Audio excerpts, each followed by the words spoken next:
The commander saved the two dwarf craftsmen, but he was thrown several meters away by the huge stone. He fell with a loud thud, and his armor hit the rocks on the ground, making a loud sound that sounded painful. However, the guy jumped up in an instant, looking completely uninjured. He shouted, "Be careful, enemy attack, everyone. Get ready to fight." All of a sudden, the whole camp woke up, and the 40 members entered the state of fighting from rest.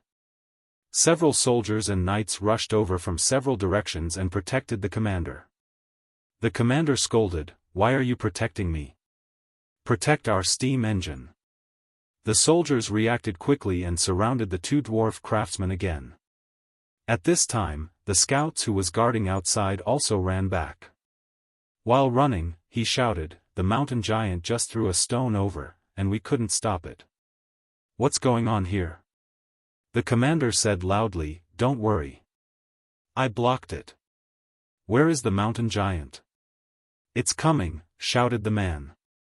Everyone looked at the back of the scout and saw that under the moonlight, 3 giants, as tall as the edge of a small mountain, were slowly walking towards them. Of course, although their movements looked very slow, because of their huge size, their slow steps could cross more than 10 yards, so they seemed to be very slow and fast at the same time. The bodies of these 3 giants were made of stone, and there were many green vines on them. One of them held a wooden stick in his hand. It looked like a wooden stick in his hand, but in the eyes of humans, it was an entire giant tree. The other 2 giants held big stones in their hands. It seemed that the stone was thrown out by them. A mountain giant roared in a deep and suppressed voice, "Damn it! We hate dwarves." The 2 dwarf craftsmen were prisoners and faced the embarrassment of the giant rushing over. They actually kept their mouths shut. They raised their heads and cursed together, "Damn giant! We hate giants." The commander said angrily, "Stop talking. Don't irritate them. Watch out for the stones," one of the soldiers shouted. The giant who was rushing over threw the stone in his hand again. The stone was even bigger than a cow. It was thrown over by a mountain giant with a huge force, and a strong gust of wind moved in the air. Its power was even greater than the big iron cannonballs shot out by the cannons on the warship. "Damn it!" the commander roared and erected a shield. The soldiers beside him also erected their shields. A red light spread out from their bodies as they roared, "Shield wall." The red lights on their shields connected together, as if they had turned into a giant shield. With a loud bang, the huge stone forcefully blocked the shield wall, but the soldiers couldn't help but take a few steps back, and some of them even spilled blood from the corners of their mouths. The commander took a deep breath and shouted, "Priests! Paladins!" The priests of the Church of Light and the paladins behind them raised their hands, and hail fell on the soldiers. The soldiers with blood spilling from the corners of their mouths suddenly straightened up again. The commander roared, "Archers, magicians!" All of a sudden, several rays of light streaked across the dark forest. They were light brought by magic and red light from the arrows. The huge mountain giants were unable to dodge these attacks, but they didn't need to dodge at all. They could only use their stone bodies to withstand them. With a loud bang, the 3 mountain giants' chests exploded with the light of various magic particles, floating all over the sky. The powerful mountain giants were stopped by this wave of attacks. They stared at the group of humans in front of them with their huge eyes. It was obvious that with only one move, the mountain giants felt that these people were not easy to deal with. But so what? The giants didn't have the extra intelligence to think about sitting down and talking to their enemies.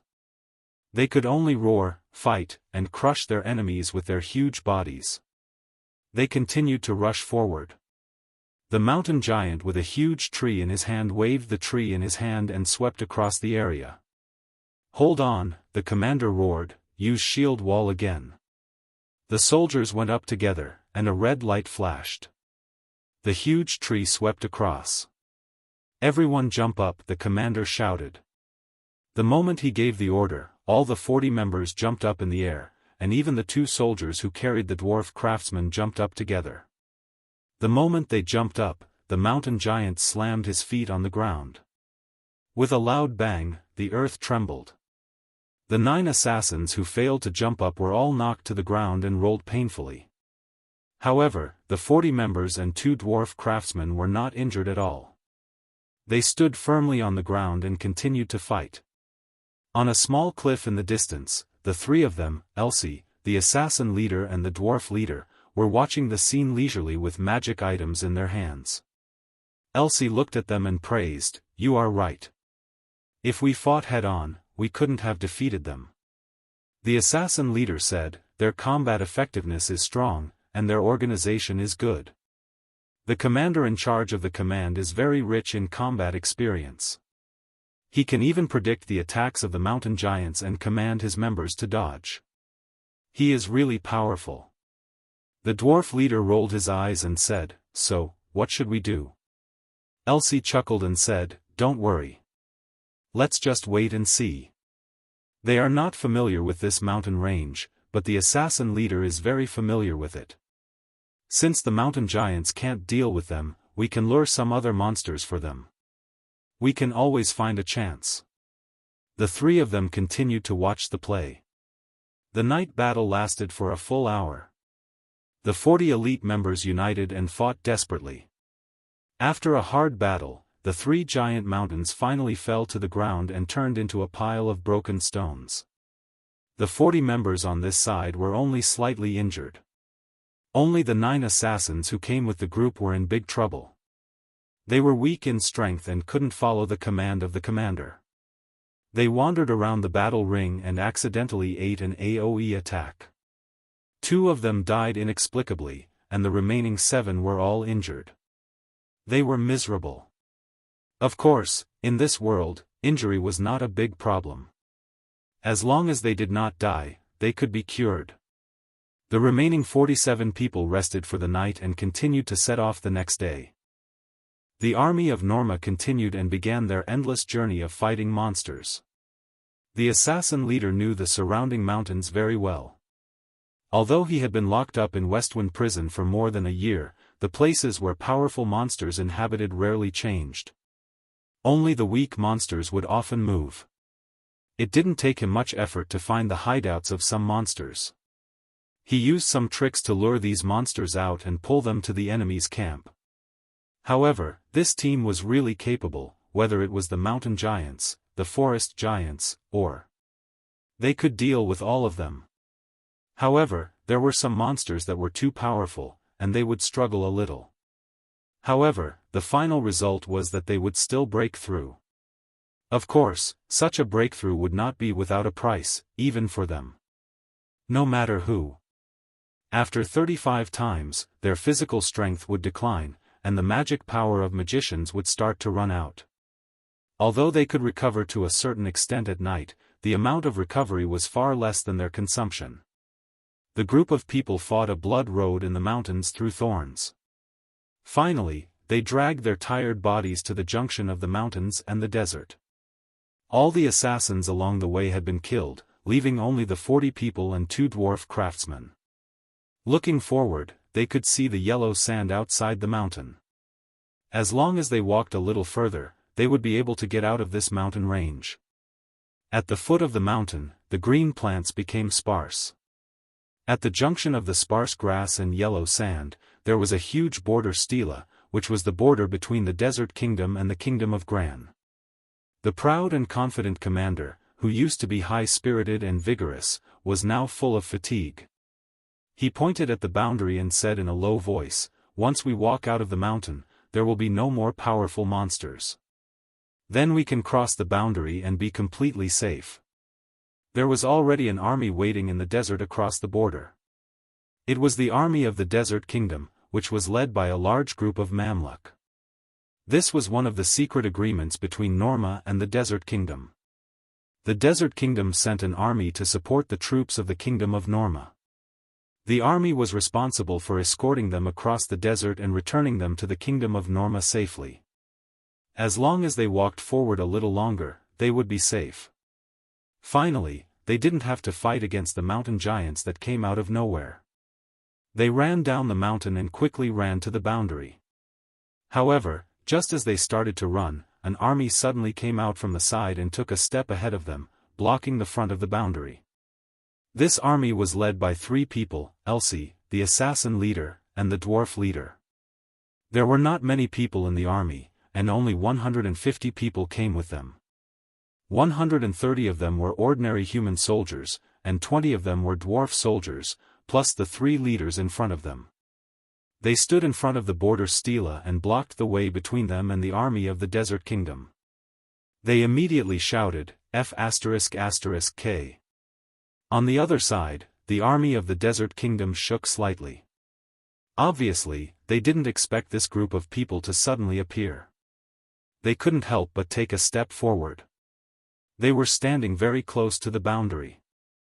As they took a step forward, they felt a faint aura that was about to press down on the side of the boundary.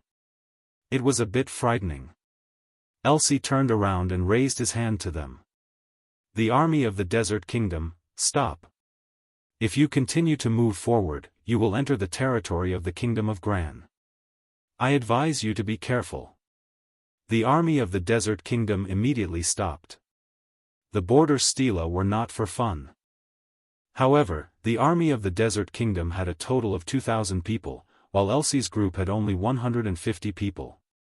In terms of momentum, they were far weaker than the army of the Desert Kingdom, so the soldiers of the Desert Kingdom were not afraid. They glared at Elsie and his group across the border. Elsie didn't want to talk to them.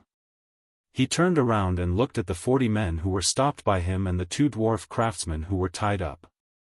Those people also looked at him.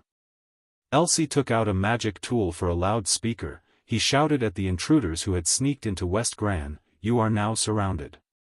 I, Commander Elsie, accuse you of illegally sneaking into the Kingdom of Gran and Westwind Holy City. I order you to release the hostages immediately and put down your weapons to surrender. Westwind Holy City will give you a chance to work hard. If you resist, don't blame us for being rude. What's wrong with you? It's you who are surrounded. Can't you see that?" the commander roared and pointed the sword in his hand forward. "Rush over." His team was well trained and well organized. Everyone obeyed his orders. As soon as they heard his orders, they immediately rushed forward aggressively. Although they had fought several powerful monsters in a row, and their physical strength and magic power had been exhausted, they still didn't take the 150 people in front of them seriously. Why should they be afraid? The soldiers in the front row stepped forward, and the magicians behind him began to chant at the same time. "Well, since you want to be stubborn, we have no choice but to be rude to you." Elsie completely ignored the army of the Desert Kingdom behind him. He only faced the group in front of him and pointed his weapon forward. "Take these spies from the enemy kingdom down." His soldiers roared and rushed forward. With a loud bang, the shield walls of both sides collided. A red light flashed. The elite enemy usually could easily defeat the enemy's miscellaneous soldiers, but this time they did not succeed. They found that this group of soldiers from Westwind Town were not ordinary miscellaneous soldiers. Their shield walls were against each other, and they actually could not take advantage of the situation. Of course, on one hand, it was because of the well-designed, robbed steel suit, and on the other hand, they were really tired. If they hadn't fought so hard before, how could it be so hard? The commander of the enemy thought, "We still have the magicians." Several magicians in the team waved their hands at the same time and threw out the magic they had prepared in advance. The magic fell onto the soldiers of Westwind Town, exploding continuously. However, the armor Rob rubbed out for the soldiers carried all kinds of random enchantments. In order to ensure their safety, Rob deliberately chose random enchantments with magic resistance and distributed it to them, so that these ordinary soldiers could not only resist physical attacks, but also resist magic attacks to a certain extent. Their magic could easily blow up normal miscellaneous soldiers, but it didn't work on these soldiers. Their armors flashed with strange light, counteracting most of the magic damage. As for the rest, a few priests who originally belonged to Templar Knights stood out and raised their hands. Golden light lit up their surrounding, and they instantly healed the injured. The commander was furious. Damn it! As a priest of the Church of Light, you are helping an outsider oppose us. Shame on you. The several priests replied loudly, we are priests of the new Church of Light. We are not the same as you. The magicians quickly began to chant spells.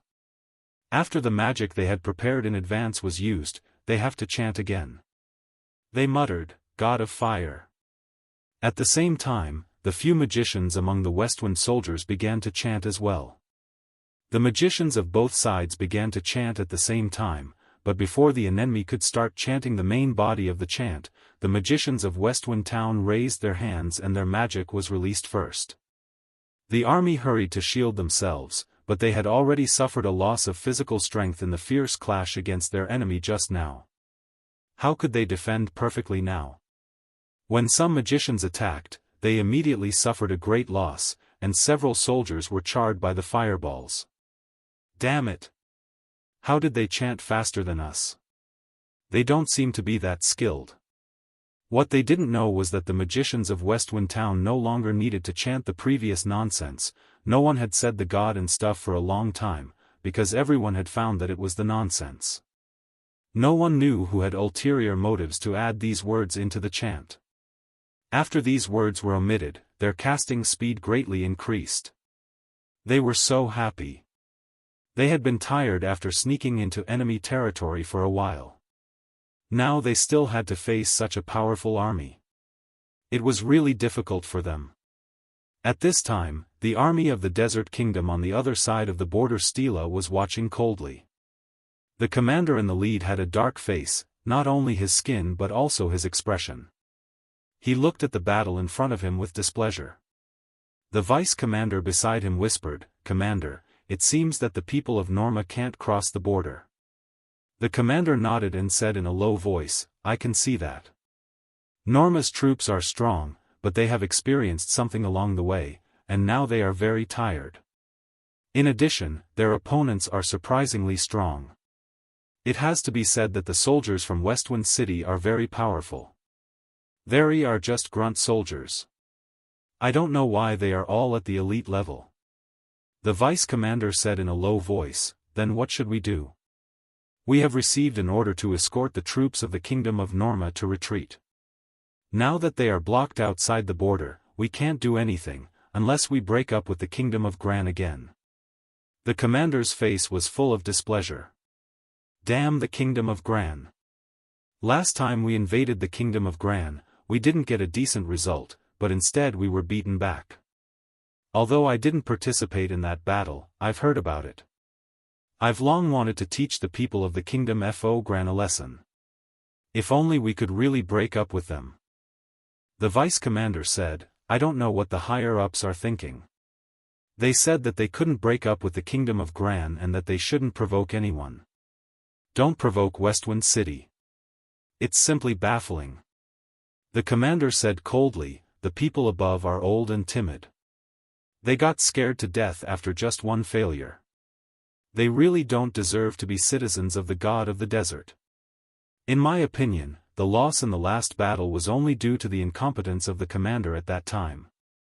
If I were him, I would definitely be able to defeat him. Hearing this, the vice commander understood what the commander was thinking. He whispered, then. Let's go to fight them. The commander didn't tell him to go, nor did he refuse to go. He just let the vice commander do it on his own.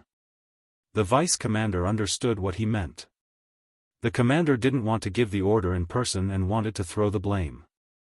At this time, as the subordinate, he had to go up and take the blame. As long as his hands and feet were clean and there was no subsequent trouble left, even if he took the blame, it would not bring any harm to himself in the future. On the contrary, he would be appreciated for helping the army take the blame. He said loudly, I see.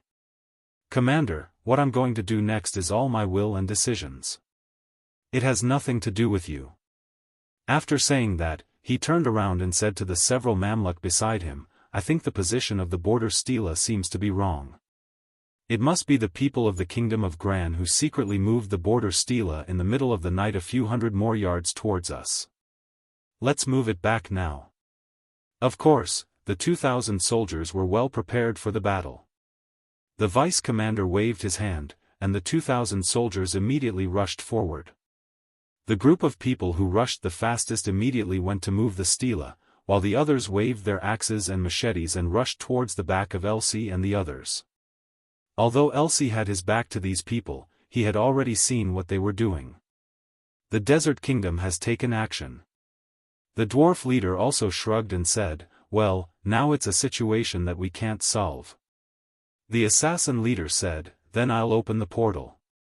"Let's go," Elsie said. "In this case, we have to invite Godfather." The assassin leader dodged sideways and dodged a flying axe thrown by a Mamluk. Then he threw his hand to the open space next to him, and a scroll exploded in his palm, turning into purple magic light all over the sky. Then, a purple transmission portal stood up on the open space.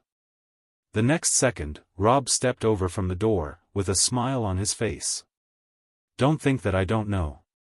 You must have deliberately stirred up trouble and wanted to drag me here to join in the fun. I'm really unlucky to have you as my subordinates." When Rob said this, the situation was not good. The number of troops of the Desert Kingdom was as many as 2,000. As for the soldiers led by Elsie and others, there was only 150 of them. With their backs to the soldiers of the Desert Kingdom and their front to the group from Norma, they had no time to care about what came at them from behind. There were flying axes flying over from the soldiers of the Desert Kingdom. As soon as the flying axes came over, it really seemed to rain on the heads of the soldiers. With a loud sound, many people were hit by the axes. If it were an ordinary soldier, they would have suffered great losses. Fortunately, the soldiers wore a set of Rob's armor, which was far more physically defensive than ordinary armor. When the flying axes cut into the steel armor, they were actually unable to break through. Instead, they only made a few dents or scratched some marks on the armor. Some vibration power penetrated through the armor, but the axe blades could not hurt these soldiers. What pissed them off most was that some people who got hit by axes were lucky. The axes flew over and happened to get stuck in the gaps of the steel armors of the soldiers. It seemed that the axes couldn't penetrate at all, which made them feel happy. That was what Elsie was like. His armor was stronger than the armor of an ordinary soldier. As a result, an axe was embedded in the key part of his vest. It looked like a flying axe was embedded in Elsie's vest, which was torn into pieces. He shouted, "Help! We are sandwiched in two directions. Save your A**s." Rob appeared beside him in an instant and kicked him in the face. At the same time, he also took two flying axes and threw them towards the aggressive army of the Desert Kingdom. It seemed that he just threw it casually, but in fact, he used the skill of an executioner in Dark Blade. The two flying axes looked unremarkable, but the magicians of the Desert Kingdom suddenly felt two huge forces pouncing at them from the front. The two axes each contained a great force, pushing the knights and machete soldiers who rushed over at the same time to fall to both sides. With a splash, the army was split into two halves, exploding to both sides, and a wide road was made in the middle. The charge of the Desert Kingdom stopped in an instant. Those who were swept by the axe all fell to the ground. They groaned, struggled to get up, and then looked at Rob in horror. Those who were not hit by the axe were also startled. They quickly stopped and looked at Rob in a daze. Is that still human? He threw out two axes and knocked people over instantly. Rob clapped his hands and said, "Hey, there is a lot of sand on the handle of your axes. I got a lot of sand on me when I grabbed your axes." Everyone was speechless. Are you here to say something like that? All in all, Rob had shocked the army of the Desert Kingdom as soon as he made a move. On the other side, the army led by Elsie was still fighting against the army of Norma. The soldier thought he was saved when he saw the army of the Desert Kingdom rushing over. But the enemy suddenly opened a transmission portal for no reason, and then a man came out. He was so powerful that the army of the Desert Kingdom couldn't move at all. They were shocked by the change. The commander exclaimed, "That guy came?" The priest in the troop also called out, "It's that strange priest." A ranger said, "Damn it." He threw out 2 axes and blocked the army of the Desert Kingdom. As he spoke while fighting, he was inevitably distracted.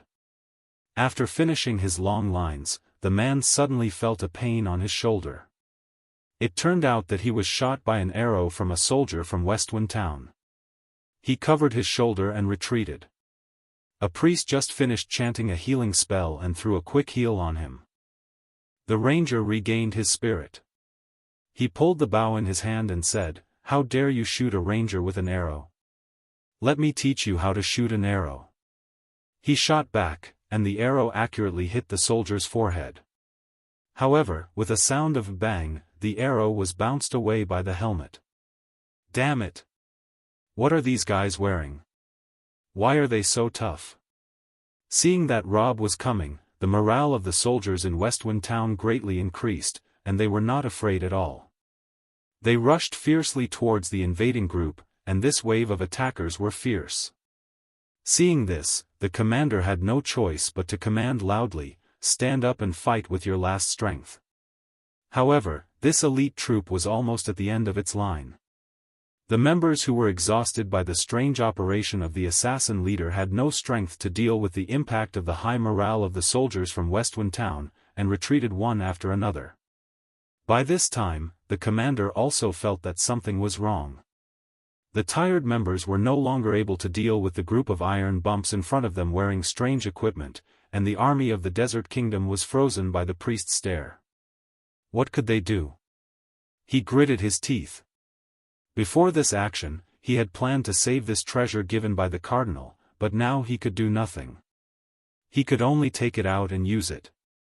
As long as he could bring the steam engine back, it was worth it. He reached out and took out a strange seed from his pocket. The seed was as big as a fist, and there was a green light spreading from it, and at the same time, there was a gold light rippling in it. The 2 lights mixed together, making it look holy, and with a sense of spiritual energy. One could tell at a glance that it was not an ordinary seed. The commander raised the seed high and said loudly, "Bloom, seed of the tree of life." The gold and green light shone brightly at the same time. He threw the seed on the ground hard, and the seed immediately drilled into the ground. Then, a tender bud came out from the ground which opened 2 small leaves, and then shook violently, before growing fiercely. Its growth speed was simply inconceivable. In a flash, it had grown into a huge tree. The top of the tree covered the team of the 40 people. The tree was blossoming and it was bearing fruit. Green and golden lights fell from the tree and pervaded the whole team. The 40 men's spirits were lifted up at once. The fatigue and pain they had suffered during the journey had all gone without a trace. In an instant, they had recovered to being the elite soldiers who could defeat the mountain giants. Rob turned around and said, This tree was really a new thing for him. Rob had never seen it before. Although there were many strange items in Dark Blade, there was really nothing that could completely heal someone and restore his MP in such a short time. The Tree of Life stood above the heads of the troops of Norma, emitting golden and green light. The golden light represented the strengthening effect, while the green light carried the effect of recovery. The 2 kinds of lights pervaded the bodies of the soldiers, making them instantly become incomparably strong. The soldiers in the front row suddenly raised their shields and pushed them hard. The red light of the shield wall was connected into one, which was even stronger than the shield wall when they were fighting against the mountain giants with all their strength. As soon as the shield wall of the soldiers of Westwind Holy City was pushed back, a loud bang was immediately heard. A huge force came from the other side's shield wall. Even if the soldiers of Westwind Town were equipped with strong equipment, they could not resist the powerful force. The shield wall was immediately broken, and the front row warriors were thrown backward. Once the soldiers fell down, the archers, magicians and priests standing in the back row were immediately exposed to the enemy's firepower. One enemy pulled out a bow and put an arrow on it, and shot it towards the archers, magicians, and priests of Westwind. This was a high-level ranger skill. Ordinary archers and hunters didn't know this. In an instant, many people were shot. If it weren't for the equipment on their bodies, the rain of arrows would have knocked down a group of people in the back row. Moreover, there was more than one ranger on the other side, and several other rangers were shooting arrows. A bunch of high-level skills were thrown over. The low-level archers from Westwind Town had never seen such skills, let alone know how to counterattack. In an instant, several more people were shot. Then magic flew over. A bunch of fireballs and ice arrows hit the bodies of the soldiers constantly. Although their armors were good, they couldn't withstand the magic released by the energetic magicians. The soldiers were immediately injured a lot, falling to the ground, and their formation became chaotic. Elsie and the dwarf leader shouted at the same time, "Retreat!" They all retreated behind Rob. Looking at these guys, Rob couldn't help laughing. "Hey, you guys, isn't this ridiculous? I only didn't give you a buff once, and you guys end up like this?" Elsie scratched his head awkwardly and said, "I've tried my best. After the fight of will and courage, we actually gained the upper hand. However, the enemy has the support of a powerful kingdom. He actually took out the seed of the tree of life." The assassin leader came out of nowhere and said beside Rob, "Godfather. It's not your fault, Mr. Elsie. The seed of the tree of life is really rare. They were forced to use it because they were desperate. Since they used one of them, they would suffer a great loss." All right. I finally understand," Rob said. "In a word, the combat effectiveness of my Westwind Town is still very weak, and only few people can fight." Embarrassed, Elsie and the dwarf leader said, "It's easy to fight in city, but it's a kingdom. It's a lot harder than a city." Rob accepted their explanation, which was reasonable. Although there were only 40 people standing in front of them, these 40 people represented the kingdom of Norma. They were elites selected from millions of people in the kingdom. Their training degree, level, equipment, and treasures all represented the comprehensive national strength of the kingdom of Norma. As for the soldiers of Westwind Holy City, they were just a group of soldiers selected from 30,000 people. It was really a city fighting a kingdom, and it would be strange if they won. "Well, you've tried your best. I'll take care of the rest." Rob swaggered towards the 40 men. The huge tree of life was still standing above the heads of these 40 people, constantly emitting golden and green light. It seemed that it was still continuously providing recovery and strengthening effects for these people. At this time, this group of people might be in their strongest state. The commander regained his pride and confidence. He shouted at Rob, "Are you the leader of Westwind City?" Rob immediately shook his head and said, No. I'm just an ordinary citizen. The legal leader of Westwind City is number 32. He is an ugly necromancer. Don't call me him casually, or others will misunderstand you." The commander was speechless. He didn't know what to say for a while. After a few seconds, he finally calmed down and turned around. Ignoring Rob's nonsense, he continued to recite the lines he had prepared. "I heard that you are very strong, but we are also very strong. The Knights of the Kingdom of Norma is not afraid of all strong enemies." "Wow, you have admitted so frankly that you are from Norma," Rob said. "You are standing on the territory of the Kingdom of Gran, with 2 dwarf craftsmen from the Kingdom of Gran Tide. Aren't you afraid of causing an international dispute?" "Humph," the commander snorted and ignored the question directly. When did the Kingdom of Norma and the Church of Light fear international disputes? The King of Norma and the Pope of the Church of Light had been working together for many years to interfere in the internal affairs of every kingdom, meddling in the political changes and internal strife of every kingdom. Many kingdoms had protested against the Kingdom of Norma, but what was the use of protesting? In the face of absolute strength, all the protests could only stay in the stage of being protests, and it was impossible for them to turn into a threat to the kingdom of Norma and the Church of Light. He raised the sword on his right hand and pointed at Rob from a distance. As long as we defeat you here, even if the Queen of West Gran protest, we can still insist that we haven't come to the kingdom of Gran at all. What else can she do except protest? Dare she call us out? Hearing this, Rob was a little unhappy. You are probably feeling international supremacy, aren't you? It was disgusting. Rob was not a person who would easily get angry, but at this time, he was actually a little angry. He walked forward slowly and said, "All right.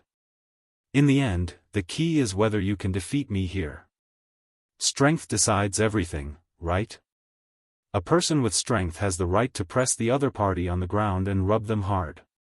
The weak can't speak, right?" The commander said proudly, "Exactly. Don't be so sarcastic here. I know you are very strong, but I have never been afraid of you, because we are stronger." Interesting. These people are so confident, he thought. It was a good thing to be confident. Only those who were confident could explore the future. In fact, Rob appreciated confident people, but it was not good to be blindly confident. Moreover, even though he could do whatever he wanted just because he was powerful, it would be worse if he didn't take other kingdoms seriously. He was more arrogant than confident. Maybe it was because Norma was too powerful that the people of their kingdom were a little confident and arrogant. Such supremacists must be hit with the iron fist of justice to be woken up. Rob walked towards them. The commander raised his shield and commanded loudly, "Raise your shields." According to intelligence, this person is very strong. Everyone should pay attention to him and try their best to deal with him as soon as you make a move. Don't treat him as a human. Then what do you think of me as? The commander rolled his eyes and said, "Monster." Rob was speechless. How could a handsome man be regarded as a monster? Rob strode forward, raised his fist and punched them. "Shield wall," the commander roared. The soldiers in the front row, together with the commander himself, erected shields, which were surrounded by red light. These red lights merged together and also connected all the soldiers' defensive power. What a powerful defensive array! Rob's fist landed on the red light. When Rob's fist was about to hit, the commander shouted, "Archers, magicians." His original plan was to let the people in the back row fight back when Rob's fist was blocked. However, before he could finish his words, he heard a loud bang and the shield wall broke. Rob's ordinary punch made a huge hole in the shield wall, and red light exploded. The soldiers who formed the shield wall were shocked and flew in all directions, much more miserable than the time when the shield wall of the soldiers of Westwind Town was broken. The young ranger in the back row had just pulled his bow and was about to shoot arrows when Rob destroyed the shield wall. Suddenly, he found that the soldiers in front of him were punched away by the man. He was stunned and didn't know what had happened. While in a daze, a soldier who was knocked back bumped into him. The ranger could not bear the hit, dropped his bow and arrow, and rolled to the ground with the soldier. Rob waved his hand at the bows and arrows on the ground. He gestured in the air and the bows and arrows flew and fell into Rob's hands. Then, Rob took out a bow and set up the arrows, aiming at the army behind him. The commander was really rich in combat experience. When he saw Rob's bow and arrows, he shouted without hesitation, "Avoid the multiple arrows coming." As he roared, Rob loosened his grip. With a buzzing sound, a row of arrows shot out in a fan-shaped shape. It was really multiple arrows. It had to be admitted that the commander was very good at knowing Rob's mentality. When he saw Rob grab the bow, he would definitely use the bow to hurt his enemy. Just now, a few rangers had used multiple arrows to beat the soldiers of Westwind very hard. There was no doubt that Rob wanted to use multiple arrows as well to take revenge. This was a psychological game. Only with enough combat experience could he make such a judgment, and he was really right. All the members trusted their commander unconditionally. Just as the commander shouted, "Avoid the multiple arrows," the magicians immediately opened the slow enchantment barrier, which was a very special barrier, used against bows, arrows, guns and other things. If they attacked into this barrier, they would immediately become very slow, and their speed would be like that of a snail, then they could dodge easily. The enchanted barrier and Rob's multiple arrows were cast at the same time. The arrows needed time to cut through the air. Therefore, when the arrows flew in front of them, the enchanted barrier was just unfolded, accurately blocking Rob's arrows. The commander was proud of his excellent command. It was precisely because of such a powerful prediction ability that he had the qualifications to lead this team to travel south from the north, and make countless contributions to the kingdom of Norma. He could even imagine that Rob would show a stunned expression as he watched his arrows being easily dodged by the magicians and then counterattack. However, what happened was obviously beyond the commander's expectation. The arrows hit the barrier. They should have become very slow and moved in midair like snails. However, after entering the barrier, they didn't slow down at all. They still maintained their speed. The commander was stunned, and so were the magicians. In just a few seconds, they were stunned by the arrows that didn't slow down at all. As a result, the arrows ruthlessly shot at the magicians. Ah! Ah! Ah! Several screams sounded. In an instant, magicians, rangers, and priests fell to the ground. The commander was speechless. This was the same as Rob's punch just now. They should have blocked Rob's fist with the shield wall, but they couldn't. Now when they used the enchanted barrier, they also couldn't block Rob's arrows. Why? The commander was stunned for almost half a second and then responded, "Be careful. This guy is too powerful, surpassing our physical and magical defenses." He didn't know that Rob had forcefully suppressed most of the power of his skill. He knew that his power was too high. If he attacked an ordinary human, a river of blood would be made with only one move. That would be too bloody, too cruel and ugly. Of course, he was not the Virgin Mary and would not have the hypocritical thought of not killing. He just didn't want to make the scene too bloody and disgusting, so as not to frighten his own people. Most humans couldn't accept the miserable death of their own race. Only those who were psychologically abnormal could enjoy watching people being killed. Rob didn't want to frighten Elsie, the dwarf leader, the assassin leader, and the soldiers of Westwind Holy City, so he didn't want to use the method of cutting the whole army into meat paste or something. He naturally suppressed the power of his skill. However, even if most of the power of the skill was suppressed, it was not something the elites of the Kingdom of Norma could withstand. Rob glanced around and found that something interesting had happened. None of them had died. He had thought that even if he had suppressed more than half of the power of his skill, his attack would be enough to kill these people in a normal way. However, he did not expect that these fellows all withstood the damage. They were only injured, rolling on the ground and struggling, but none of them died. After rolling a few circles, the tree of life above their heads continued to emit golden and green light on their bodies. They rolled a few times, and the painful expression on their faces slowly disappeared. Then they jumped up again. Wow! Rob raised his head and looked at the huge tree of life.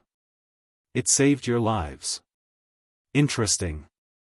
In fact, not only did he think it was interesting, but also the soldiers of the Desert Kingdom on the other side could not help but look at each other, feeling that this thing was a little strange. Just now, Rob's multiple arrows seemed to be very powerful. From visual observation, those who were attacked would have definitely died. They did not expect that none of them would die. It was obvious that it was because of the Tree of Life. The vice commander of the Desert Kingdom whispered, "Commander, what should we do now?" The commander said, "Look at the tree. It's a little strange. Let's look at it more and get more information." The Desert Kingdom continued to remain motionless. On the other side, the commander felt Rob's powerful strength from the short confrontation of 2 moves just now, but he did not intend to admit defeat in this way. He shouted at Rob, "You are very powerful, but so what? We fight with the Tree of Life, so we won't lose, and you will only lose. Rob, wow. Good job. Magicians. Archers, shouted the commander again. The soldiers used shield wall again, and the archers and magicians once again prepared their arrows and magic. This powerful team was not only powerful in combat, but also had strong will. They wouldn't be so easily frightened by powerful enemies, and they would form an array again and again. However, Rob didn't look at them this time. He looked up at the huge tree of life and said with a smile, "Since you are relying on this tree. If I pull out this tree, you will have nothing to rely on, right?" Hearing what he said, the commander couldn't help but feel happy. "Are you going to attack this tree? Well, if you have guts, just attack." He didn't even have any common sense. "How dare you hit the tree of life? I'm afraid you don't know that this tree is also very powerful, and its fighting power is far greater than that of our group." He had to introduce what the seed of life was. The seed of the tree of life came from a huge tree near the nest of the black dragon Avicus. It could also be called the World Tree. It was one of the oldest and greatest creatures in the Fengma continent. It was said that the whole Fengma continent was bred by this big tree. Every few years, it would produce a seed, which was the seed of the tree of life. If the seed fell on the ground, it would immediately take root and sprout, turning into a small tree of life. It would continuously give its master the blessing of the tree of life. This blessing had an incomparably strong effect, and it could instantly restore all the strength and magic of the person who received the blessing, and thus, he would never die. Because it had such a characteristic that if one wanted to defeat the person it blessed, they had to first knock down the tree of life. Therefore, there had been many people who had attacked it before. However, once someone wanted to threaten the tree of life, it would rise from the ground and turn into an angry tree of life. This thing's combat power was very terrifying. Although it couldn't fly, it had an almost endless recovery ability, much stronger than an archangel or archdemon. An archangel or an archdemon wouldn't even be able to resist one move. All the enemies who wanted to burn the tree of life first and then kill the people it blessed all died under the sweep of the tree's huge arms. Of course, such a powerful thing couldn't protect its master forever. This kind of tree of life, which was temporarily planted with the seed of the tree of life, had a very short lifespan and would wither to death in a few days, so it could only be used as a temporary item. After it was used up, it would be gone. Moreover, they would have to wait for a chance to pick it from the world tree again. This made it very precious. No one was willing to use it unless it was in a critical moment, and once it was used, they would be almost invincible. The commander thought to himself, "If you want to attack the tree of life, you will become dead meat.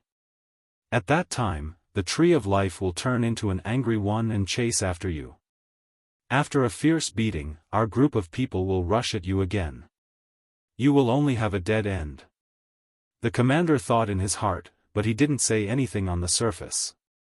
Instead, he pretended to be stunned and put on an arrogant face. "If you have the guts, come. Don't target the tree. Don't you have the guts to fight me? Don't you even have the soul of a knight?" As he spoke, he walked out of the team and strode towards Rob, as if he was going to fight Rob alone. He knew that the more he pretended to be fearless, the more his enemies would attack the tree of life. Therefore, the commander raised his shield with his left hand and his sword with his right hand. "Come.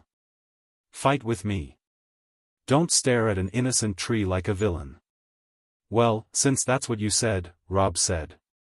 "I wanted to pull out that tree, but you insisted on fighting with me. I can't refuse. I'll fight with you first." The commander was speechless. "Get ready." "I'm coming," said Rob. The commander cursed in his heart, F***K. You don't play according to the routine. He had no choice but to fight with Rob. He had seen how powerful Rob was just now, but he was not afraid. The tree of life was still behind him, and he would not die no matter how hard he is hit. "Let's fight. Come on. Attack!" The commander raised his sword high. At this moment, Rob suddenly pulled out a short spear from his back. Boom! One shot. The commander fell to the ground, spat out blood, rolled on the ground and couldn't get up. The green light of the tree of life sprinkled on his body to heal his wounds, but he found that his wounds could not be healed. It turned out that Rob used his short spear to shoot the hunter's skill, deadly poison shot, which would cause the target to lose blood continuously. Every time the commander lost his blood, he would also be healed. If the blessing of the tree of life hadn't been given to him, he would have already died. But when he is healed, the poison would immediately cause him to fall to the ground, and the cycle repeats. As a result, he could only roll on the ground all the time. Rubbing the tip of short dwarf spear, he shook his head and said, "Hesitate and lose." The commander thumped on the ground. The tree of life blessed him. Full of blood, he stood up. Rob's highly poisonous attack hit again. With no blood, he fell to the ground again.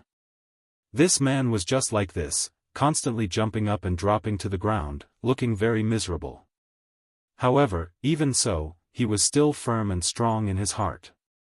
Looking at Rob's back angrily, he thought to himself, "Well, I have finished my work as a bait. Although I am miserable now, I can't die. When you see that I won't die, you will definitely attack the tree of life, and then you will die." Sure enough, Rob walked towards the tree of life. A cruel and merciless smile appeared on the commander's face. "No matter how strong you were, what was the use? You can't defeat the tree of life. No one can. I'm going to see how you die. The tree of life will keep healing me. I'm still a living man."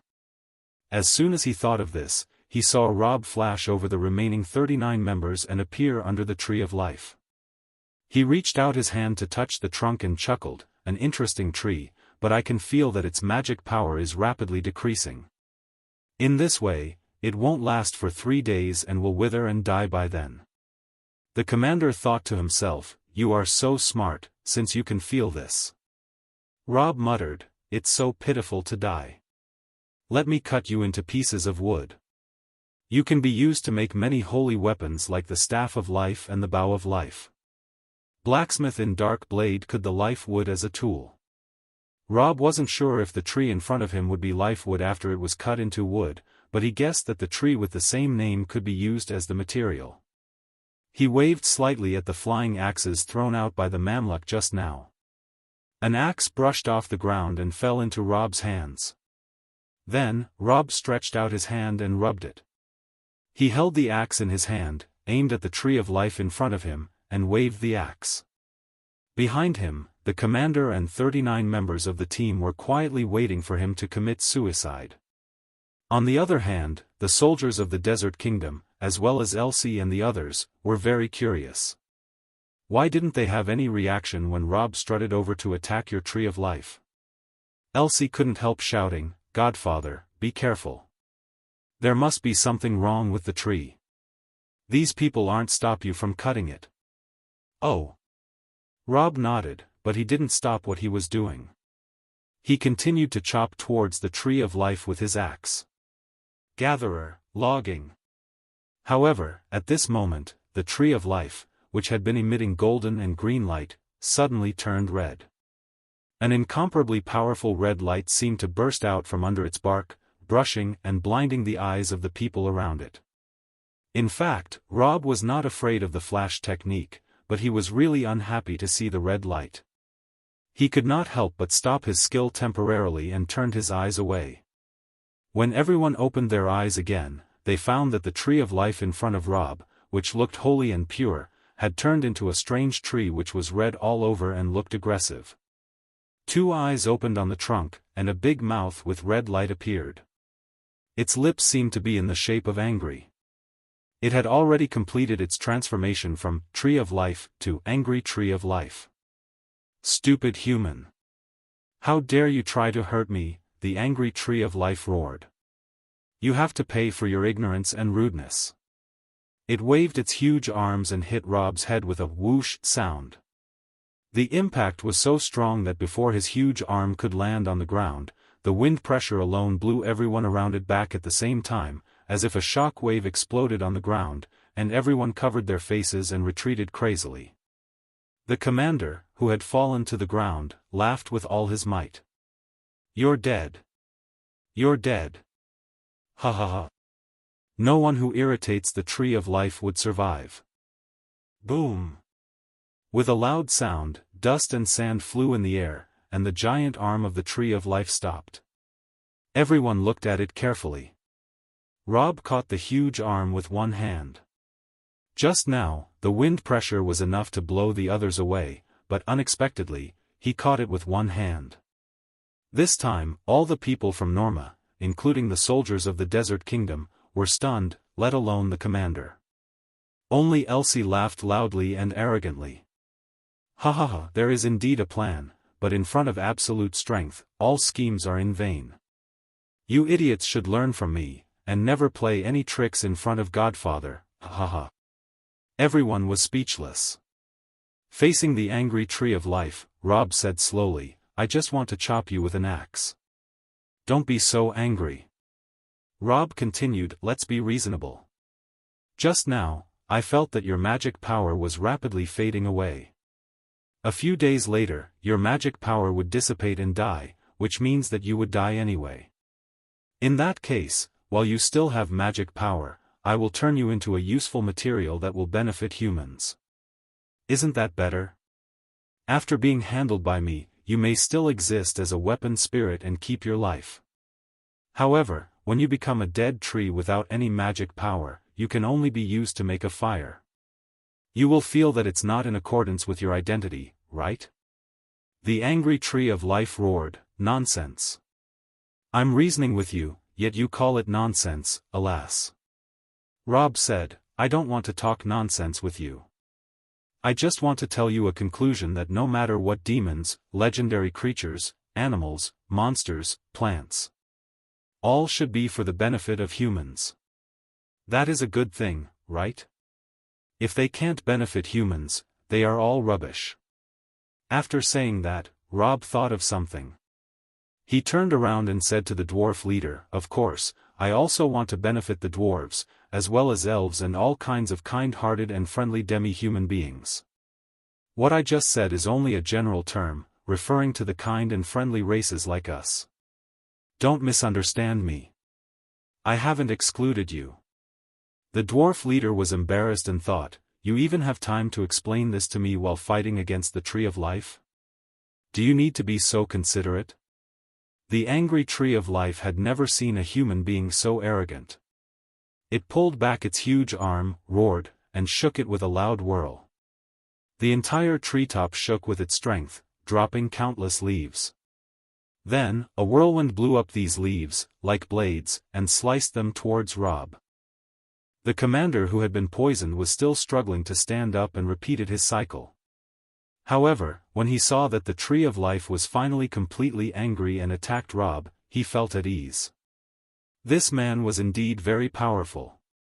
In the group battles with the 40 of them, they had crossed mountains and seas and fought many powerful monsters. However, in front of this man, they couldn't even withstand a single move. However, it didn't matter now. As long as the tree of life took action, no one could defeat it. He looked at the angry tree of life with respect. The tree of life shook hard and a large number of leaves were shaken off. These leaves were as sharp as blades, and the tree of life also used wind magic. Strong whirlwind surrounded it, surrounding the leaves all over the sky, like blades all over the sky, pointing towards Rob. The commander was overjoyed. "That's it. I have personally seen a big monster being instantly sliced into pieces by this move when it angered the tree of life. You are doomed." Just as he thought of this, he saw a whirlwind beside Rob. The direction of the whirlwind was in the opposite direction of the whirlwind released by the tree of life. Because the two of them stood very close to each other, the two whirlwinds suddenly collided with each other. So the question was, what would happen if wind blew against wind?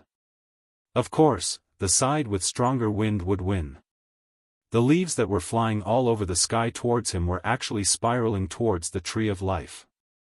Those who were watching the battle outside couldn't personally feel the strength of these leaves, but the Tree of Life could feel that when these leaves flew back, they carried huge magic power. Its magic power was terrifying. If it cut into its body, it might be able to instantly cut it into pieces. It was taken aback. The golden light on its body shone brightly and created a magic of holy defense for itself. However, even with such magic, it was not sure that it could resist Rob's attack. It always felt that the magic power of its opponent was strong beyond the standard. But just as the leaves were about to cut the Tree of Life, Rob suddenly waved his hand and stopped his magic. He muttered in a low voice, "That was close. I almost cut it into pieces. I have to make it into life wood. How can I cut it into pieces?" For a moment, the wind stopped, as if nothing had happened just now. The onlookers outside thought that the golden light burst out by the Tree of Life had counteracted Rob's whirlwind spell, but they didn't know that it was Rob's own move. Only the Tree of Life knew how the whirlwind disappeared. Norma's group shouted, "Kill him." The Tree of Life thought, "What are you doing? It seems that I can't win." However, in this situation, it was not a good idea to quit. With a roar, countless vines suddenly stretched out from its body and entangled Rob. A pile of roots also stretched out from the ground and wrapped around Rob's feet. Rob laughed and said, "Wow, your tree is interesting. It can not only use the wind magic, holy magic, but also the natural magic of a great druid. It can use all kinds of magic. Maybe it can charge and attack as well or something like that." Then, he stamped his foot hard on the ground. Boom! The earth shook. In this big earthquake attack, Rob had the goal of knocking down the Tree of Life, so he didn't greatly limit his strength as he usually did when fighting with humans. Instead, he only showed a little bit of his strength. As a result, with a loud bang, the earth shook violently, and the huge impact caused the perimeter of more than 20 miles to transmit his powerful strength. Within 20 yards, all the soldiers of Norma fell. Since the commander had fallen to the ground, no one directed them to jump up to dodge, so their actions were not unified. Only a few quick-reacted rangers and soldiers jumped up, and the slow-reacting magicians were instantly hit and fell to the ground. The Tree of Life also shook violently, and all the roots that came out from the ground trembled back. However, Rob's blow still underestimated the strength of the tree. To his surprise, the tree did not fall down. It only shook left and right, and at last, it barely stood firmly like a tumbler. It seemed that it had a deep root and could grasp the ground steadily. However, the more it stood firm, the greater the impact it suffered. If it fell to the ground because of the shock, the internal injury would be serious. The angry Tree of Life originally had an angry face, looking very angry.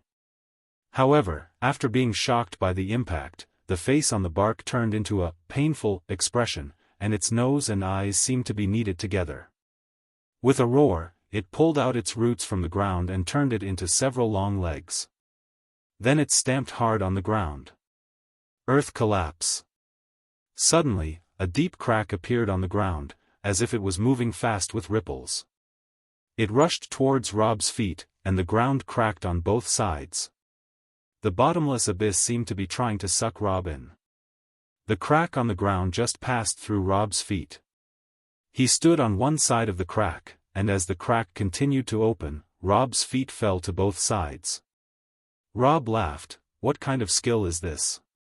He exerted a little strength to his feet and drew them back to the middle. The ground crack that was about to split to both sides was pulled back by him with the strength of his feet. Then with a bang, the ground closed again, and the ground returned to peace, as if it hadn't broken. The onlookers were rendered speechless. They had seen people use all kinds of methods to deal with the earth collapse spell, such as flying, jumping away, and using magic to neutralize it. But it was the first time that they had seen someone use such a simple and crude method to forcefully counteract the earth collapse spell with physical strength. This was not an ordinary magician's earth collapse spell, but one of the Tree of Life. Damn it! Is he still a human? The angry tree of life was a little flustered now. It shook its huge treetop and considered how to deal with this powerful human, but Rob didn't want to play with it anymore. He had been playing with it for a long time just now, because every time Rob encountered something strange, he would have to test the opponent's strength and figure out some details of the world. After testing the strength of his opponent, he was not interested in talking to him anymore. Rob jumped up, grabbed the trunk of the tree of life, and then smashed it with his hand. With a loud bang, the huge tree fell to the ground. Its torso was so big that it was a wonder how Rob made it fall. He could actually lift such a big thing and throw it in front of him. Seeing this, all the people around him opened their mouths wide and looked confused. Then, Rob stretched out one of his feet and stepped on the tree trunk. Although it seemed that he was just stepping on it lightly, the tree of life was pounded so hard that its leaves flew in the air. No matter how hard it struggled, it couldn't escape. It was trampled on. The onlookers were rendered speechless. Only the soldiers from Westwind City were cheering. The others were all dumbfounded. The tree of life struggled a few times, but it couldn't move. However, Rob swiped the ground and took out his wood-cutting axe. Just now, when he was fighting with the angry tree of life, he had casually thrown the wood-cutting axe aside. Now that he had finished fighting, he took it in his hand again. He pointed it left and right towards the tree of life and said in a low voice, "Don't move." The tree of life was speechless.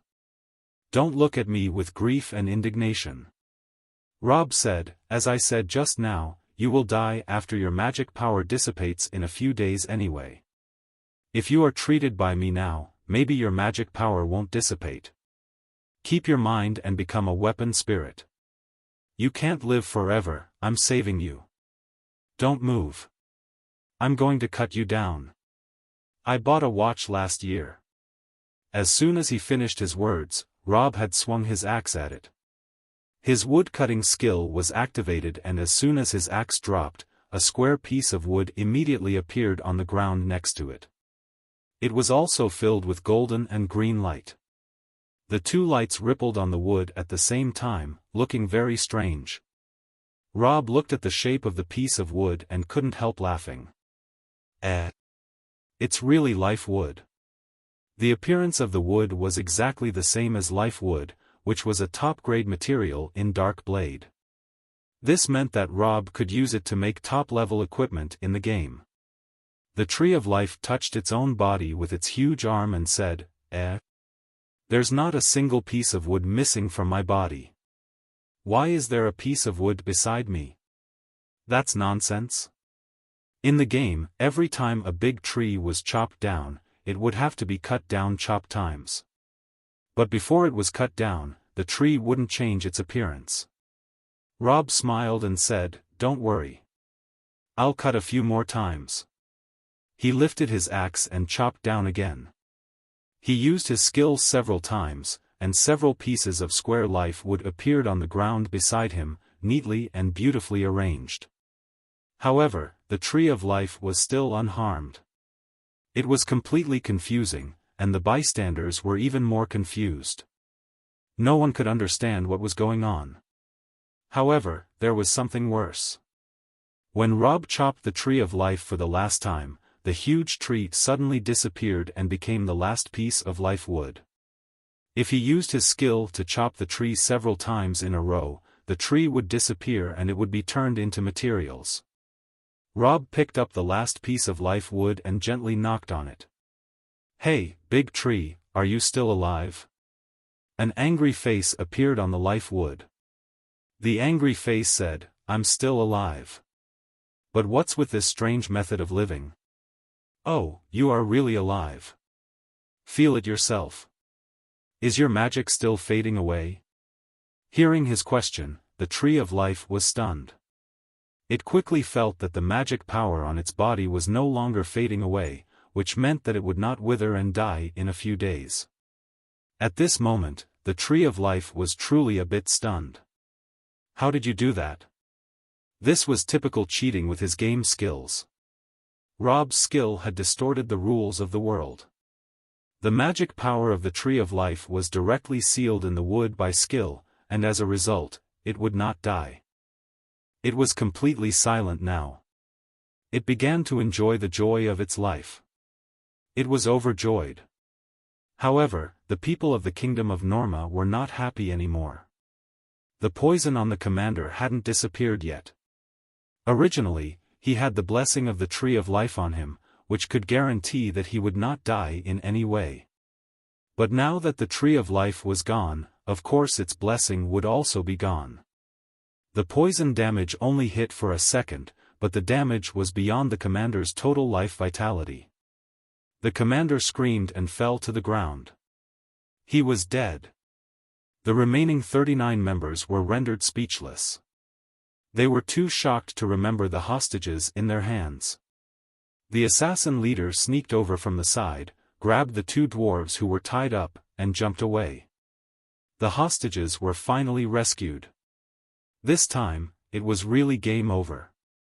Rob smiled and said to the 39 members, "What are you going to do now? Put down your weapons and surrender? I have to remind you that you have trespassed through the border, kidnapped, and stole technology. These crimes are very serious, but they are not equivalent to death. Therefore, if you obediently put down your weapons and surrender, I won't kill you. I can give you a chance to regain your freedom after working hard. But if you insist on resisting, you have to fight against me. If I accidentally defend myself during the process of law enforcement, I can't guarantee your lives, just like this guy on the ground." He pointed at the dead body of the commander. The other 39 members. In fact, they were not afraid of death. If they were afraid of death, they would not dare to carry out such a dangerous task of kidnapping hostages and stealing technology. They were even ready to fight with any powerful enemy to the death at any time. However, the death of the commander and the fall of the Tree of Life shocked them a lot, especially because these were 2 big shots. This had seriously affected their morale. They couldn't help but think, even if I fight desperately, so what? I'm just a slap. Is it really meaningful to fight so hard? The 39 people all lost their will to fight and turned into 39 dried fish. Elsie and the dwarf leader looked at each other and nodded. Then they led the soldiers to the 39 people, intending to arrest them. At this time, Rob turned around and faced the 2,000 soldiers of the Desert Kingdom. After the soldiers were temporarily intimidated by Rob's axe attack, they stayed where they were and watched the show. Now that Rob turned to look at them, they became very nervous. He pointed at the border stela and said seriously, "You can go home now if you have not passed the border stela. I won't talk to you. But if you cross the border stela, you can stay here and be prisoners." The soldiers of the Desert Kingdom were all stunned. Then, the several people who were standing at the edge of the boundary stela in an awkward position moved their feet secretly, trying to move back to the other side of the stela. Some of them who were sure that they had crossed the boundary stela turned around and ran to the other side of the stela. However, just as they took 2 steps forward, they saw Rob raise his hand and activated a slowing AoE. Those who wanted to run suddenly moved like snails, moving at a super slow speed. Some people were only a few steps away from the position of the boundary stela, but they couldn't make it even after walking for a long time. The effect of this was simply too abnormal. The commander of the Desert Kingdom didn't cross the stela. He was still in front of the boundary stela, so he still had time to roar, "What are you doing?" Rob smiled and said, "What's the use of the boundary stela? As a soldier, don't you understand? Do you need me to teach you?" The commander was speechless. Rob said, "We have the right to deal with those who have crossed the border illegally. Don't tell me that you don't know." Well, it couldn't be denied. Although there was no such thing as international law in this era, every kingdom was very far to their own border. It was impossible to cross the border at will no matter where it was. There was only a dead end. If you are stronger than him, you can knock him down forcefully, take him back, and then leave. You can pretend that this never happened, and then the worst result is that it will start a diplomatic dispute. But now he couldn't defeat Rob and was caught. He really didn't know how to deny it. The soldiers of Westwind Holy City divided into a group to catch the soldiers of the Desert Kingdom who were as slow as snails and those from Norma. A soldier smiled, "I seem to have seen this scene before." Another soldier smiled and said, "Wasn't it the same when Matra led his army to attack Westwind Town? The enemy was all slowed down, and then we caught all of them." Ha ha ha. The soldier laughed and said, "Yes, I was a citizen of Westwind Town at that time. Ha! I watched the play from the city wall at that time, but I didn't catch them myself. This time, I can finally come to catch them myself. Ha, it's funny. Look at them. They are as slow as a tortoise." The soldiers of Westwind Holy City laughed and knocked down those slow people one by one. On the other side of the boundary stela, the commander was so angry that he pounded his feet on the ground. He didn't feel comfortable when his soldiers were caught. He really wanted to pick up a knife and kill them, but he can't. Just now, he had seen Rob beat the army of Norma, beat the Tree of Life, and even cut the big Tree of Life into pieces of wood. How could he dare to act rashly? Even if he was given 100 guts, he didn't dare to rush to the side of the boundary stela. He had no choice but to curse them in the language of the Desert Kingdom. Humph. The assassin leader whispered in Rob's ear, "Godfather, that guy is swearing at you." Rob smiled and said, "Don't translate. I don't want to hear the meaning of his swears. It's not healthy, and it's meaningless to listen to it." The assassin leader nodded and retreated. However, Elsie came closer and said in a low voice, "Why don't we take him back to have him work? After all, he is a noble man. After we take him back, the people of the Desert Kingdom will redeem him. We can make a fortune." Rob shook his head with a smile. "He's on the other side of the boundary stela. It's not convenient for me to catch him." Elsie said, "You don't have to care about that. They crossed first." Rob said, "You can't say that. They crossed the boundary because they don't respect other kingdoms. I can't do that. Only those who keep their morals can be upright." Elsie quickly bowed and said, "You're right. You can't lower your noble self by imitating villains." After a long while, the soldiers of the Desert Kingdom and the 39 people from Norma were all taken away with their equipment stripped from them and tied up into a line with a rope. Elsie took the rope and was about to take them through the transmission portal and go back to Westwind Holy City. Rob also turned around and was about to leave. At this moment, a huge sand wind blew from the desert behind him. In the sound of the wind, it seemed that something was moving slowly and heavily, with a huge pressure that pervaded in their direction. Everyone present felt this unusual aura. Elsie and the others turned around in astonishment, watching the sand wind rolling over. "It's a sand storm. This is the edge of the desert. There are rarely sand storms in this kind of place. It's not an ordinary sand storm. What's in it?" While everyone was discussing, the people of the Desert Kingdom suddenly became excited. The soldiers who did not cross the border stela and were not caught turned around together, knelt down to the desert and sang loudly. Rob felt as if he had heard this song before. When he finally remembered where he had heard this song, the sand storm was approaching. Then, the yellow sand wind spread, and a huge figure appeared in the middle. It was the legendary beast guarding the desert, the Sphinx, again. Last time, Rob had defeated Sphinx, but last time, the Desert Kingdom had only used a duplicate to summon it. They had forcefully summoned it in the territory of the Kingdom of Gran. Without the effect of the terrain of the desert, its combat effectiveness could not be fully exerted. But this time, the situation was different. This was the junction of the Kingdom of Gran and the Desert Kingdom. On the other side of the boundary stela was a vast sea of sand, and on the other side of the boundary stela was a yellow and green wasteland with sparse shuttle trees. The Sphinx stood in the sand, its huge body towering above the sea of sand. Its huge eyes were shining with yellow light and stared at Rob and said in a deep and hoarse voice, I felt that you were here, so I came here too. I once told you that if you dare to step into the desert, I will let you pay the price. Wow. Rob looked at the giant in front of him and smiled. Long time no see. 2 years. Tut, tut, have you had dinner today? The Sphinx was angry. Don't greet me like an old friend. I'm here to teach you a lesson, you arrogant man. That's why you are so unreasonable, Rob said. Even if we are enemies, when we meet in the battlefield, we have to hold fists and talk a few words to each other first. You don't have manners at all. The Sphinx was so angry that it almost rolled on the sand. It regarded Rob as an enemy and remembered him for 2 years.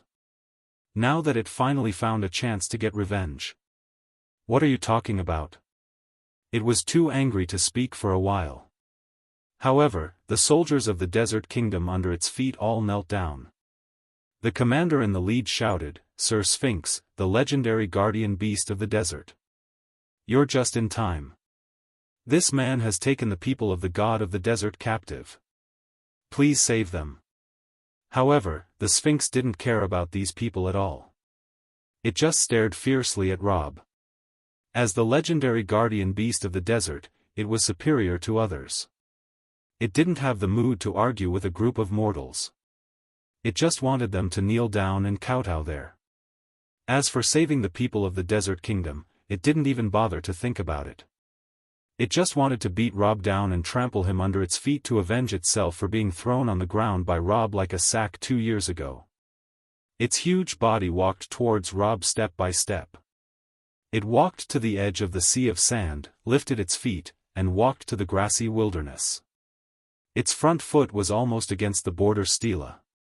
However, as soon as it took this step, it felt something wrong.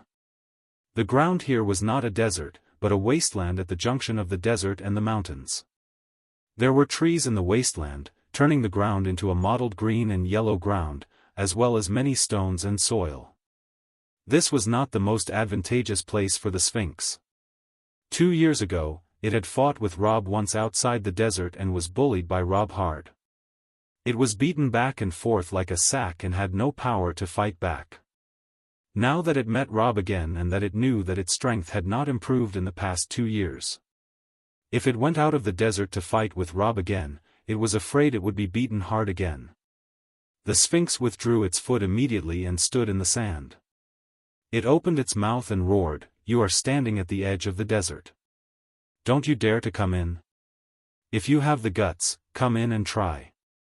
Its roar shook for 10 miles, causing the whole world to buzz. The soldiers and Elsie of the desert kingdom were so shocked that they covered their ears. The soldiers of Norma were also shocked. They had heard of the Sphinx before, but they had never seen it with their own eyes. Now that they saw it, they realized that it was indeed a legendary beast. It was really powerful. Just its roar could make humans tremble. It's a good thing that this huge legendary beast has targeted that strange man from Westwind City. You can't beat the Sphinx, can you? As long as the legendary beast killed that man, they would win. They looked at Rob together, wondering if this pretentious fellow dared to continue to pretend when facing a legendary beast. However, Rob stood on the side of the border stela, with a regretful expression on his face. He said to the Sphinx, Well, although I really want to go into the desert and beat a lion, I can't cross the border of another kingdom without authorization. It's too disrespectful for the territory and sovereignty of another kingdom. I'm not such a person. I'm not a lion. I only have a lion head. It's close. Rob said, Anyway, you have a part of a lion. It's okay to call you a lion. The Sphinx was angry, Stop talking nonsense. Come here. No, I won't. Rob said, I'm a reasonable person. I would never rashly cross the boundary. He's afraid, a soldier from Norma whispered, he doesn't dare to fight with the Sphinx. A priest of the Church of Light next to him also nodded and said, Yes, he must be afraid. He can't defeat the Sphinx. The prisoners thought so too, so did the soldiers of the desert kingdom on the other side. The remaining more than 1,000 people immediately shouted, "Are you afraid? Don't pretend to act strong. As soon as you saw our legendary beast, you don't even dare to act strong anymore. Come here if you have guts. Come to the desert." The soldiers of the Desert Kingdom roared. Rob didn't say anything, but Elsie, who was standing next to him, shouted, "Shut up. How dare you pretend to know the noble temperament of our godfather? If it weren't for this boundary stela, do you think you could still stand here and say such sarcastic words? You would have been caught and beaten. He spared your lives because of the border stela. He is a proud man. He doesn't trample on the dignity of other kingdoms just because he is strong. You should learn something." After saying that, he pointed at the Sphinx and said, "Don't stay there just because you are tall. Come here if you have the guts." The Sphinx didn't know what to say when he heard Elsie. It really didn't dare to come over. If it didn't step on sand, it wouldn't be able to enjoy the power brought by the desert. Without that power, it couldn't defeat Rob. It had been hammered 2 years ago because of it. What the hell was it doing? The Sphinx coughed and said, "I'm the guardian beast of the desert. My job is to guard the Desert Kingdom, and I won't invade other kingdoms, so I won't cross the border of other kingdoms either." The soldiers of the Desert Kingdom immediately clapped their hands and said, "Our guardian beast really respects the borders of other kingdom. Your godfather doesn't dare to come because he is afraid. It's totally different." The Sphinx's old face turned red when it heard this. Fortunately, its face was yellow and no one could see it. It was so embarrassed that it thought, "I can't admit that he said wrong." Rob stood there, unwilling to cross the border. The Sphinx also stood there, not daring to do so either. As a result, the two sides could only look at each other from afar across a boundary stela. On the contrary, the subordinates of both sides began to curse fiercely. The soldiers of the Desert Kingdom shouted, "Your godfather is a coward. He doesn't dare to come over and fight with the Sphinx." Elsie also led his group of people and reitered, "Your Sphinx is really a coward. Does it dare to come out of the desert?" There were a lot of people on the other side of the desert, but Elsie had a magic tool for sound transmission, which was powerful enough to roar. After a fierce battle, the result was neck and neck. In fact, nobody would win just by shouting at each other. Someone who would think they could win by shouting must have a mental problem. While they were cursing each other, Rob suddenly said, "Hey, what's the point of you cursing each other like this?" "Well, there's a plan that can let me fight with the Sphinx. I'll tell everyone and see if it works." Hearing what he said, everyone was curious. What could he do? Rob said seriously, "As you can see, the reason why we can't fight now is that this boundary stela is in the middle. We have a good way, that is, we can move this boundary stela 1 or 2 miles towards the territory of our kingdom. In this way, the Sphinx can come over to hit me. Don't you think so?" Hearing this, the group of members from Norma almost burst into laughter. Several of them thought to themselves, "Are you a fool? If we move the border stela 1 or 2 miles to your side, isn't that 1 or 2 miles of land? Then the Sphinx can come over and trample you. You lose your life and land. Is there anyone more stupid than you?" Hearing this, the soldiers of the Desert Kingdom couldn't help but shout, "Okay, you're courting death. Let's move the border stela to your side now." However, as soon as they opened their mouth, the Sphinx stretched out its huge foot to block them. He cursed in his heart, "Damn it. If the border stela moved 1 or 2 miles outside the desert, a large part of the land that doesn't belong to the desert would be encircled. At that time, he would challenge me on such land without sand. I don't even have a reason not to fight this. I'm afraid that I would only be beaten by him." The wise, legendary beast quickly said, "The people of our desert never take advantage of others. There's no need to move the boundary stela to you. Move it to us. Move the boundary stela 1 or 2 miles towards the desert." The soldiers of the Desert Kingdom were rendered speechless. The people of Norma. They really couldn't understand what they were doing. However, the soldiers of the Desert Kingdom immediately found an excuse for their legendary beast. They thought, it's not a big deal to move the border stela. At the worst, we can move it back after killing all these people. Since the Sphinx is here, we have nothing to fear. They thought they understood what the Sphinx meant, so the group of soldiers quickly moved. Okay, let's dig out the border stela and move it 1 or 2 miles towards the desert. Rob couldn't help laughing. Elsie, go back to Westwind Town and get a camera. Elsie understood what he meant and quickly passed through the transmission portal. Soon he brought it, holding a camera in his hand and recording the soldiers of the Desert Kingdom. The soldiers dug out the heavy border stela, and then dozens of people carried it together, walking towards the desert. The camera of Elsie also turned around, and deliberately stopped the camera on the Sphinx. The Sphinx happened to be very impatient and shouted at the soldiers, "Move quickly, what are you doing moving so slowly? Move the border as soon as possible, so that I can trample that man to death as soon as possible." The soldiers painstakingly carried the border stela more than a mile away, which was in the boundless desert, so they could see clearly from more than a mile away. They dug a deep hole in the sand, and it was not until the soil was seen below that they inserted the border stela and filled it in. Then, the border stela stood more than a mile away in the desert. After recording the whole process, Elsie happily put the crystal ball into his pocket. He was smart enough to know that this video was important evidence. The Sphinx calmed down now. With its 4 legs standing on the sand sea, it felt relieved. It snorted at Rob and said, "Now you can come and fight with me, right? The border stela is already behind me." "Of course." Rob walked forward with a smile. "In order to fight with me, you even sent me more than a mile of land. How can I not fight with you? But then again, even if there is more than a mile of land, it's useless for me to take it. The kingdom is not mine. I'm doing this in vain. I don't know if the queen will pay me a hefty reward afterwards.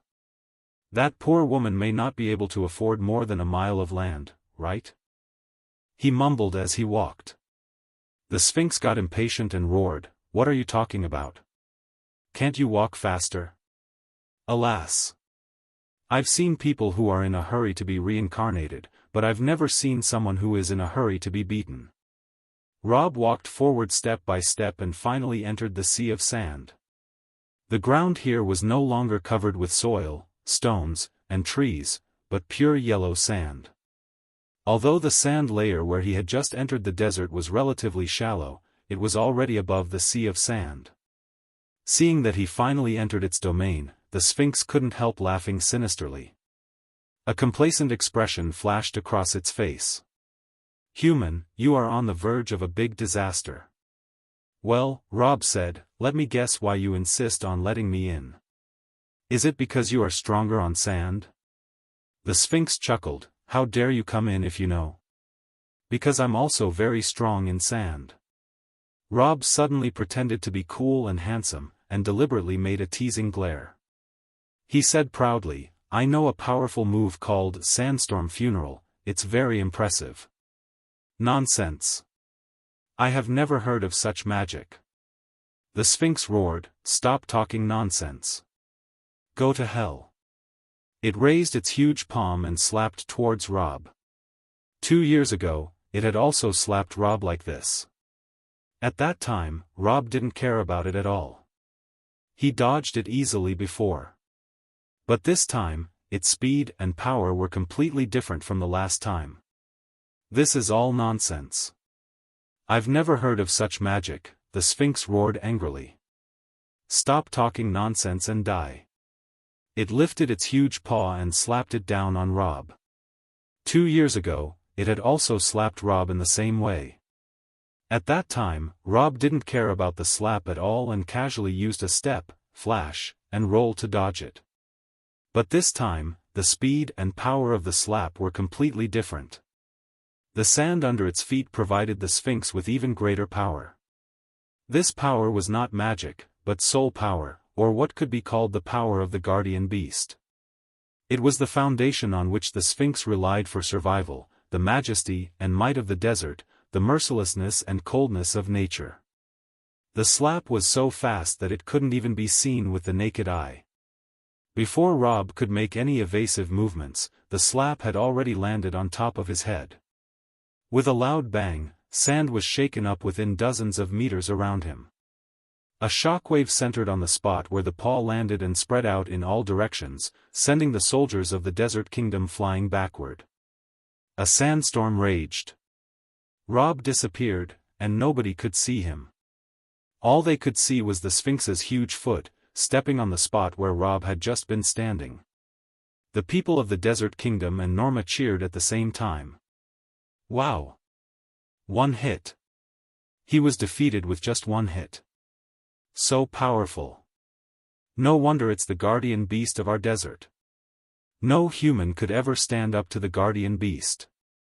He was taken out with just one move. Let's see how he tries to act cool now, ha ha ha. Amidst the burst of cheers, the people of the Desert Kingdom and Norma believed that Rob had been killed.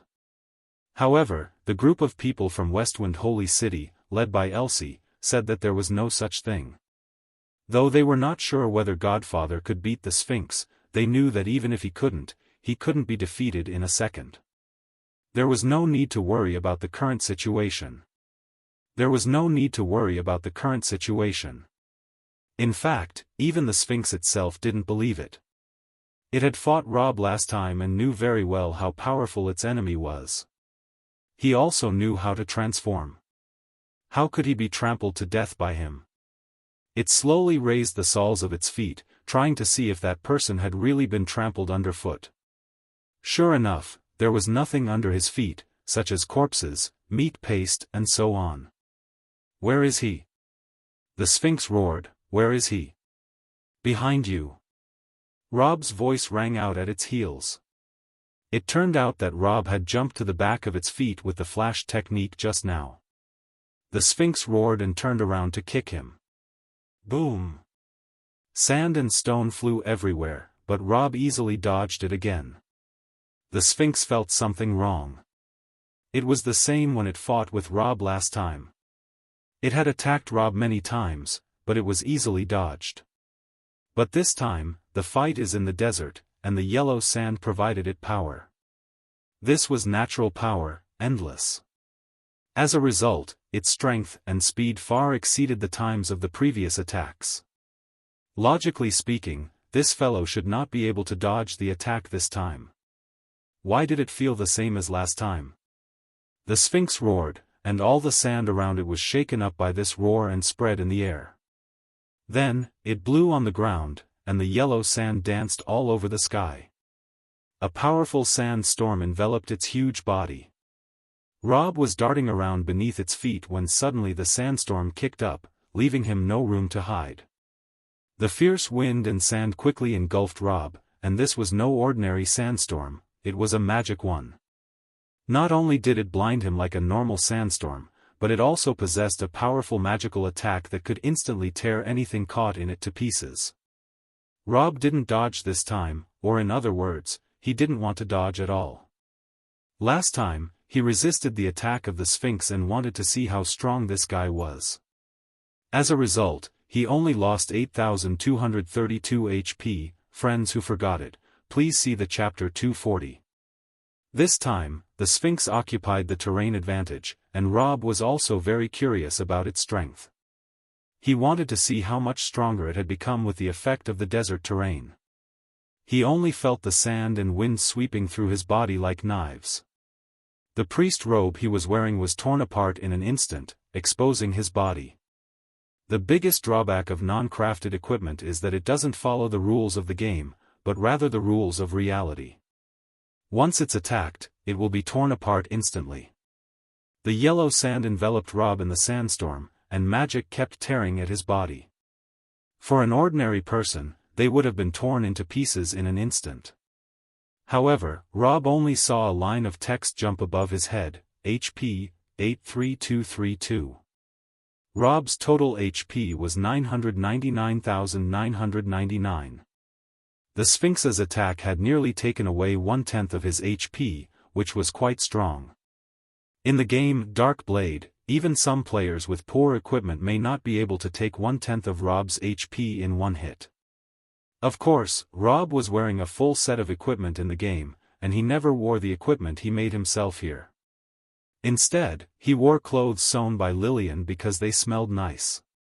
This attack, which dealt close to 10% of his HP, made Rob slightly vigilant. It seemed that there were still powerful monsters that could pose a threat to him. Although he could restore his HP with healing magic, if he just stood there and let the monster attack him, he would still be knocked out after being hit a dozen times. At this time, people outside couldn't see what was happening inside the sandstorm. They could only see a big ball of sand tearing apart something in the middle. Of course, those who were more powerful could sense the terrifying magic contained in the sand. Especially in the infiltration unit of the Kingdom of Norma, there were several mages and priests who were the most skilled at sensing the flow of magic. Even if they were far away, they could still feel the terrifying magic contained in the sandstorm. They didn't believe that there were humans in the world who could resist such powerful magic. They were sure that Rob had no way out. Then, they heard Rob's strange voice echoing in the sandstorm, "Wow! Sphinx, you're the strongest monster that has ever hit me." The people from the Desert Kingdom were shocked. This guy can still talk. He's not dead yet? The people of Norma were also stunned. Why do you guys from the Desert Kingdom always have to plot against my clothes whenever we fight? Rob yelled angrily in the sandstorm. Keep the sandstorm going, don't stop it.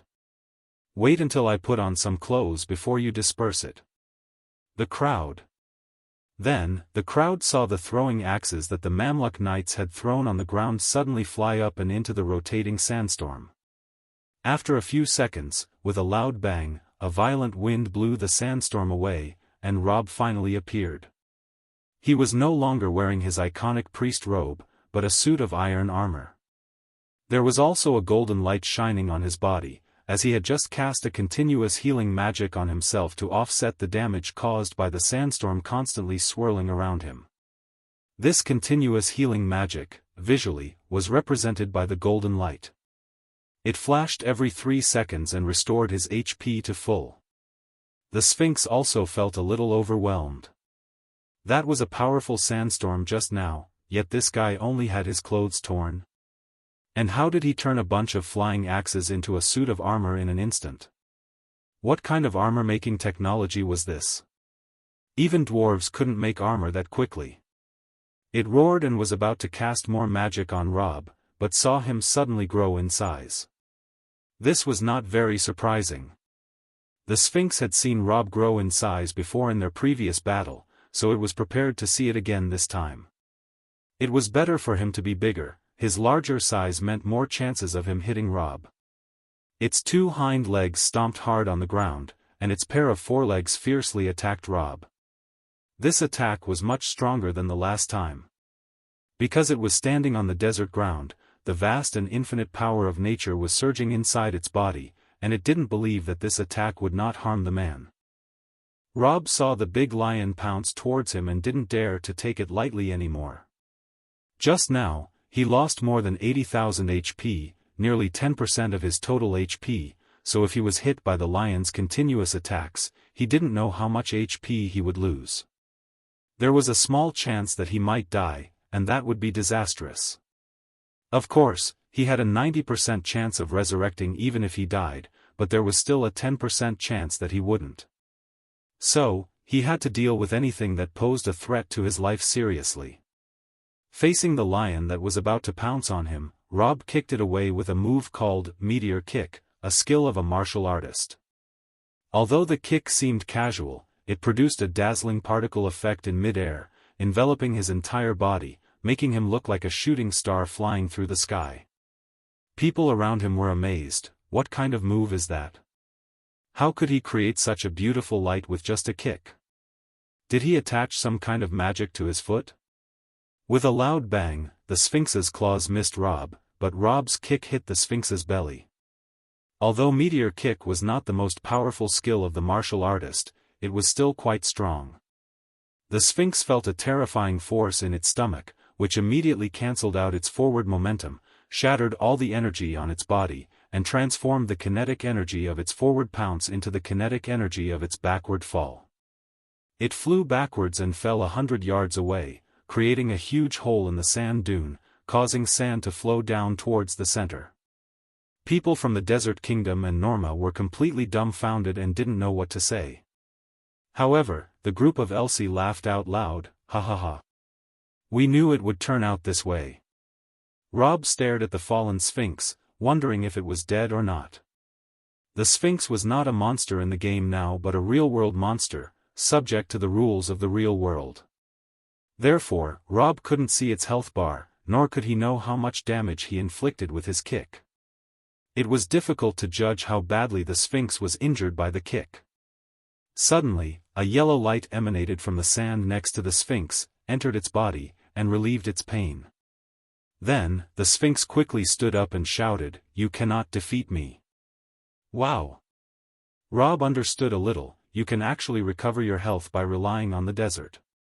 Sphinx roared, "I am the guardian beast of the desert, and the desert is my power. No one can defeat me in the desert." "Blow harder," Rob said. "Come on, show me what else you got." Sphinx raised its huge paw and bellowed, "Let the yellow sand surge." As it roared, all the surrounding sand dunes moved along with it, seeming to come alive and encircle Rob. Rob looked around, front and back, left and right, and several sand dunes converged on him, seeming to want to block his escape route. Then, the Sphinx roared again, leaping high into the air and pressing down from the sky. "What a stupid move," Rob muttered, leaping into the air and punching upward. Ayujin. There's no such skill as Ayujin in Dark Blade. He just threw a random punch and yelled for the effect. The Sphinx fell from above, hitting Rob's upraised fist. Clang! With a loud noise, the Sphinx was knocked flying again. After the Sphinx landed, the sand dunes under its feet closed in around it, forming a sand monster with a big, gaping mouth-like depression in the middle of the sand, apparently waiting to bite it when it landed. Rob couldn't help but smile. He turned in mid-air, then used the martial artist's skill, Meteor Fall, a dazzling particle effect that enveloped him again, making him look like a falling meteor. He crashed into the sandpit with a loud boom. Another wave of flying sand and rocks, and the big sand pit scattered in all directions like a blooming yellow flower. The sand dune's encirclement was broken. Just as Rob steadied himself, the Sphinx attacked again.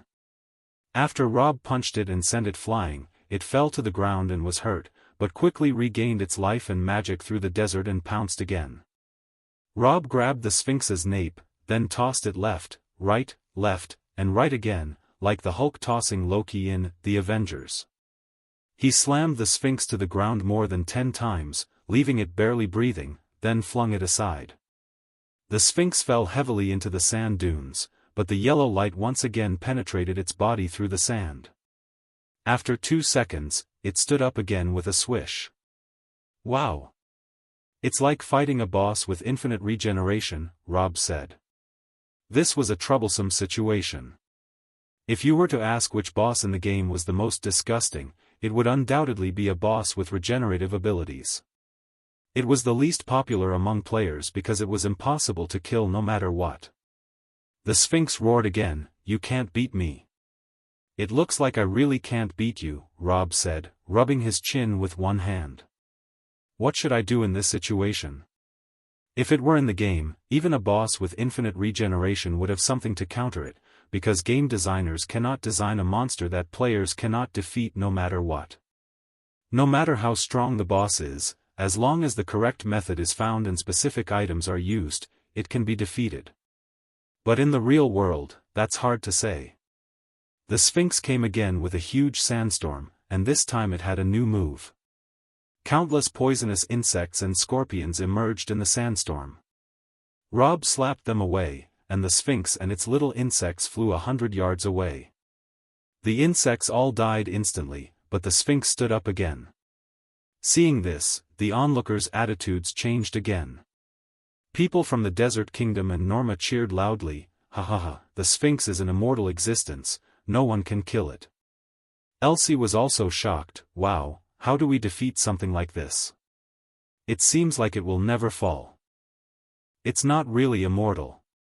Even a fool can tell that the Sphinx can only recover by relying on the desert. Without the desert, Rob could easily defeat it with just a few punches and kicks." In fact, Rob had already thought of a way to deal with this guy: kick it out of the desert with one kick, then follow it up with a hammer to kill it outside the desert. However, using such a method to win seemed a bit too easy and lacked meaning. If he really wanted to make this guy surrender and fear him, he couldn't use such opportunistic methods. He had to knock it down and beat it in the desert until it couldn't get up. This would completely intimidate these Desert Kingdom people and prevent them from causing him trouble again and again. It seems that the only way to intimidate enemies and prevent them from acting recklessly is to resist the desert, that is, to resist nature. To be honest, Rob didn't know if he could do it. His ability comes from the game Dark Blade.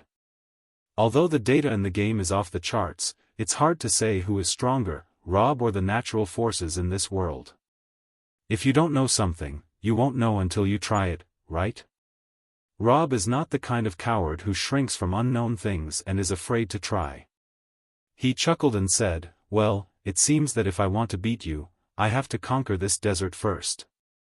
The soldiers of the neighboring Desert Kingdom couldn't help but ridicule him. "You're overestimating yourself. Just because you're powerful, it doesn't mean you can conquer the desert. How do you know if you don't try?" Rob raised one hand high and suddenly a blue light shone from his hand. The magicians present immediately felt a huge magical power erupting from Rob's palm. It was so powerful and terrifying that it seemed to have the power of nature. Rob swung his hand forward and shouted, "Surging waves. This is one of the top water-based magic spells. Its power is insane." When Rob fought a guild battle in the game Dark Blade using this magic, he AoE'd and instantly killed 10 high-level players with excellent equipment.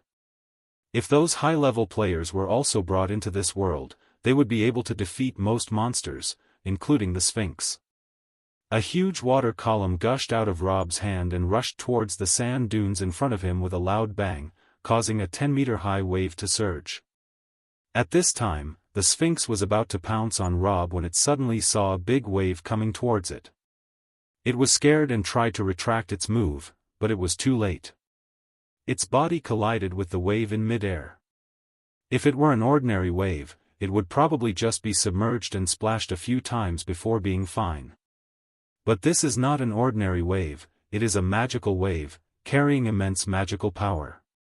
The feeling of it hitting is no different from being struck by a huge iron plate. The Sphinx groaned and flew backward, and the huge wave followed, crashing down and covering it along with the desert under its feet. The people beside it stared in disbelief. This was a terrifying wave, and wherever it passed, the sand was turned wet. But the desert was not to be underestimated. Although it was constantly becoming wet, it was also constantly absorbing the waves. As the waves pushed forward, the height of the waves gradually decreased, and when it had advanced more than a mile, the sand finally absorbed all of it. Of course, the sand for more than a mile became all wet and became a wet beach. The Sphinx lay on the beach, smelling not the inherent dry sand smell of the desert, but rather the scent of the sea. Its magical injury from being hit by the wave was serious, and although it could have recovered by lying on the desert sand, the beach was a different matter. It could not recover its life force and magical power by relying on the sand. Its heavily injured body couldn't move, let alone climb out of this beach. If it could move a bit, it would crawl onto the desert sand that was not yet wet, but its body couldn't move at all. It looked at Rob with a terrified look and weakly said, "What is this? Water magic, so strong." The people from the Desert Kingdom and Norma had also lost their voices, staring at Rob in horror. Rob shook his head, not very satisfied with the power of his magic. The power of the desert exceeded Rob's imagination. He had released a large-scale magic that only covered more than a mile in radius, but it was still a small area for the desert. It didn't take long for the desert to dry up all the water and restore its original appearance. The power of nature is truly infinite. He lost interest in continuing to fight these guys and waved his hand, saying, "Let's go." Elsie gave the middle finger to the people from the Desert Kingdom, and then turned around to follow Rob. His soldiers behind him also laughed strangely and imitated Elsie's actions. The soldiers from the Desert Kingdom did not even have the courage to make a hand gesture and could only look at the dying Sphinx with embarrassed eyes and pale faces. Rob walked to transmission portal and was about to enter when he suddenly remembered something. He turned around and pointed to the border stela standing in the distance in the desert and said, "You moved this border stela there yourselves, so don't move it back. Let it stay there. Otherwise, I will come and move it a little more towards your side." The people of the Desert Kingdom and the Sphinx were silent and no one dared to object. Without further ado, Rob herded the recently captured prisoners and Elsie's group into the transmission portal. He went in last and, before entering, used a skill to grab the pile of life wood he had just made with his skill. He held the wood and went into the transmission portal. The purple portal then disappeared without a trace. At this point, the Sphinx and the soldiers of the Desert Kingdom finally breathed a sigh of relief and sat down on the ground, saying, "What a scary guy." In Westwind Prison, a new batch of convicts for reform through labor has been added. This batch of convicts includes some from the Desert Kingdom and some from the elite infiltration group of Norma. However, this is not a problem for Westwind Prison, as it has had experience managing such war criminals and ensuring that they cannot easily escape. As the setting sun glowed red, Rob sat lazily on his stone chair with his feet up. In front of him was a crystal ball with the beautiful face of the Queen inside. "I heard about the border incident," the Queen's voice carried a hint of excitement. "You expanded the border of the Kingdom of Gran more than a mile north. The people from the Desert Kingdom dared not move the border stela back on their own, so they sent people to negotiate with me, asking us to move the border stela back ourselves. It's really ridiculous. They moved the stela themselves, so why should we move it back? I showed them the video you gave me and gave them a good thrashing." The envoy had to leave in a huff. I can imagine the face of the pharaoh turning red with anger. "Thank you so much for this." Robert shrugged. "Is that genuine gratitude or fake gratitude? Verbal thanks mean nothing. Give me some tangible benefits." The Queen immediately looked wary. "If you want money, I don't have it. If you want my life, I'll give it to you." "Pfft. That's obviously fake thanks," Rob retorted. "Usually when a woman thanks a man, she promises something more intimate. But in the end, you don't want to give anything, not even $100. Promise something more intimate?" The Queen thought to herself, "I'm willing to promise, but are you willing to take it? If you marry me, I'll immediately become coquettish and ask you to help me unify the Kingdom of Gran. Let's see how you stay a lazy bum." Of course, this thought could only be kept to herself. The proud Queen would never admit to having such thoughts about anyone. She gave him a calm look and said, "You are also a citizen of my Kingdom of Gran. What's wrong with expanding the territory for the kingdom? As the kingdom grows stronger, it benefits the people, including you. Don't act like you gained nothing from the expansion of the land." Rob muttered, "Actually, I really haven't gained anything." The Queen didn't want to argue about this anymore, lest Rob trick her into giving him money. She quickly changed the subject. "I heard that you destroyed the Tree of Life and created a giant wave that turned over a mile of desert into a beach, instantly depriving the Sphinx of all its power." "Yeah, that's true." "Is it really true?"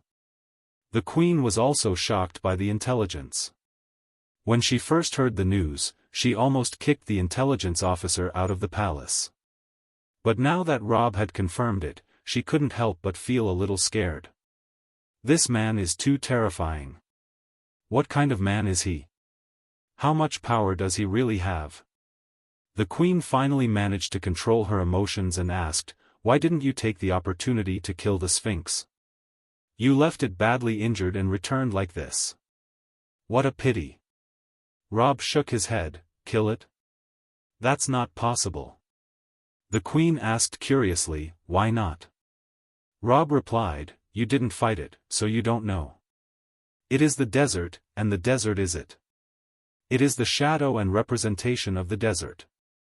No one can kill it unless they can kill the desert. Even if I had blasted it into pieces or used magic to turn it into dust, as long as the desert still exists, the Sphinx will be reborn again. The Queen was surprised and thought for a moment. You mean the only way to truly beat the Sphinx is to manage the desert? Turn the endless sand into an oasis? Yes. Rob nodded. The Queen had nothing to say. After a few seconds, she thought of something and said, your dwarven craftsmen were also taken away. It should be a lesson for you. Your Westwind city has no walls and only focuses on economic development. The town's protection measures are in shambles. Today, your dwarven craftsmen were taken away. Tomorrow, your rabbit papermaker might disappear. The day after tomorrow, your alchemist might be kidnapped. It's time to strengthen the security of Westwind City. Ah. Rob covered his ears. Don't nag me about these things. I know you're right, but it's too troublesome to deal with them. I hate handling these chores. The Queen had no choice but to say, then I'll talk to Elsie about these things. Since you don't want to deal with it, I'll teach Elsie how to handle it. Rob smiled, oh, you're planning something evil. You're exposed. The Queen was slightly surprised, but not ashamed. What? Don't want me to take over your subordinates? Then manage them yourself. If you're too lazy to take care of them and don't let others intervene, then things will only get worse. Who said I won't let you intervene? Rob laughed. I just pointed out your conspiracy, but I didn't say I would oppose you implementing it. Do whatever you want. But you don't understand Elsie well. He's a cunning and slippery person, and you won't be able to win him over no matter how hard you try. Queen squinted her eyes and said, strange, I've heard that Elsie is a slippery and unscrupulous guy who goes with the wind and has no principles. He's a typical opportunist who will go wherever there are benefits. Why do you think he would be loyal to you? I feel that someone like him can easily be bought by a little bit of benefits. Rob replied, the phrase, goes with the wind, is not wrong, but precisely because he goes with the wind, he will firmly stand on my side in this storm. Someone as soft as you, like a gentle breeze, is not enough to make him go with the wind. Humph. The Queen felt uncomfortable being described as a soft breeze.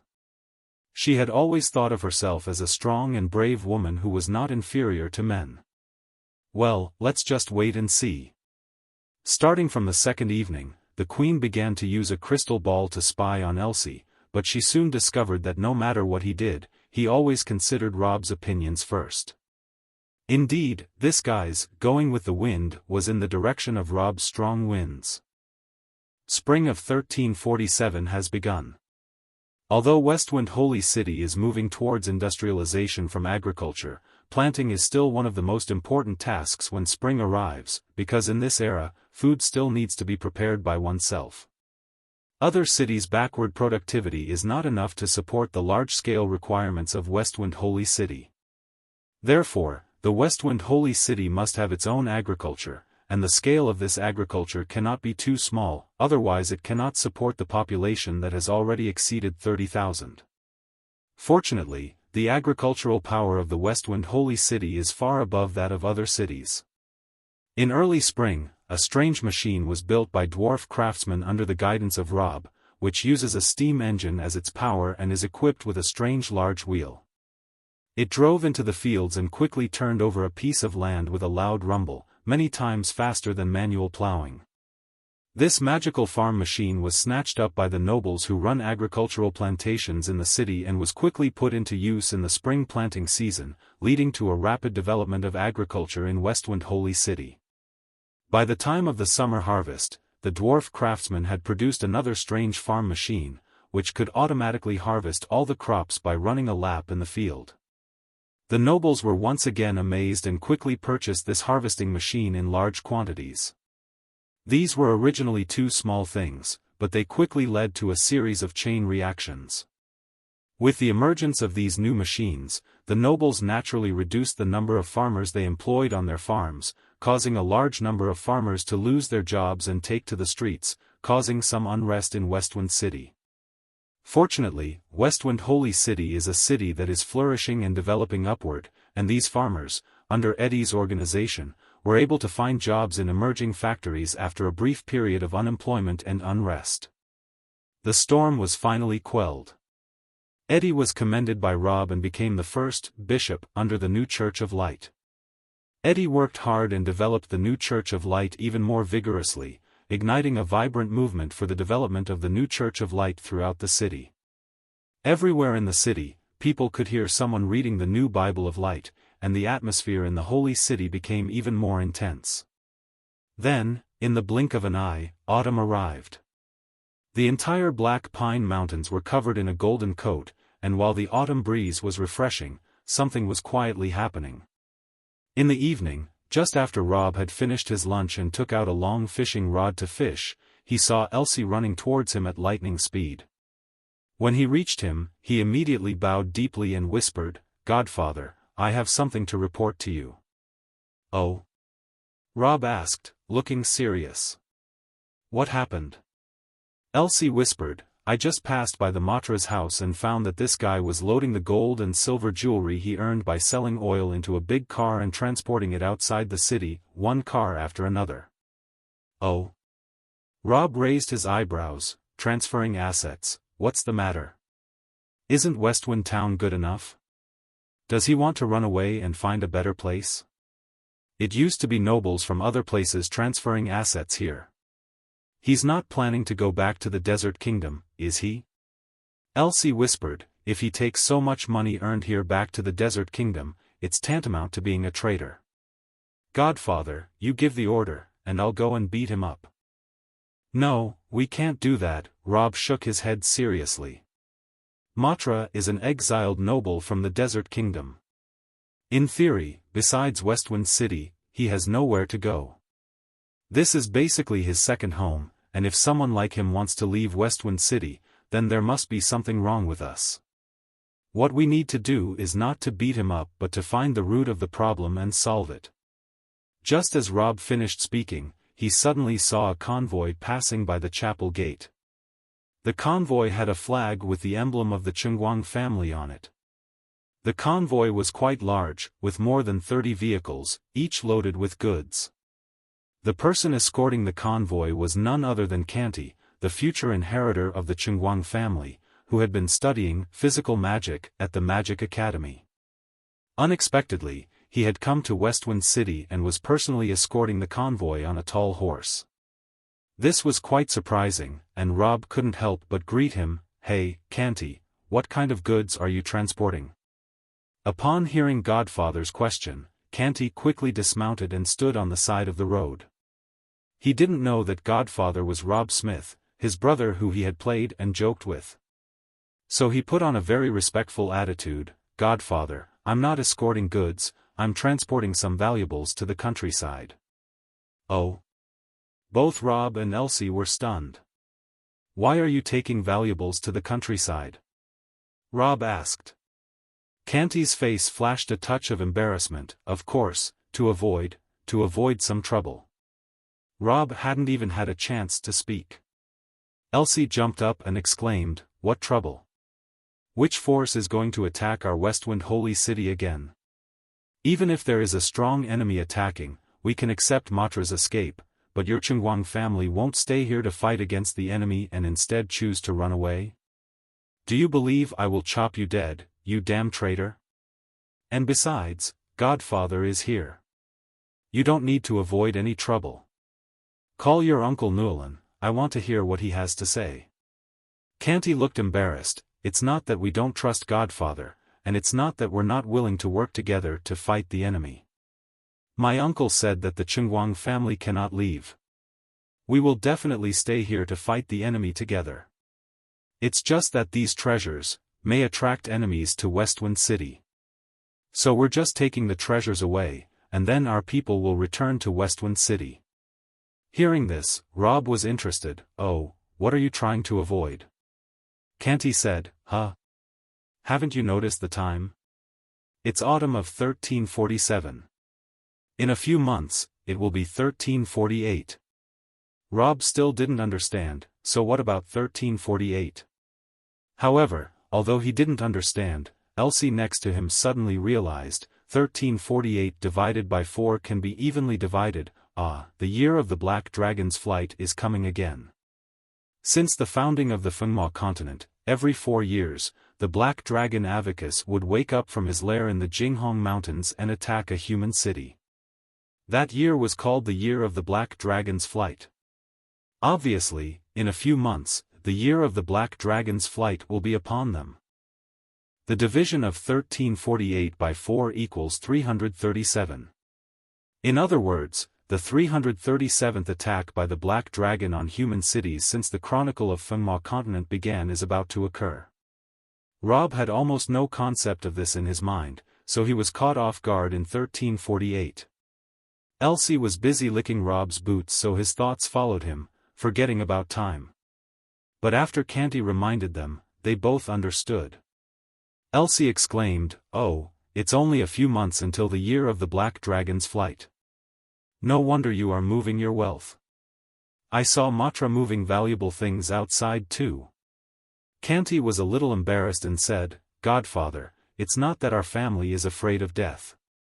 When the Black Dragon's flight really comes, as long as you call for battle, our family will fight to the death. However, keeping these valuables in Westwind Holy City is not really necessary. They cannot help us defend against the enemy, but instead may attract the Black Dragon's attention instead. That's why Uncle asked me to move as much wealth out of the city as possible, hide it in the countryside, and as long as there are not many treasures left in Westwind Holy City, the Black Dragon will not come here." Rob laughed and cried, not knowing what to say at this point. Elsie turned and called out to one of his subordinates waiting outside the courtyard, "Go and call Matra." Soon, Matra arrived and saw the Chungwang family's caravan parked at the gate of Rob's courtyard, with Canty still talking here. He immediately guessed what had happened, and after talking to Canty for a few moments, he explained, "Godfather, my family's idea is the same as the Chungwang family. As we all know, the Black Dragon likes gold, silver, jewelry, magical artifacts, and other treasures. If there are too many of these things in Westwind Holy City, the Black Dragon may attack us. So, I moved all my valuable things out to minimize the possibility of a Black Dragon attack. You can rest assured that I, Matra, am not a coward. I will only send away my property, but I will stay here to prepare for the attack by the Black Dragon." Rob frowned and asked, "Did you do this every time the Black Dragon flew in the past?" Canty was a little embarrassed and said, "Our Chungwang family didn't do it before. You also know that we were just a small border noble family before, living in a dilapidated manor next to Crystal Canyon. At that time, even my uncle hesitated for a while before buying something worth 100 gold coins. How could we have had so much wealth to fear the Black Dragon? It was thanks to your cultivation that my family has the wealth it has now." Matra also said, "My family used to live in the Desert Kingdom. I'm not bragging, but the Desert Kingdom has never been attacked by the Black Dragon in the 1348-year history of Fengma continent, so I never moved anything before." Rob pointed at Matra and laughed, "You idiot, is that something to be proud of? It just shows that the Desert Kingdom is poorer than anywhere else. In fact, the nobles of the Desert Kingdom were not poor, as it was rich in gold mines. Matra was wearing gold rings all over his body when he first appeared. However, the people of this kingdom were poor, and their cities were desolate, with no signs of prosperity." As the two were talking, they suddenly saw Marion running towards them from outside and said quickly to Rob, "Godfather, I have something to tell you." "Oh?" Rob had already guessed what it was. Sure enough, Marion blushed slightly and said, "My family plans to move all its assets stored in the Holy City out of the city and hide them in a small town. They will be moved back in 1349. I'm afraid you will misunderstand, so I came to tell you first. It's not that we want to run away, it's just to reduce, huh? You guys here too? When she finished speaking, she realized that Kanti and Matra were also present. It seemed that they had the same plan as her. Rob shrugged, okay, who else? Just as he finished speaking, the sewer cover opened, and the dwarf leader popped out from it. Kanti, Matra, and Marion all awkwardly said, "Is it your turn now?" The dwarf leader looked confused. What, me? What are you talking about? I came to find the Grandmaster Blacksmith. I have something important to say. Don't interrupt. He quickly ran over from the sewer, anxiously saying, Grandmaster, the year of the Black Dragon's flight is only a few months away. I think that Black Dragon is an ancient dragon with high intelligence. It may discover that our steam engine is the most powerful treasure in the world and may come to steal it. I'm thinking, should we move all the steam engines out of the city and hide them somewhere? Elsie, Kanti, Matra, and Marion all exclaimed together, no way. You don't understand anything. Just as they finished scolding the dwarf leader, an elf old man ran down from the hillside next to them.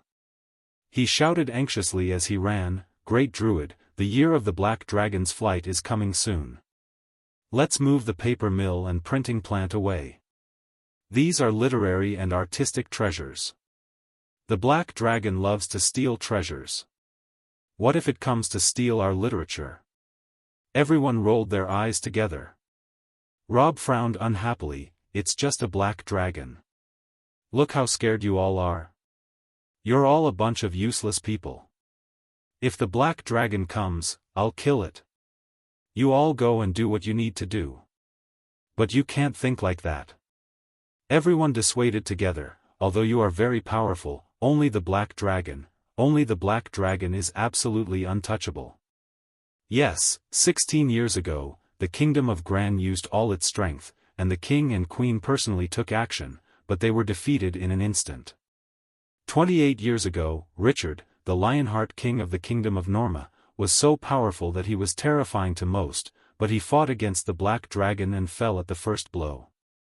164 years ago, a brave man led his team to battle against the black dragon, but they couldn't last a single round. As everyone discussed the history of the continent, Rob didn't pay attention at first, but then found it quite amazing. It turned out that humans on Fengma continent had been desperately resisting the Black Dragon for over 1,000 years, and various heroes and powerful warriors had devoted themselves to the fight against the Black Dragon. However, the ending was so regrettable that no matter how powerful they were, they couldn't even withstand a single attack from the Black Dragon. The overwhelming power gap made it impossible for humans to see any chance of winning. Even with Rob's insane combat power, no one around him believed that he could defeat the Black Dragon. Even the number one bootlicker, Elsie, spoke solemnly, Godfather, we don't need to confront the Black Dragon. It's just a temporary refuge once every 4 years. A real man can bend and stretch, it's no big deal. Why don't you give the order for everyone in the city to move their belongings to the countryside, take down all the street lights, hide their gold? We have a few months to evacuate the city. That way, the Black Dragon won't come. Elsie's proposal received support from everyone. A few nobles chimed in, yes, moving wealth away to avoid the Black Dragon is better than fighting it head-on. The dwarf leader added, the steam engine must be moved away. It's more precious than any wealth, and the Black Dragon will surely come to steal it. The elf elder added, the paper mill and printing plant must be moved away. This is the real wealth. If I were the Black Dragon, I would loot these 2 places first. Rob scoffed and laughed, shut up and do what you need to do. I won't stop you from moving your wealth because everyone has their own goals and ideas. But if you want me to order the entire city's assets to be moved, forget it. It was impossible for Rob to order the transfer of the city's assets. He had been playing this simulation city game for more than 3 years, and he had finally achieved the size and condition it was in now. If he were to move its assets now, it would be a complete disaster. A developing city cannot be separated from its capital. The key to making a big city is the effect of hoarding. If all the wealth in the city is moved to the countryside to avoid an attack, it will cause a significant blow to the entire city's economy. Although it's only a year, how many years will it take to recover from the blank space of a year? My mind is made up. Don't try to persuade me anymore. Rob snorted, you can move your things, but you must do it quietly. Move them in the middle of the night to avoid causing chaos and panic in the city. Don't cause the people to imitate you, or I will find trouble with you. The several trusted subordinates looked at each other, and they saw deep worries in each other's eyes. But Rob's attitude was firm, and they couldn't persuade him any further. They had to leave temporarily and hold a small meeting in Baron Newland's estate to secretly discuss what to do next. Rob saw them leaving together in the same direction and knew they were going to discuss what to do next. However, he couldn't be bothered to deal with this kind of thing, so he let them go and mess around on their own. Just as he was about to stretch his muscles and go soak in a hot spring, the crystal ball on the table suddenly lit up. Rob answered the phone and immediately saw the beautiful face of the Queen. As soon as the phone connected, the Queen spoke quickly, "It's autumn." Rob was amused as he knew that she was going to talk about the same thing. "Okay, are you here to remind me that 1348 is almost here?" "Exactly." The Queen said, "So, the wild and lawless Rob also knows how to calculate the year of the Black Dragon's flight." Rob shrugged. "I wasn't going to, but a large group of people came to remind me today. I can't help but count it now. And yes, you're one of them." The Queen fell silent. It was an awkward moment, but the Queen wasn't one to shy away from them. A few seconds later, she regained her composure and asked, "Are the nobles on your side beginning to be unstable and leaving?" Rob nodded. "Yes, some are taking their wealth and running, some are taking their steam engines, and there's an old man who wants to move the paper and printing factories. It's insane." The Queen burst out laughing, slapping the table. She was hysterical. Rob said, "What are you laughing about? I'm sure things aren't much better on your end. After all, Bright Road is a wealthy city." For a moment, the Queen stopped laughing and sat up straight. She quickly regained her composure, and her face became serious again. It was hard to believe that a second ago she was laughing and hitting the table. Rob was impressed by how easily she could switch between emotions. Speaking slowly, the Queen said, "The nobles are all moving their things out. At least 10 caravans left the city today. I took the opportunity to see how wealthy they are. They're all rich enough to take on a kingdom." Rob shrugged. "They're rich enough to take on a kingdom? Come on, that's only because your kingdom is so poor that even a poor noble can rival the kingdom." The Queen fell silent again. That comment was harsh. "I'm poor." "So what?" The Queen said. "I'm proud of being poor. Being poor is safe. In other years, being poor is shameful, but in the year of the Black Dragon's flight, I can proudly say that no place in the world is safer than mine." Rob was speechless. The Queen laughed again. "But you're not so lucky. You know how much money you have. As far as I know, there are at least 2 things in your possession that people want: the steel that you didn't use for the tank, and the tree of life that turned into life wood. The Black Dragon is excellent at sniffing out treasure. The chances of it visiting Westwind City are pretty high. I suggest you prepare to run away early." Rob was annoyed. "Even you're telling me to run away? Isn't there anyone in the world who thinks I can defeat the Black Dragon?" he asked. The Queen's smile suddenly disappeared from her face, and it turned pale. In a very sinister tone, she said, 20 years ago, I thought the most powerful people in the world were my parents. They had the ability to deal with any enemy in the world. But as you know, my most respected and trusted loved ones were taken away by the Black Dragon in an instant." After saying this, her tone began to be filled with sadness. "So, I hope you can escape." The weight of these words was heavy, with an unclear emotion attached to them. Rob felt the queen's strong emotional fluctuations, and it seemed that she had something deeper to say, but her pride prevented her from being so clear. Sorry. Rob shook his head. I won't run or hide. I won't deliberately evacuate valuables either. The city's development cannot withstand this kind of upheaval every 4 years. If the black dragon really comes, I'll cut off its head. Don't be stubborn. The queen exclaimed in a moment of panic, but she quickly realized her mistake and lowered her voice. I must remind you that the black dragon is strong. You should give up this idea. I won't, Rob replied. It's unknown whether or not Rob can defeat the black dragon, but these people advising him not to go are cowardly. Rob doesn't agree. For most ordinary players, it's not necessary to defeat a powerful boss. Just saying, we're here to play games, not be played by games, is enough for them to withdraw naturally. But Rob is a hardcore gamer, and don't underestimate hardcore gamers. The more powerful the boss, the more you should challenge it. If you can't beat it, then fight like your life depends on it, lose sleep and food just to fight it, level up and come back to fight it again. This is the true nature of a hardcore gamer, and there's never a reason to give up. The queen saw that she couldn't persuade Rob, and a trace of worry deepened in her eyes, but she didn't try to persuade him again. She understood that when a man had decided something, not even 8 horses could pull him back. Of course, men often made foolish decisions and stubbornly persisted, leading to their own downfall. But it was precisely because of this tenacity and spirit that men were able to achieve what others couldn't and create a new world. Even if there were 10,000 fools who couldn't be persuaded, as long as one of them succeeded, the world would move forward one step.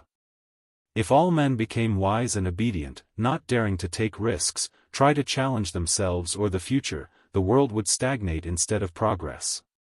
Short-sighted women might not understand this, they only knew how to dissuade their men, but those like the queen, who had exceptional vision and insight, certainly did. She was only worried, but never obstructed. The call was hung up. The queen thought carefully and then turned to the attendant next to her, summon all the important ministers to come. In no time, all the important ministers of West Gran were gathered together. The queen said to them sternly, Westwind City is acting recklessly. That damn man doesn't intend to move his wealth, and I can even sense that he wants to attract the black dragon Avacus and fight it to the death. As soon as they heard this, the expressions on the ministers' faces were extremely interesting. A moment later, a minister stepped forward and whispered, For us, this may be an opportunity to take back Westwind City. If that man is killed by the Black Dragon, we can easily regain control of Westwind City. Don't be ridiculous, the queen said indifferently. What's the use of taking back a city that has been raised by a black dragon? Do we rebuild it for fun? The minister thought carefully and then withdrew in embarrassment. A commander stood up and asked, Your Majesty, what do you want to do? The queen said seriously, We may need to prepare for a battle with the black dragon. This statement shocked everyone in the room. All the ministers showed an expression of disbelief, and even a few of them started to shake. A minister immediately said, Your Majesty, are you asking our soldiers to go die? A commander also said, We do not fear death, but going to fight an enemy with such a significant strength gap is not bravery, but stupidity. It will only lead to loss of lives and no benefits. The queen's beautiful eyebrows wrinkled deeply. I did not mean to send soldiers to their death, because we may not necessarily lose. That damn man is still in Westwind City. As long as he is there, we might be able to fight the black dragon. Ministers shook their heads together. There have been many heroic figures in the past, and everyone thought they could fight the black dragon, but in the end, the result was their deaths.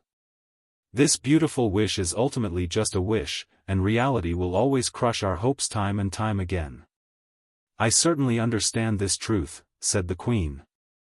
But we cannot give up any opportunity to defeat the black dragon. Avacus, the black dragon, is a common enemy of all people and all kingdoms on the mainland. If we cannot defeat it, we will always live in fear.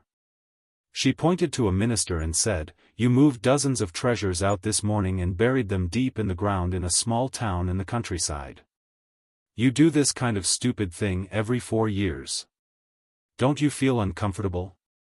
The minister lowered his head awkwardly and said, I don't mean to run away. I just want to reduce the probability of being attacked by the black dragon of Bright Road.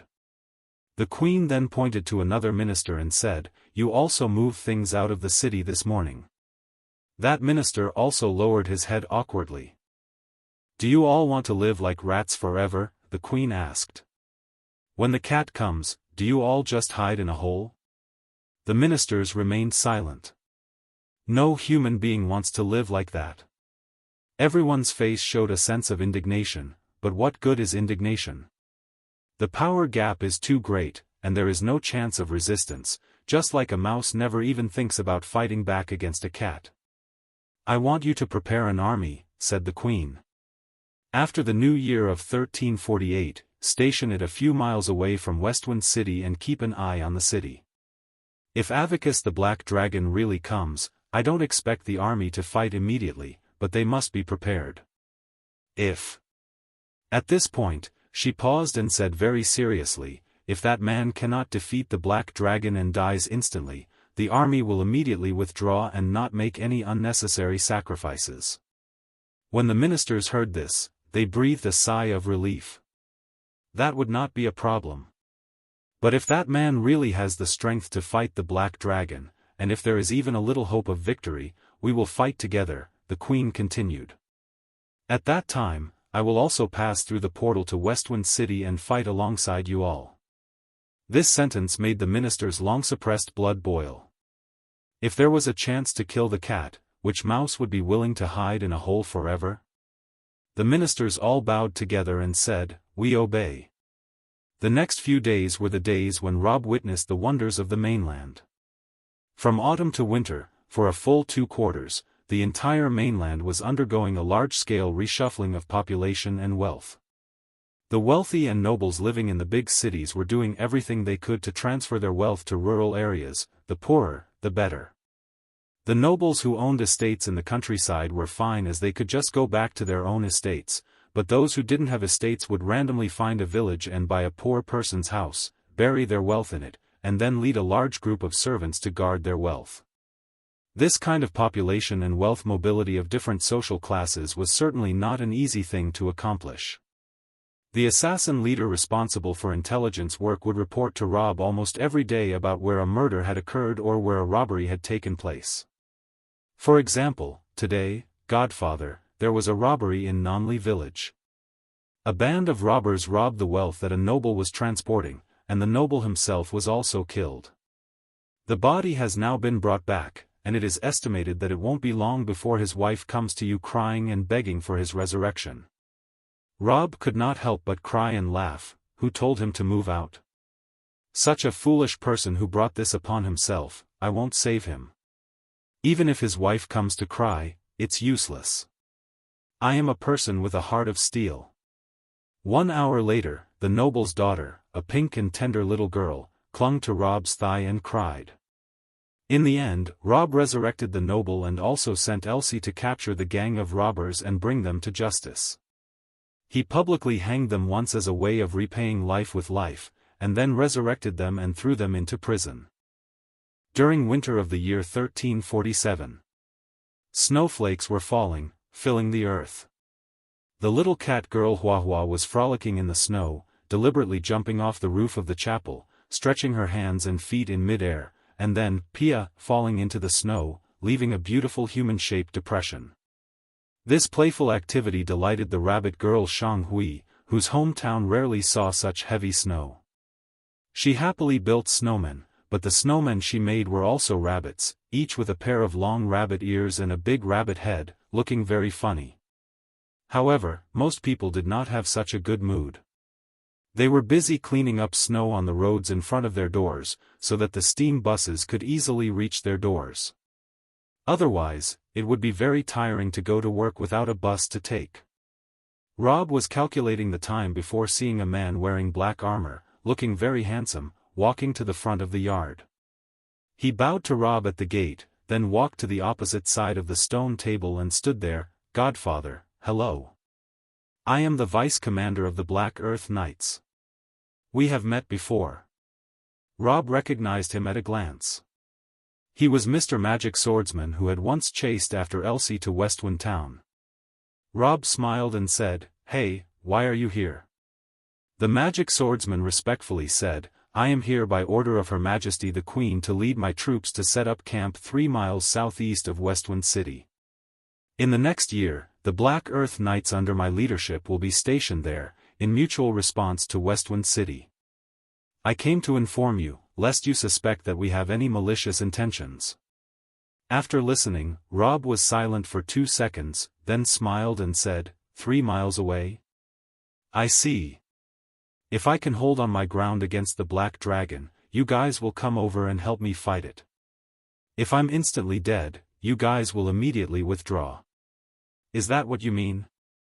A hint of embarrassment flashed across the Magic Swordsman's face. This man was indeed very cunning. With just a sentence, he had guessed the purpose of their visit. He was indeed the man who had developed Westwind Town into a big city from a small town. His brain was too fast. He respectfully said, "Please forgive us for being so useless." "It's okay, I don't blame you." Rob said, "I have heard from others about how strong the Black Dragon is, and I can understand your concerns. Besides, this is definitely not your idea, but the idea of that woman. As a soldier, you can only follow orders, why would I blame you?"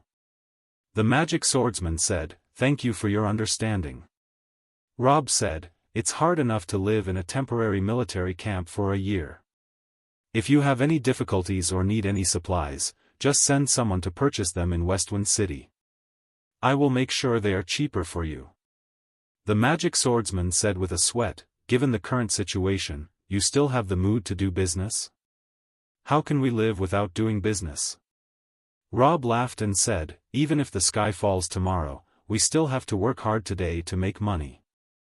Otherwise, if the sky doesn't fall, and you haven't made any money, won't you starve to death?" The Magic Swordsman smiled and said, "Thank you for teaching me." Rob asked casually, "Mr. Vice Commander, is Madeline still guarding Crystal Canyon?" The Magic Swordsman replied, "The commander is still leading a Black Earth Knight group stationed on the border, monitoring the movements of the Desert Kingdom. Since you moved the border stela in the north more than a mile north, the Desert Kingdom has been plotting to move the stela back. The commander often argues with the people from the Desert Kingdom near the border stela." "Huh." Rob laughed. "What about Kingdom of Norma? What are they doing now?" The Magic Swordsman said, "Since their last operation, the Kingdom of Norma has been quiet and has been on guard by the seaside to prevent our steel battleships from attacking their ports. Apart from that, they haven't done anything, probably because the year of the Black Dragon's flight is coming soon, so they dare not act recklessly. They are transferring the wealth from the big cities and assembling heavy troops to guard the capital and important cities. Oh, and Mandra is the same. During the year of the Black Dragon's flight, no one dares to easily move their troops." After learning about the world situation, Rob found it quite boring. Okay, when the year of the Black Dragon's flight comes, the whole world seems to come to a standstill. Come to think of it, the year he came to this world was also the year of the Black Dragon's flight. Queen Miss took advantage of the fact that all kingdoms were not allowed to move their troops that year and seized the opportunity to rebel against Mandra. Otherwise, with her strength at the time, it would not have been so easy to raise a flag. After the Magic Swordsman bowed and left, Rob saw a group of people walking towards him with smiles on their faces. Upon closer inspection, they were actually a large group of rabbit people. These rabbit people were wearing Eastern-style cotton-padded jackets, looking round and fat. When they saw Rob, they greeted him loudly in Chinese, "Ah, Godfather, hello. Long time no see, we have missed you very much." These rabbits translated "Godfather" into in Chinese, which sounded a bit less significant, but they couldn't take advantage of Rob's status. Rob asked in surprise, "Who are you? Are you craftsmen from the paper mill?" The leader of the rabbit people said, paper mill? What paper mill? I am Shang Yang. Don't you remember? I am the Easterner rescued from the hands of the kingdom of Norma by you. Rob said, who can tell who you are? All of you rabbits look the same. Westerners think all Easterners look the same, but in fact, Easterners think Westerners look the same too. Shang Yang didn't mind Rob's criticism and smiled, saying, we traveled the T-Horse Ancient Road, returned to Big Tang, rested for a while, prepared some goods, and quickly set off again. We once again crossed the T-Horse Ancient Road and came back to Westwind City. Here is the tea you wanted. I brought a big bag for you. He took out a large bag of tea from the bag and placed it in front of Rob. Upon seeing this, Rob couldn't help but feel delighted. Surprisingly, Shang Yang also brought out a set of tea utensils and placed them in front of Rob. The exquisitely carved tea tray made of tree roots, several high-end Jingdajun-made teacups on top, and a top-notch purple clay teapot all together made the set instantly luxurious. Rob gave him a thumbs up. Eastern people are sensible in gift-giving, they always give a complete set. This is the etiquette of their kingdom. In this day and age, the East is indeed more civilized than the West, at least in terms of dining etiquette. The East is really ahead of the West by several blocks. Rob quickly shouted, Lillian, bring some hot water. Shang Yang and his daughter, Shang Hui, met each other with great joy. Both had been worrying about each other, one concerned about whether her father could safely travel along the T-Horse Ancient Road, and the other about the safety of his daughter who remained in the West. Now that they had seen each other safe and sound, they were naturally overjoyed. After their short celebration, they got down to business. Shang Yang sat down at Rob's stone table, took the water kettle passed to him by Lillian, and brewed a pot of tea for Rob with an elegant and calm gesture. Since Rob was someone who understood Eastern culture, Shang Yang assumed that Rob would also have a calm demeanor like him. However, to his surprise, when Rob took the tea cup, he drank the tea like he was drinking plain water, without any elegance or poise. Shang Yang thought to himself, well, no matter how much he understands Eastern culture, he is still a Westerner. I can't expect him to know anything about the tea ceremony. As Rob drank the tea, he smiled and said, this pre-rain dragon well tea is really good. Give me another cup. Shang Yang shook his head and apologized, I'm sorry, Godfather. We really couldn't bring those snacks you wanted, such as the osmanthus cake, along the T-Horse Ancient Road. It's too dangerous and difficult, and it takes several months to travel. Those will all spoil along the way. Rob was disappointed. Shang Yang said, I could only bring you a few things that won't spoil. He then opened his baggage and took out some eggs. Rob was delighted when he saw them, salted duck eggs and century eggs. Shang Yang was amazed, Godfather, you even know these? You're amazing. You're the first Westerner I've ever met who can recognize these two types of eggs at a glance. Rob was in a good mood and started talking nonsense, I've traveled to the East, you know. Although I'm happy to have these two types of eggs to eat, it's still a pity that I don't have those cakes. Shang Yang said, don't worry, Godfather. Although we can't bring those cakes, we brought a pastry chef who can make them. As long as we give him the ingredients and tools, he can make all the cakes you want to eat. He pulled out a rabbit folk from behind and smiled as he pointed to Rob, this is the pastry chef I hired from Yangzhou with a high salary. When he heard that we were going to the western regions, he initially refused to come. However, I thought of Godfather's life-saving grace and said that we only needed a few cakes. Since I said that I would do whatever it takes to get those cakes for you, I spent a lot of money on him. The rabbit pastry chef looked at Robert with an arrogant expression, hoping to convey a message of, I'm very capable, you should respect me. Unfortunately, Rob didn't understand the bunny's facial expressions, so his performance was in vain. As the pastry chef was about to speak, Rob suddenly reached into his pocket and took out a large gold coin, which he handed to the pastry chef. Brother, please, make me some delicious pastries. The pastry chef looked down and saw a handful of golden coins in his hand. If they were Eastern money, they must be worth several taels of gold. He immediately knelt down to Rob and said, "From now on, you are my ancestor. You can ask for any pastries you want, and I will do my best to make them for you."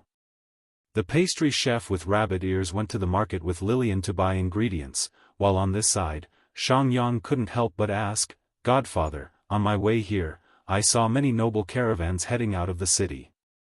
What are they doing?" Rob explained about the Black Dragon's flight and smiled. "Is Big Tang also moving their wealth to avoid the Black Dragon?" Xiangyang laughed. "Some are, but it's not the mainstream.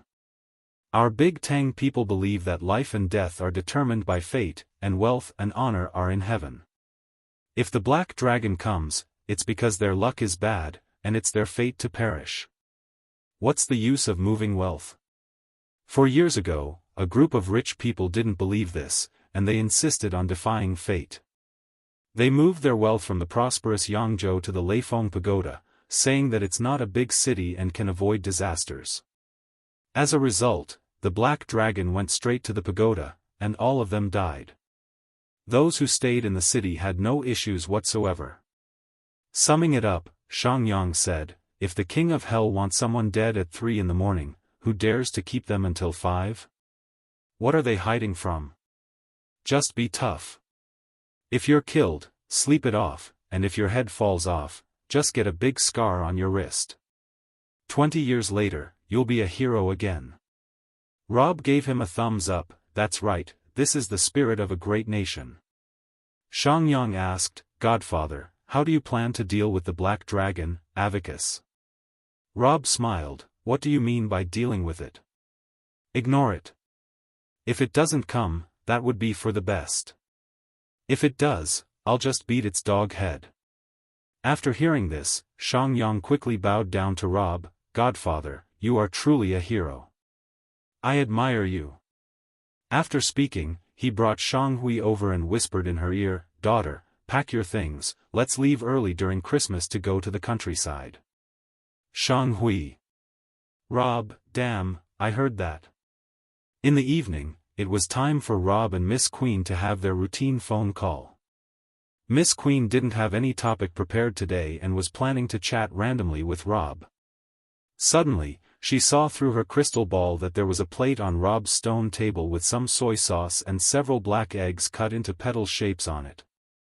Miss Queen's eyes suddenly sharpened. "What on earth is on that plate? Why are there these black eggs? Even the egg yolk has turned blackish green.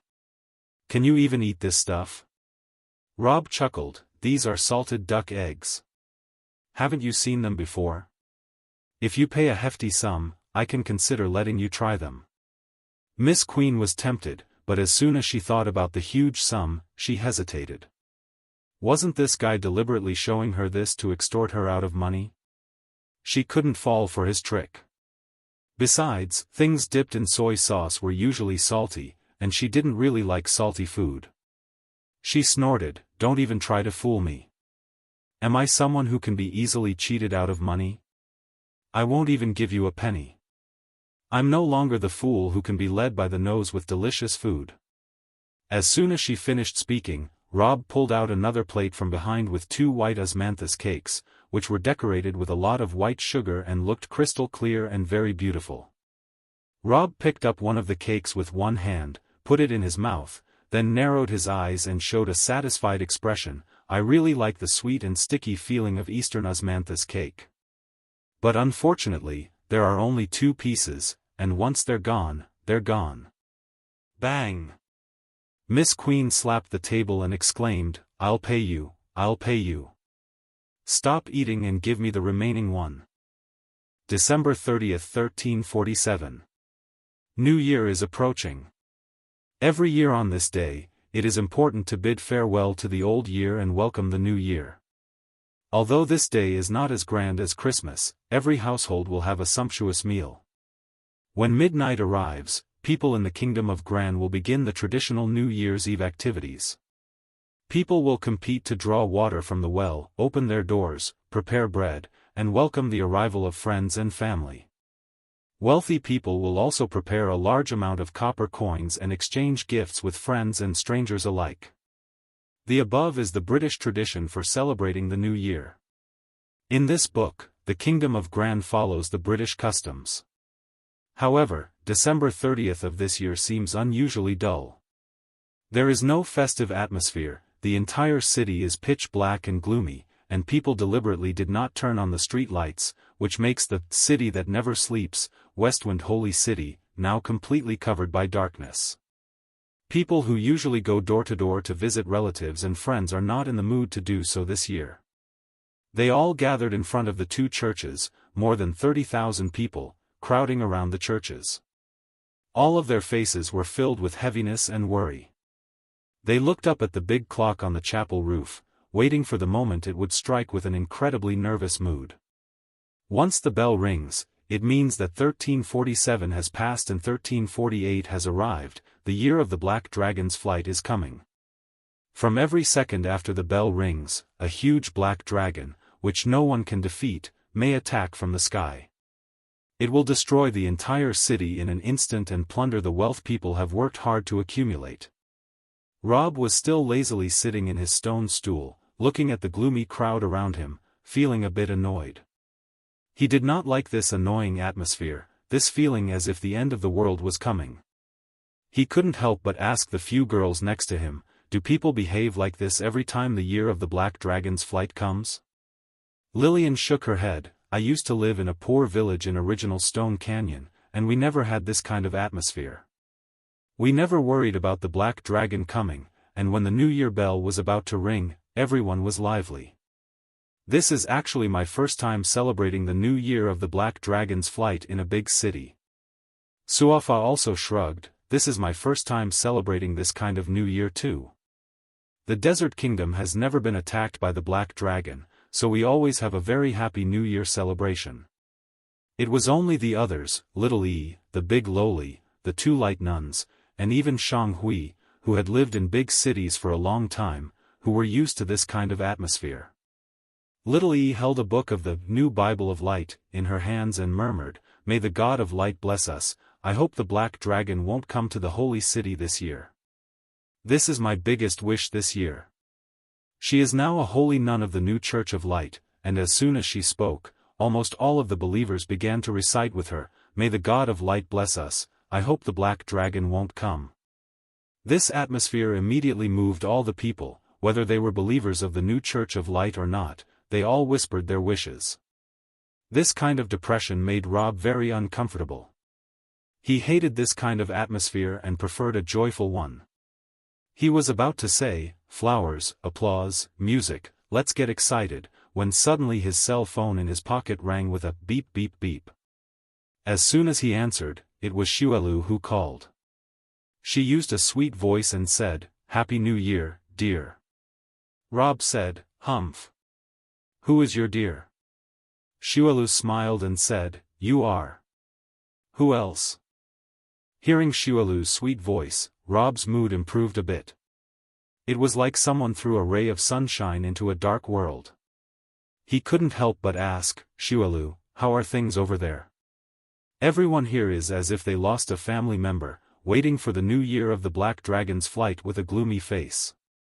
"Ha ha ha." Shuelu laughed, "I knew it would be like this. Every New Year of the Black Dragon's flight, the people in big cities are like this. No wonder, since Westwind Town has become a big city now." "And you're still laughing?" Rob said, "I'm not happy here. I'm just waiting for the Black Dragon to come so that I can beat its dog head in. I can't stand this kind of thing every 4 years."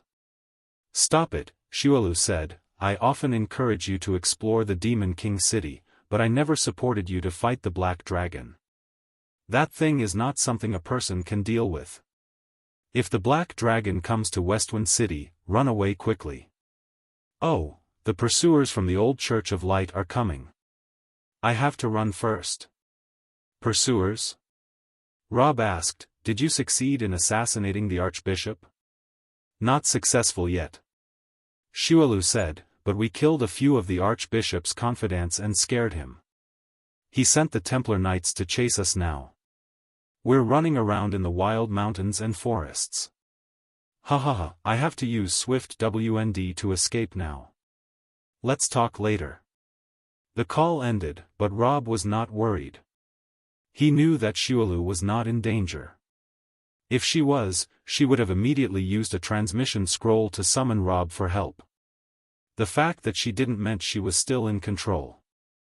As soon as he hung up with Shualu, the Queen called.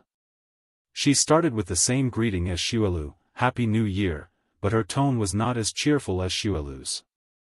It was laced with a hint of depression and oppression. Rob couldn't help but joke, Happy New Year. But I can't hear any happiness in your voice.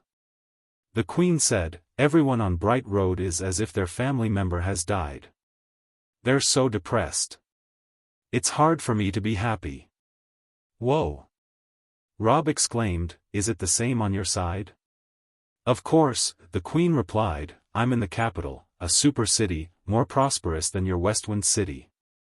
People here are naturally more worried about the Black Dragon's attack. Although I have repeatedly declared that there is no wealth in my palace and the Black Dragon has no interest in Bright Road, they don't believe me at all. Now Rob laughed, ha ha ha. They don't believe you. No one would believe that a kingdom's queen is poor except me. The Queen was so aggrieved that she couldn't help but say bitterly, you're still laughing? You're much richer than me. I have no doubt that the Black Dragon has set its sights on your place. It's just waiting for the New Year bell to ring before it swoops down from the sky. How is that possible? Rob chuckled, it has to go through the process of confirming where the wealth is and flying to the location, at least. It'll take a few months before any action. If it really comes that fast, I'll run around the chapel naked. As soon as he finished speaking, Rob quickly covered his mouth. Oh, why did I say something that sounds like a jinx? Rob quickly bowed to the sky and said, Great God of flags, I didn't intend to make a flag just now. Although I'm not afraid of the Black Dragon, I don't like running naked. So please don't take what I said earlier as a flag. This bow made the Queen on the other side of the crystal ball pause for a moment, and then she suddenly remembered something. A long time ago, Madeline had submitted some intelligence to her that Godfather of Westwind Town was afraid of nothing but the God of Flags. She immediately summoned many knowledgeable old magicians and asked them what the God of Flags was, but in the end, they got nothing. This matter was later dropped, but she didn't expect to hear the term God of Flags from Rob's mouth. She couldn't help but ask, what is the God of Flags? You seem to be very afraid of it. Of course, who dares not be afraid of it? Isn't that asking for trouble? Let me tell you, the most important thing is to speak carefully as a human being. Never make reckless flags, or you will be relentlessly manipulated by fate and die miserably. The Queen squinted her eyes and said, Why do I feel like you are talking nonsense and teasing me? I'm serious, Rob replied. The Queen continued to squint her eyes, feeling that Rob was not serious at all when he said this, even though he looked very serious. At this point, the time had already pointed to a few seconds before 12 a.m. at night. The New Year's bell was finally about to ring. The bell's ringer climbed up the bell tower and raised the big hammer in his hand. Tens of thousands of people bowed their heads together and prayed desperately, Don't let the Black Dragon come, don't let the Black Dragon come. Even Rob prayed, Please don't let my earlier flag come true. I don't want to run naked. The Black Dragon can come, but please come later. Don't let me run naked. The Queen didn't hang up the phone. In fact, the situation on her end was the same. At this time, probably all the major cities on Fengma continent looked like this. She thought it was better to see what this ghostly man was worried about with this God of Flags than to watch those cowardly people worried in Bright Road. Time's up. The bell ringer raised the big hammer in his hand and struck the bell hard. Dong! Dong! Dong! The New Year's bell rang, and the year of the Black Dragon's flight in 1348 officially arrived. As soon as the bell rang, Rob began to look left, right, front, back, and even up at the sky. Although it was pitch black everywhere at midnight, Rob had night vision, so the surroundings looked like daylight to him. After looking around, he folded his arms and laughed heartily. he didn't come, he didn't come. The flag didn't come true, I don't have to run naked. The queen said in a bad tone in the crystal ball, you should be glad that it didn't come and that you escaped death, not that you didn't have to run naked, which is a trivial matter. Life and death are small matters, streaking is a big issue, said Rob, you probably don't know that, but face is everything. I'd rather die than give up my dignity.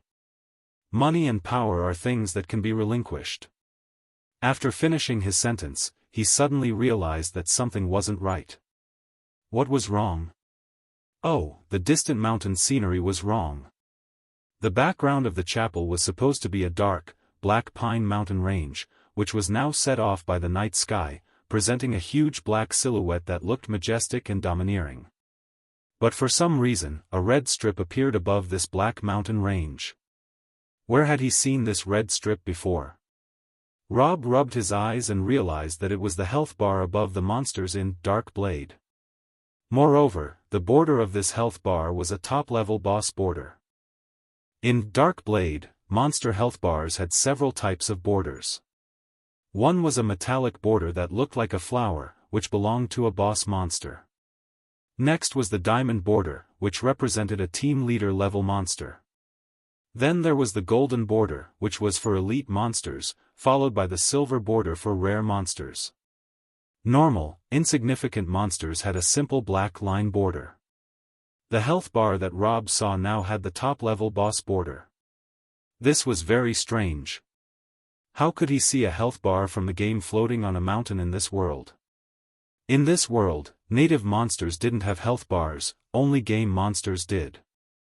Rob suddenly woke up and thought to himself, holy shit, there's a boss monster hiding behind the mountain, and it's not a native monster from this world, it's a monster from Dark Blade. Because in this world, native monsters don't have health bars, only game monsters do. Just as he was thinking this, the health bar moved and floated upwards. Then, a huge dragon shadow rose from the mountain, and although its eyes were far away, one could still see the shining red light in them. Elsie's cry of surprise came from beside him, the black dragon. Then countless people also exclaimed together, the black dragon. Oh my God, the black dragon came just after the New Year bell rang? So soon? Help! The tens of thousands of people who had just prayed devoutly suddenly became chaotic. Everyone started running. Originally, these tens of thousands of people were gathered around the chapel, crowded together like an iron bucket. Now they were dispersing like a receding tide, rushing towards the distance. Everyone was fleeing for their lives. The brave people of the Westwind have never run away before, no matter how strong their enemies were. They would sit calmly with their tables and chairs, ready with peanuts, melon seeds, and chips, and confidently watch their godfather beat everything. But this time, they actually ran away. Even the queen in the crystal ball was stunned. It's really coming? And so fast? Little E, Suafa, Lillian, Big Lowly, Marion, and the two light nuns were all stunned. The girls don't know what to do. Should they run? But since they saw that Rob didn't move, they didn't want to run either. In the distance, the voice of the dwarf leader sounded, Grandmaster, run away quickly. The elf elder also shouted, don't be brave, leave first. Elsie followed and shouted, Godfather, I swore to live or die with you. But I suggest that coexistence is better than destruction. Let's run first. Lord Newlin rushed past the important people in the room with several swift winds, saying, Godfather, let's retreat. I'll help you with buffs, let's leave the city as soon as possible. As long as we don't confront the black dragon head-on, it will only plunder our wealth, it won't chase and kill people. For a while, the whole Westwind city was in chaos. However, amidst all this chaos, Rob stood still, his face showing a strange expression, murmuring to himself, so not only did my character come over, even the game's boss came over too. Damn! This isn't a black dragon, it's the Holy Dragon Bahamut, level 120, an ultimate world boss in Dark Blade. Dark Blade has a famous world boss named Bahamut, the Holy Dragon. It was created by the game design team to challenge players. It refreshes every 4 years of game time, randomly attacking the headquarters of a guild with many treasures. The guild can organize to fight it, and if they defeat it, they can obtain valuable items. Otherwise, the guild's warehouse will be looted. This boss was the only one in Dark Blade that Rob had never defeated because his guild was disorganized and would not listen to his orders. They would wander aimlessly during guild battles and struggle repeatedly with difficult team dungeons.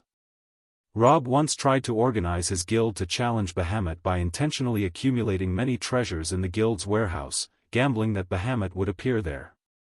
The dragon did come, but none of the promised players showed up on time, so Rob and his group fought alone and were eventually wiped out. The treasures in the guild's warehouse were looted by Bahamut, and this event became the catalyst for Rob's decision to disband the guild and quit the game. Years later, Rob unexpectedly encountered Bahamut again. He looked at the giant red health bar floating in the sky with mixed emotions. "No wonder you show up every 4 years to plunder treasures, and you are so respectful of the game's rules after crossing over. Furthermore, it is no wonder that the people in this world are no match for Bahamut. In fact, Bahamut is even more powerful than Rob.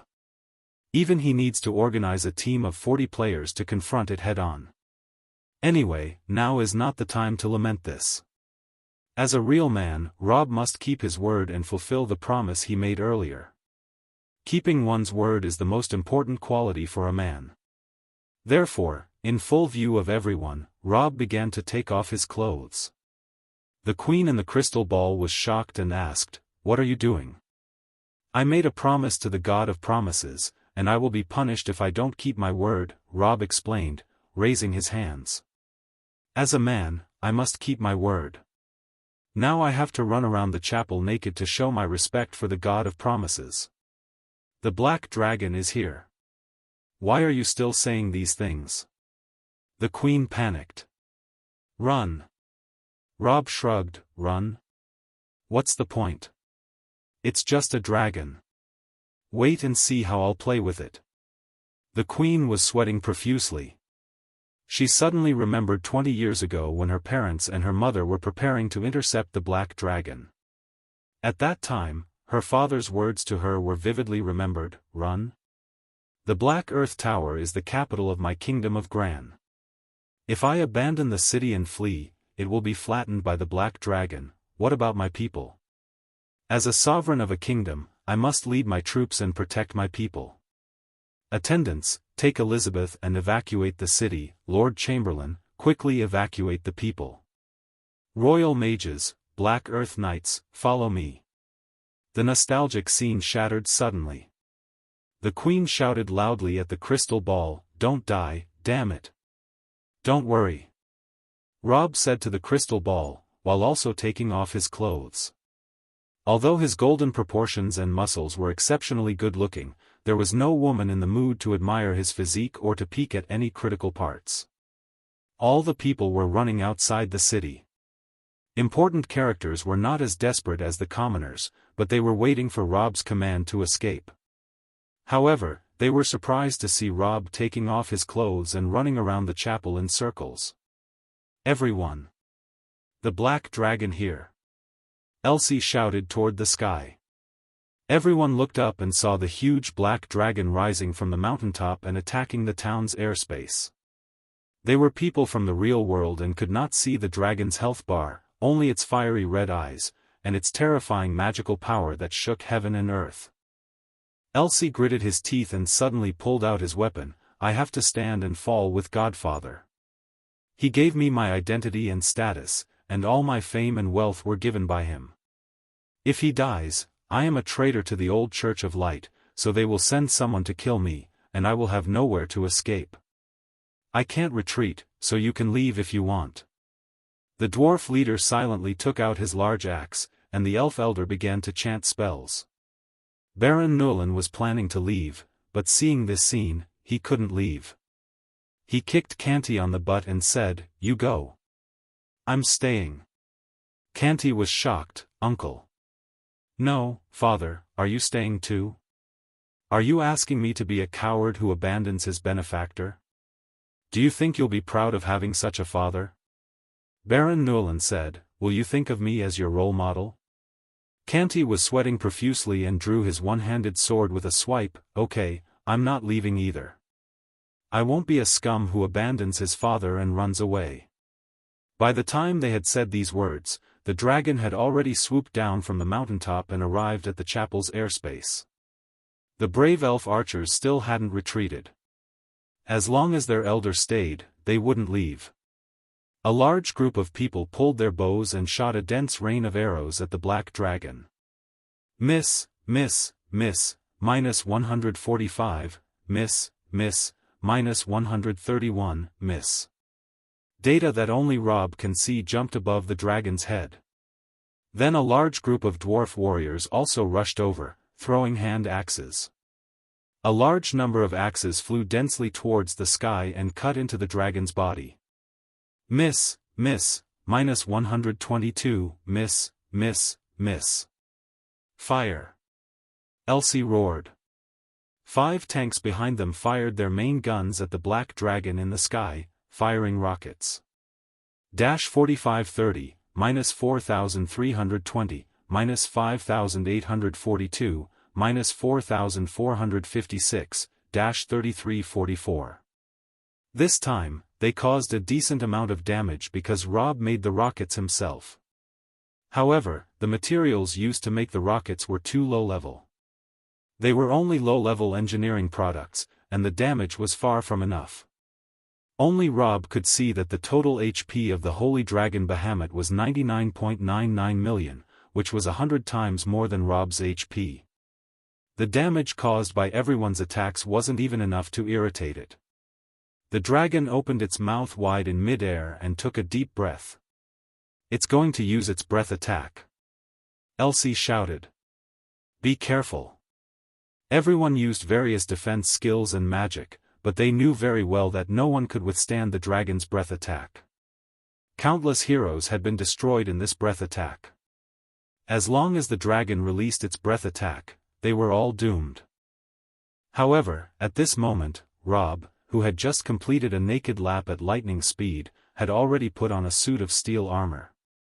He held a steel shield in his left hand and a shining golden sword in his right, which were the weapons and armor he used in the last battle he filmed.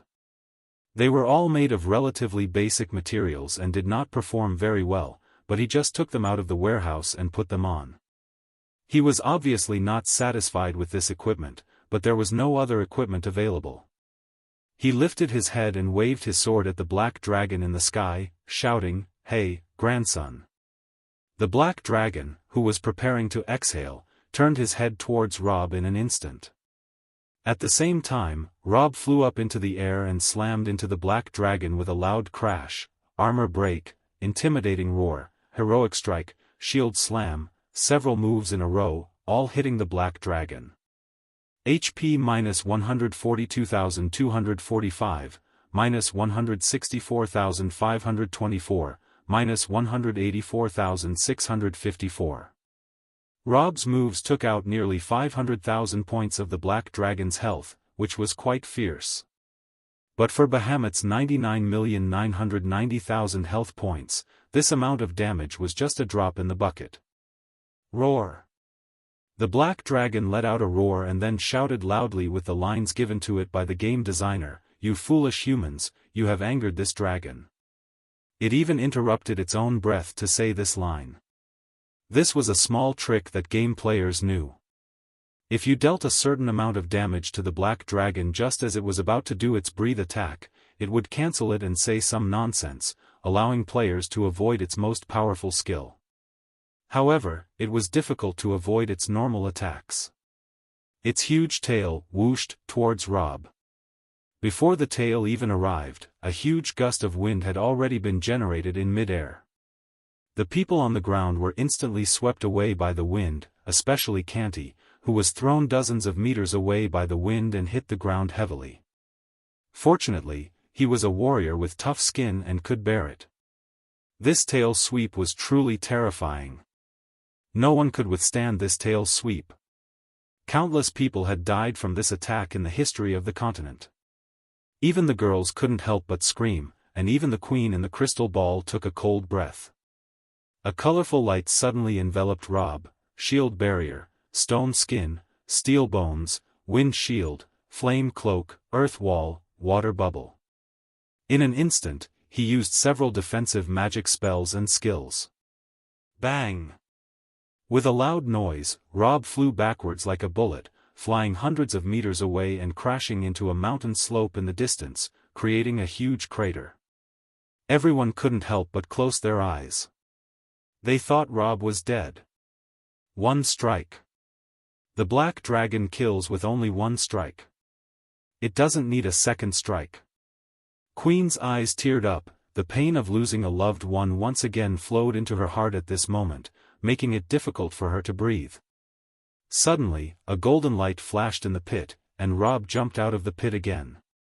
The crowd rejoiced together. They had never seen anyone who survived a strike from the black dragon before. F***K, that one strike took away 200,000 of my HP. Rob couldn't help but curse. He only had a total of 990,000 HP, and this dragon hit him for 200,000 with one strike. It really hurt, and this was the result of Rob using a bunch of defense skills in advance. It could only be said that his equipment was really too poor. After coming to this world, he had not seriously equipped himself. He was well aware that it was almost impossible for him to take down the black dragon alone. Even when he was in the game with more than 20 guild members, they couldn't beat it. Now, it was even more impossible for him to do it alone. However, he didn't expect to feel so much pain from just one strike. The difference between having and not having equipment was indeed too great.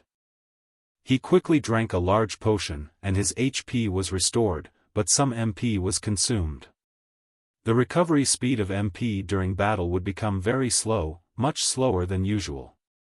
If Rob was dealing with some small mobs or native monsters of this world, it didn't matter if the recovery speed was extremely slow, but fighting this dragon was different. Every attack from the dragon would cause significant damage to Rob, and he had to constantly heal himself. Under these circumstances, the consumption rate of MP was much greater than the recovery rate. When his MP is depleted, it would be game over. In fact, he had fought Bahamut before, and the result was a wipeout when his MP was depleted. Bahamut charged towards Rob once again. In fact, as long as Rob wasn't dead, it couldn't attack anything else because the taunt effect was still in effect. Facing the huge dragon flying towards him, Rob hung his shield and sword on his back, reached out his hand and made a move in the air. Suddenly, the tree of life stored in his warehouse flew into his hand, and he rubbed his hand. The life bow appeared in his hand. At this point, the black dragon had already pounced. Rob jumped back, slid, and narrowly avoided the dragon's sweeping wings. He drew his bow in mid-air and shouted, "Piercing arrow. HP minus 210,000. This one shot managed to take away 210,000 HP from the black dragon with just one arrow. Rob couldn't help but rejoice. Good, changing to better equipment made a difference. However, because he used slide and piercing arrow in succession, his MP was consumed a little bit. The black dragon continued to pursue him in anger. As Rob flipped, rolled, and sidestepped, he continuously twisted and shot, unleashing a series of cool combos. The black dragon's HP kept decreasing, but with 99,999,999 HP, it still had a lot left. The spectators couldn't see Rob's MP consumption or the black dragon's health bar. All they could see were Rob's fantastic moves. He even started kiting the dragon, which chased him and bit and collided with him, but couldn't touch him, only to see Rob shoot arrow after arrow at the dragon. "Wow! He has a chance," exclaimed the elf elder. "The great druid is winning, and he may be the only person in the world who can kill the black dragon." The dwarf leader also shouted, "He has a big advantage." Elsie said, "He can win. He can totally win." As long as Godfather keeps his distance and shoots with his bow and arrow, it's only a matter of time before the dragon is defeated. I don't think the dragon can last much longer. It has already taken so many arrows and must be weakened. Only the Queen was not feeling relaxed at all, because she was one of the people in the world who knew Rob best. She talked to him on the phone every day, watched his every move, and was very familiar with his subtle expressions. From the crystal ball, she could see that Rob was frowning, biting his lips, and not saying his trademark "wow" at all. He's struggling. The Queen quickly grabbed the communication crystal ball and called up on the Black Earth Knight's deputy commander and the magic swordsman. Quickly go reinforce Westwind City. We have a chance to win. In the blink of an eye, more than 10 minutes had passed. The black dragon once again approached Rob, shaking its head and ramming him. This time, Rob couldn't jump back in time, and with a loud crash, he was sent flying hundreds of yards away and knocked down 2 large trees where he landed. Since he had been flying a kite with the bow he was holding, he hadn't had time to switch to his shield, so he couldn't use his strongest defense skill, shield wall. Instead, he had to rely on buffs like stone skin and steel bones to withstand the impact. As a result, he suffered a lot of pain and lost 300,000 HP. Rob quickly drank a health potion, got up, and took a step back to avoid the black dragon's tail sweep that followed. Checking his status, he had already used up 40% of his MP. At this rate, he wouldn't last 20 minutes before his MP was depleted. Although he could eat a blue potion to sustain himself, he had not prepared a high-level blue potion in advance. Only low-level ones were available, and he could only use one per battle to recover 20% of his MP before they enter a cooldown period. Looking at the black dragon's status, it had only lost 2 million HP, leaving it with a staggering 97 million left. Rob cursed inwardly, "Damn it. I can't outlast it after all." To fight a boss at this level, he needed good equipment, items, and teammates. Otherwise, he wouldn't stand a chance, as he had to play the roles of tank, healer, and DPS all at once. Just as he was thinking this, he heard the sound of galloping horses in the distance. Turning his head, he saw a group of knights in black armor and helmets approaching, led by the deputy commander of the Black Earth Knights, the magic swordsman. He didn't dare to come too close and stood next to Elsie. "What are you guys doing here?" he shouted. "Watching the show? Why aren't you participating in the fight?" Elsie replied, "Ah. Godfather never likes us to interfere in his fights. He says he can't be bothered to heal and revive us afterward. So when we saw him fight, we stopped and watched. Anyway, Godfather is winning now, so there's no need to worry." Mr. Magic Swordsman glanced over and indeed, it looked like Godfather was fighting comfortably, without any signs of injury or stress. This was because Rob was playing by the game's rules, and no matter what, characters in the game always appeared calm and composed during combat, unlike real-world people. However, as soon as a game character's MP was depleted, their combat power would immediately plummet and others wouldn't be able to tell. Mr. Magic Swordsman picked up a crystal ball and said, "Your Majesty, it seems that Godfather doesn't need our help." The Queen replied coldly, "I think he does, even though you can't see it." The swordsman said, "If he completes this epic battle alone, he will become a legend. I'm worried he'll be unhappy if we interfere and ruin this legend." The Queen replied, "I will take full responsibility. Let him take it out on me. Go ahead and make your move." The swordsman respectfully bowed and handed the crystal ball to one of his subordinates. He drew his own sword and pointed it at the black dragon, then loudly said to his subordinates behind him, "Black Earth Knights, listen up. We have a rare opportunity before us.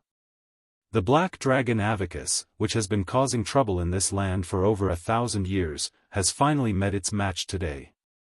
This is the closest we have come to defeating it in over 1,000 years. If we kill it, we will become legends on this continent." The knights roared in unison, "Ah!" The swordsman shouted, "Don't use those conventional weapons. They're useless. Pick up our magical tools, the ones charged by Godfather himself. It turned out that Rob had charged a batch of magical tools for the queen, but he had made an agreement with her that these tools could only be used against monsters, not against people. When the monsters attacked Bright Road, some of these magical tools were used, but they were not all used up. This time, the queen assigned them to the Black Earth Knights to use against the Black Dragon, which did not violate her agreement with Rob. The warriors of the Black Earth Knights picked up the magical tools and charged toward the battle circle of Rob and the Black Dragon. At this point, the queen had 2 crystal balls in front of her. One was Rob's, placed on the stone table in the church. The battle scene seen through this crystal ball was quite far away because Rob had been flying a kite and had pulled the Black Dragon very far away. The queen could hardly see the battle anymore, but just then, the second crystal ball caught up, and a soldier was holding it and following along, which allowed the queen to see more clearly. Rob's expression did not look relaxed, which confirmed that the queen's judgment was correct. She pushed the crystal ball aside and ran toward the transmission gate as if flying. Behind her, a large group of necromancers, 1, 3, 4, 5, 48, silently followed her. Standing in front of the teleportation gate, the queen took a deep breath. She and Rob had made an agreement that she would not pass through the gate without his consent, but now was not the time to worry about such meaningless agreements. You go first. I opened this gate, and it will disappear as soon as I pass through it. The queen said calmly, I'll be the last one to come through. The first necromancer nodded, and went into the door first, followed by the third, fourth, fifth. 20 years ago, this group of loyal subjects protected the young princess and escaped from the Black Earth Tower. It wasn't because they were afraid of death, but because they couldn't die. They bore the responsibility of raising the young princess to adulthood. Now that the queen has grown into an outstanding woman, their mission is over. They are now smiling as they go to fight against an unbeatable enemy, with no regrets even if they die. Even the queen's skeletal dragon squeezed its huge body into the small transmission portal, and it actually fit. When the queen was the last one to crawl out of the transmission portal, the purple portal closed behind her. She looked back and was pleased.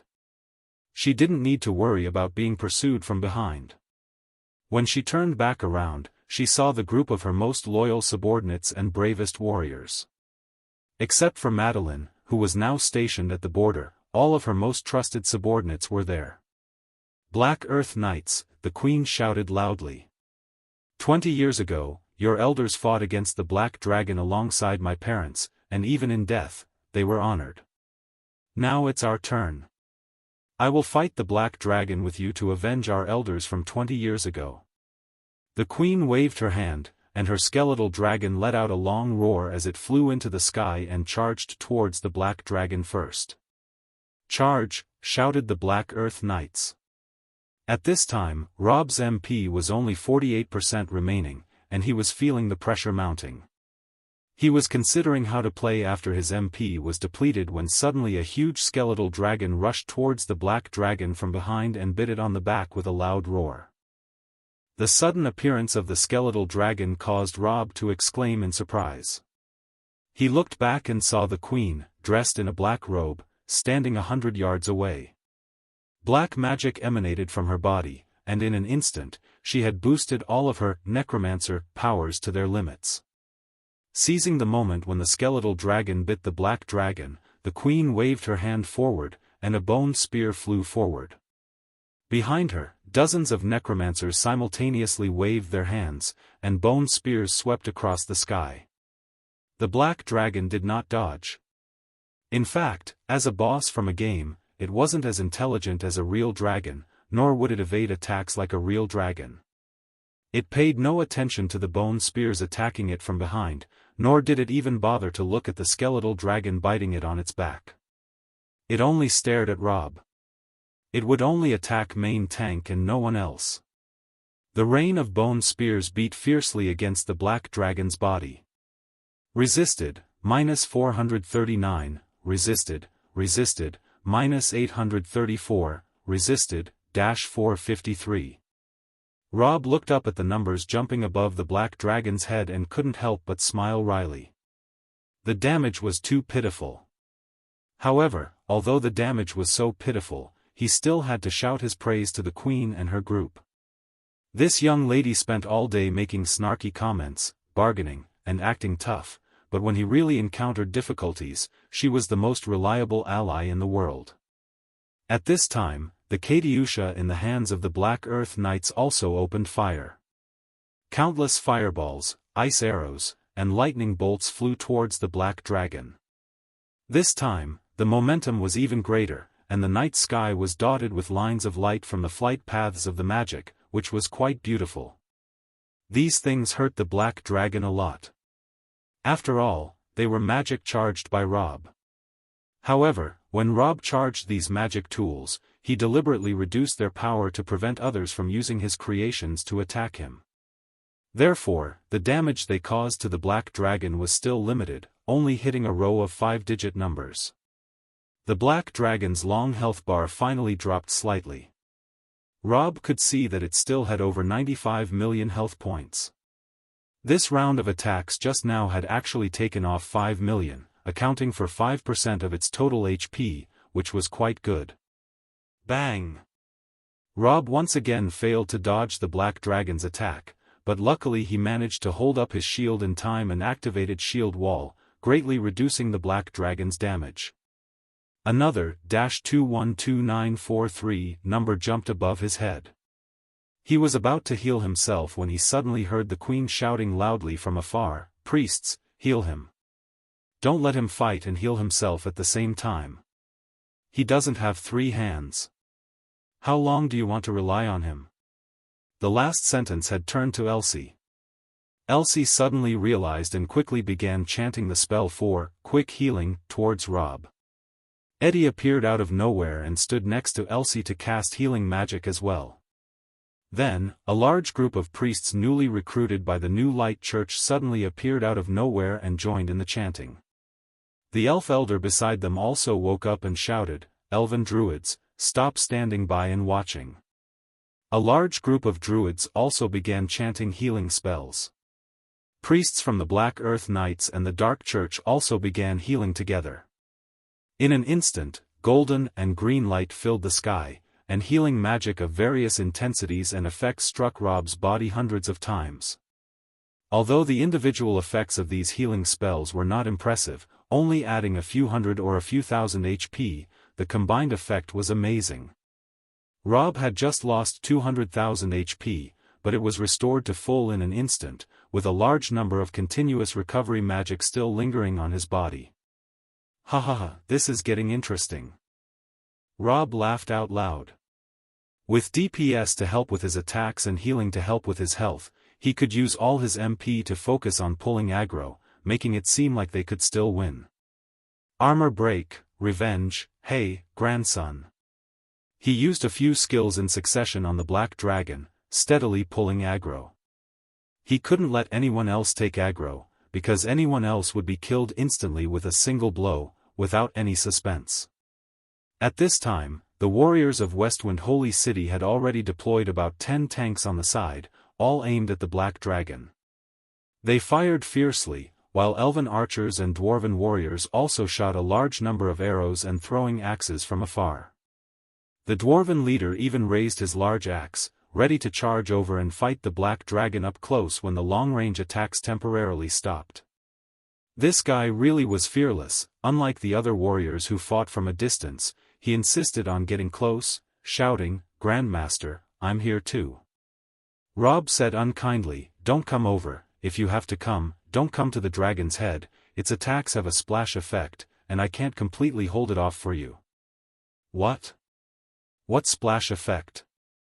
The dwarven leader was a little confused. But the nearby magic swordsman understood at once. When he led the Black Earth Knights, he was hit by Rob's sword and the splash effect killed his entire army. It was not a joke. He quickly pulled the dwarven leader aside and said, "Godfather said not to go forward, so don't. Let's go around from the side." Black Earth Knights. The magic swordsman waved his sword forward and shouted, "Charge, charge." hundreds of warriors charged forward together. When the dwarf leader charged forward, hundreds of dwarven warriors also charged forward with him. They listened to Rob's words and didn't dare to charge head-on.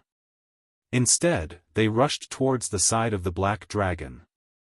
The dragon was too busy attacking Rob to pay attention to these people. As the group approached the black dragon, they raised their spears and battle axes and fiercely attacked its back. Although the attack didn't cause much damage to the dragon, their proximity triggered a special skill of the dragon.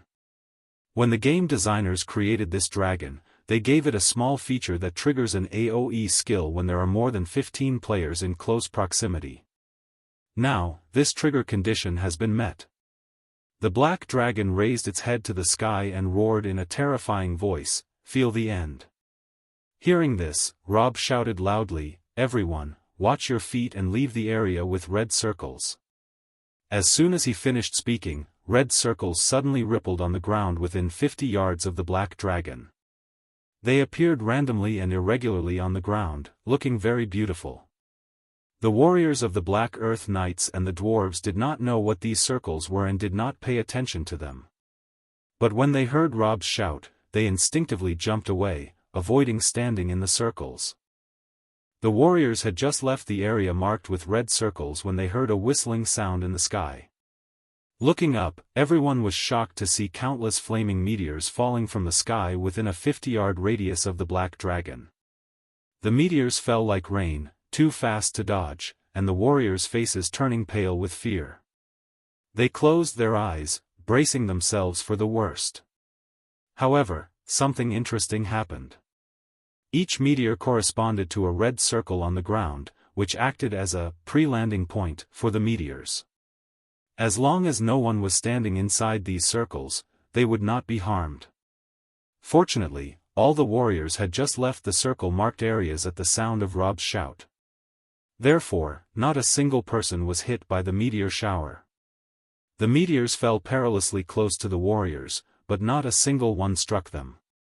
The impact of the meteors exploding upon landing appeared impressive, but as long as one was not inside the circles, even if engulfed by the explosion's light, they would not be harmed.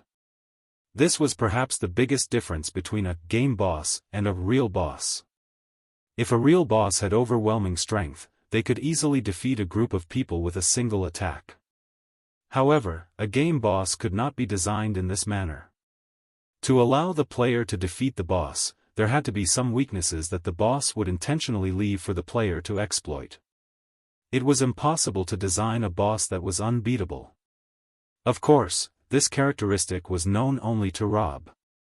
The brave people who had previously fought against the Black Dragon had no idea to avoid the red circles. By the time they learned that the meteors would land on the circles, they were already dead.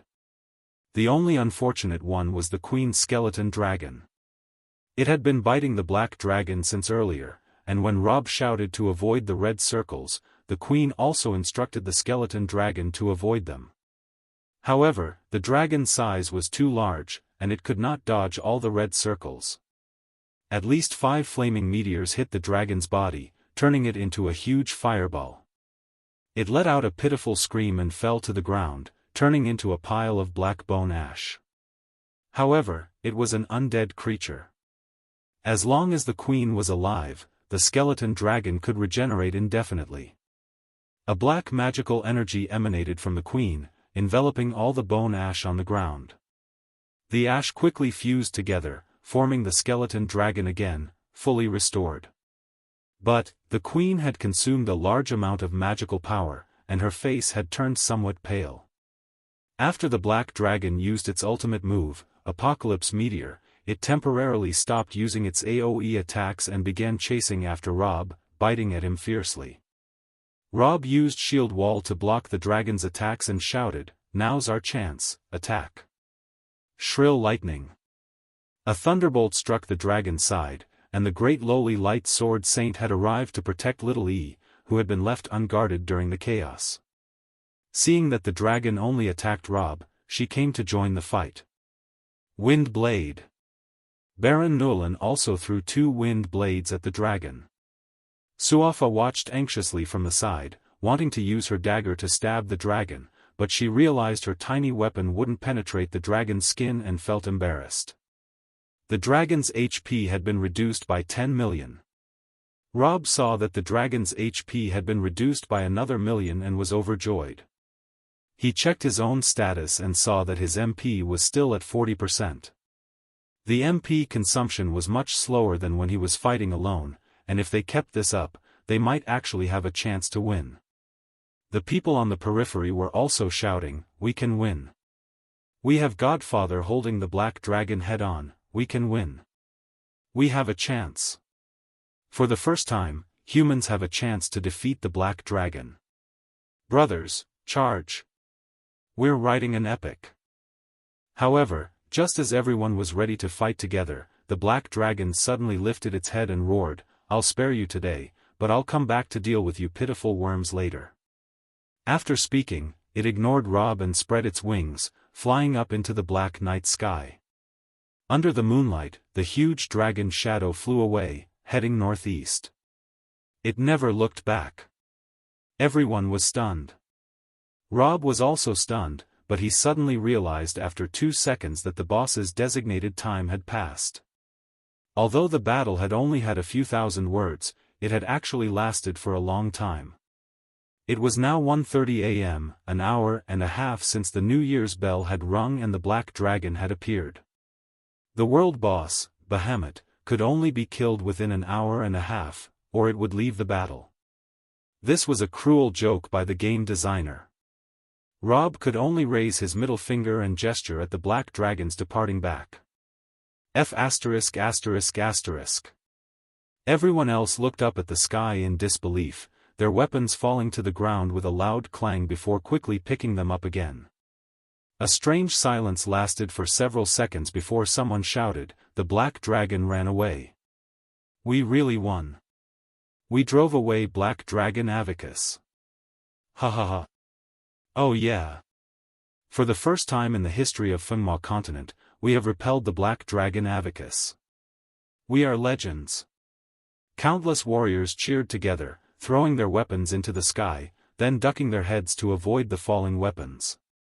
The ordinary citizens who had escaped from the city and were shivering in the nearby woods to watch the battle were now overjoyed to see the black dragon fleeing, and rushed out of the woods. They had originally wanted to lift Rob up, but Godfather's reputation was too big, and no one dared to lift him. So the citizens lifted up the ordinary soldiers and threw them into the sky instead. The scene was lively and extraordinary for a while. "What's there to be happy about? We only repelled it, we didn't kill it," Rob muttered under his breath, not loudly, because he didn't want to disturb everyone's good mood. Coincidentally, there was a woman nearby who was muttering the same thing, and the queen turned to the ecstatic necromancers beside her and said, "Number 1, number 3, number 4. What are you so happy about? We only repelled it, not killed it. I haven't even avenged my parents." The necromancers had no choice but to awkwardly stop cheering. Rob slowly walked towards the queen. The queen looked at him with a cold and pale face. The distance was far, several hundred yards, and Rob walked slowly. So when he passed through the large crowd of cheering and jumping soldiers, and walked to the queen's front, the queen even felt that Rob had been walking for an entire century. The touching reunion scene had a meaningless opening line, "Can't you walk faster?" Rob said, "No hurry, why rush?" The queen. Rob did not blame the queen for crossing the transmission portal without his consent. He just smiled and said, "You are really not afraid of death. You even dared to come and fight the black dragon, and you came here in person too." The queen snorted and said, "I saw through the crystal ball that you could handle it, so I came to steal the limelight." "What a weird woman," Rob said, "can't you just say that you are worried about me, so no matter how powerful the enemy is, you will fight it with me?" The queen didn't speak, she didn't want to get tangled up in this topic. Because she knew very well that if they continued with this topic, it might become a meaningless and provocative conversation, giving this man a chance to take advantage of her. Men were creatures like that. Both of them were silent, standing side by side, watching the people in the city cheering and jumping. We won. We drove away the black dragon. The crazy soldiers and civilians kept shouting, and everyone was so excited. Originally, it was a dull and boring New Year, but now it has really become a grand New Year carnival. The people rushed back to their own homes, drew water from wells, took out small bread and copper coins, and then scattered them all over the streets. After exchanging them with each other, it seemed that they didn't lose anything in the end. Someone shouted, "Turn on the lights." The Goldstone street lamps that were closed up now all lit up, and the entire Westwind city became the city that never sleeps again. The soldiers of the Black Earth Knights were dancing while holding the hands of the dwarf warriors.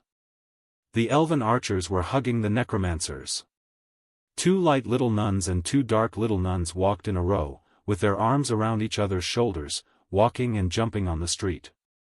Seeing this joyful scene, there was no expression of joy on the faces of the Queen and Rob.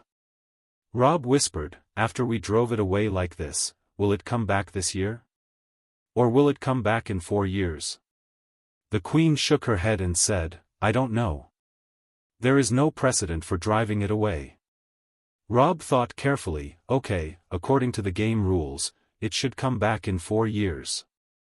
"The game rules?" the Queen asked curiously, but Rob didn't answer. She thought it was just Rob's nonsense, so she didn't take it to heart. She thought for a moment and then whispered, "Once we return from here, I'll immediately call back Madeline to lead the army and start attacking Mondra." "So urgent?" Rob asked. The Queen said, "The news of our repelling the Black Dragon will definitely spread immediately. Such news of this level will cause a huge deterrent effect on the Desert Kingdom and Norma.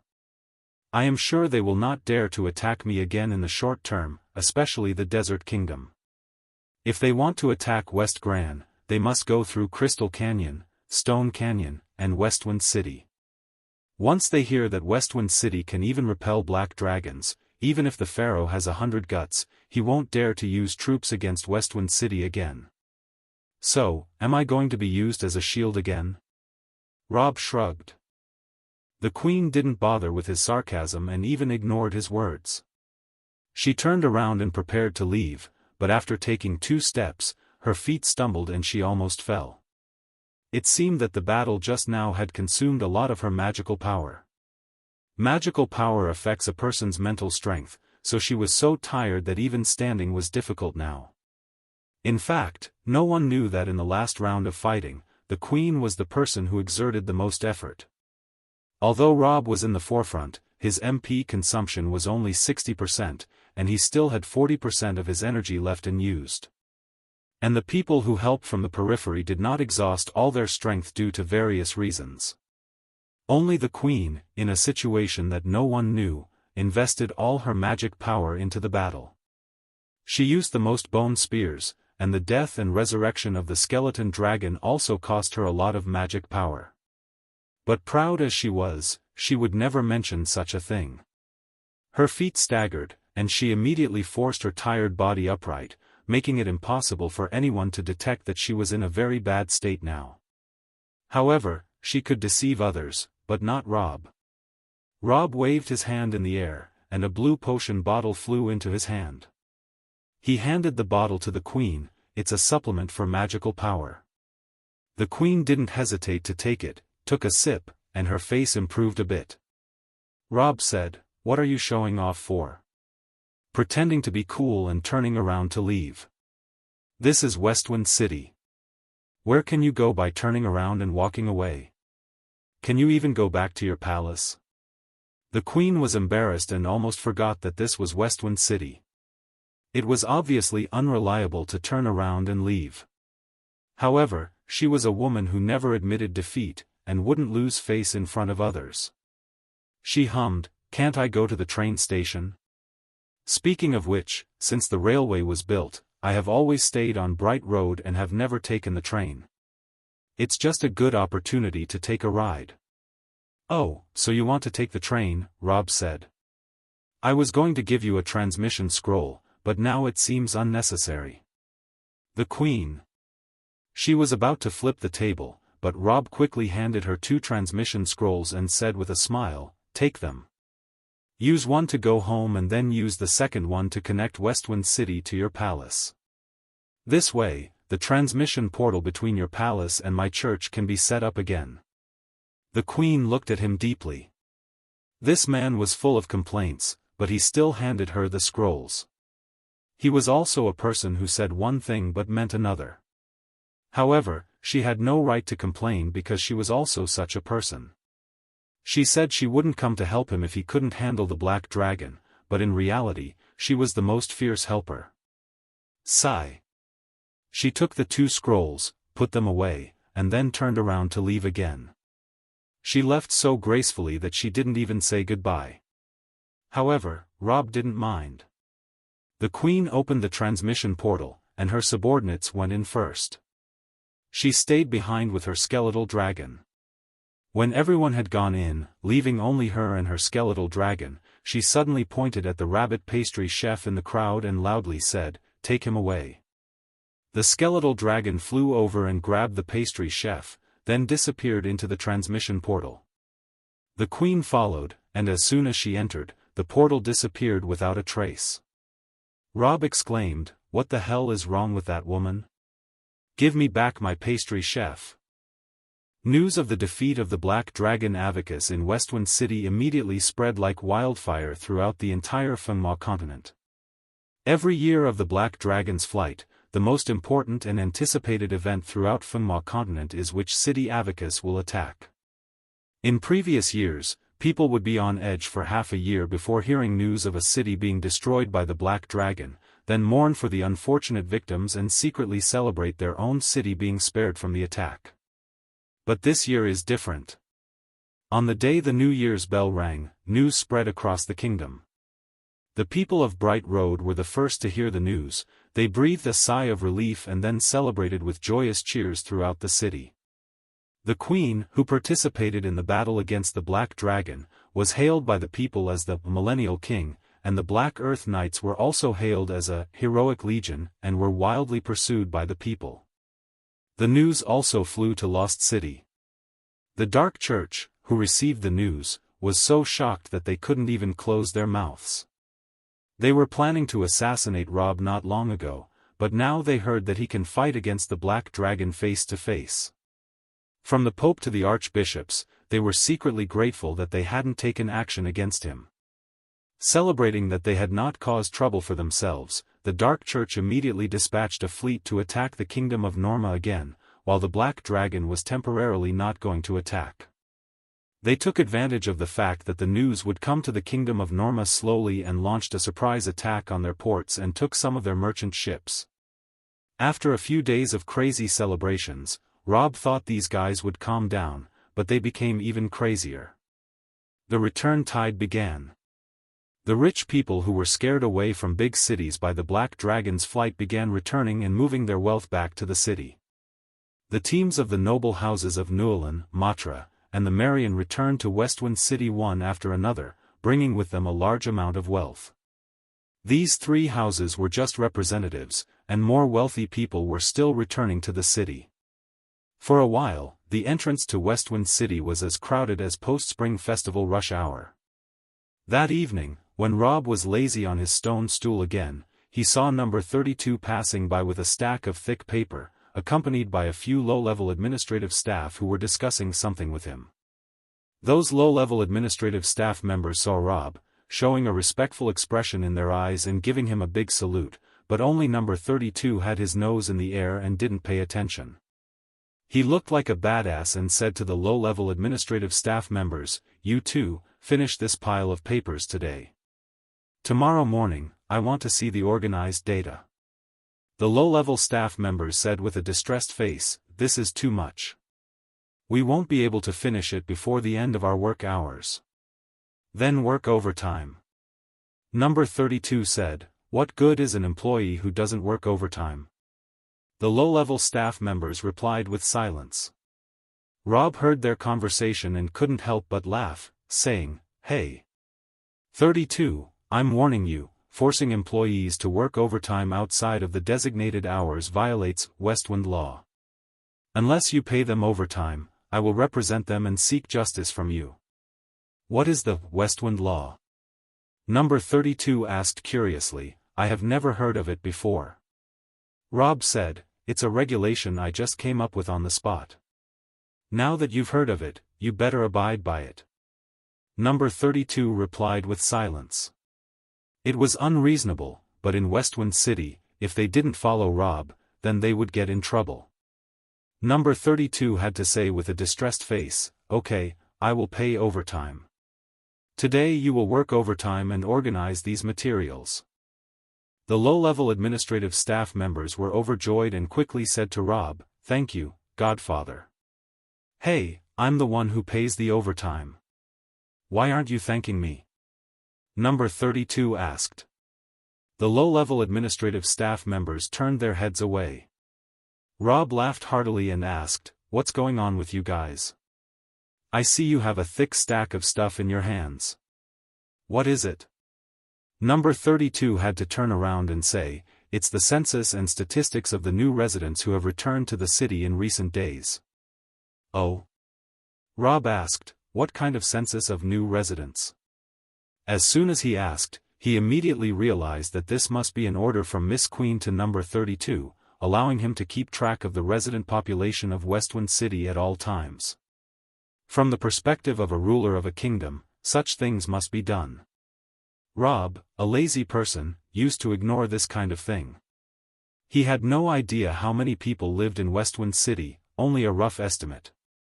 The low-level administrative staff members respectfully reported, in recent days, the population of Westwind City has exploded. There are many more people returning to the city than there were originally leaving the city. It's like a bunch of people have suddenly appeared out of thin air. We are currently counting these newly arrived people and helping some of them find jobs and housing, so there's a lot of work. Rob said, oh? The population has increased again? The administrative staff member said, Godfather, before, we only had people from West Grand come here to find work. However, after the news of you being able to withstand even the Black Dragon, countless people from surrounding villages and towns are crazily pouring in. This time, it's not just the West Grand drifters who are coming to find work, but even the nobles who live in small towns or private estates are moving here. We met several nobles on the street today. Rob chuckled when he heard this and asked, are they here to ask for protection? Yes, he whispered. Although it's not fair to Her Majesty, the truth is that the political situation in West Grand is still very unstable. We'll never know when Her Majesty might lose to Mandra. Of course, we don't want that to happen, and no one does. But if such a thing really does happen, people would still prefer to be in a safer city. West Grand's Westwind City, which even the Black Dragon couldn't defeat, is undoubtedly the safest place in the world right now, without a doubt. Rob didn't need the administrator to explain this, and he understood what he meant. He couldn't help but shake his head and smile. These nobles really underestimate Her Majesty. In fact, the battle against the Black Dragon was not just my accomplishment alone. Her Majesty's timely support was also a crucial factor.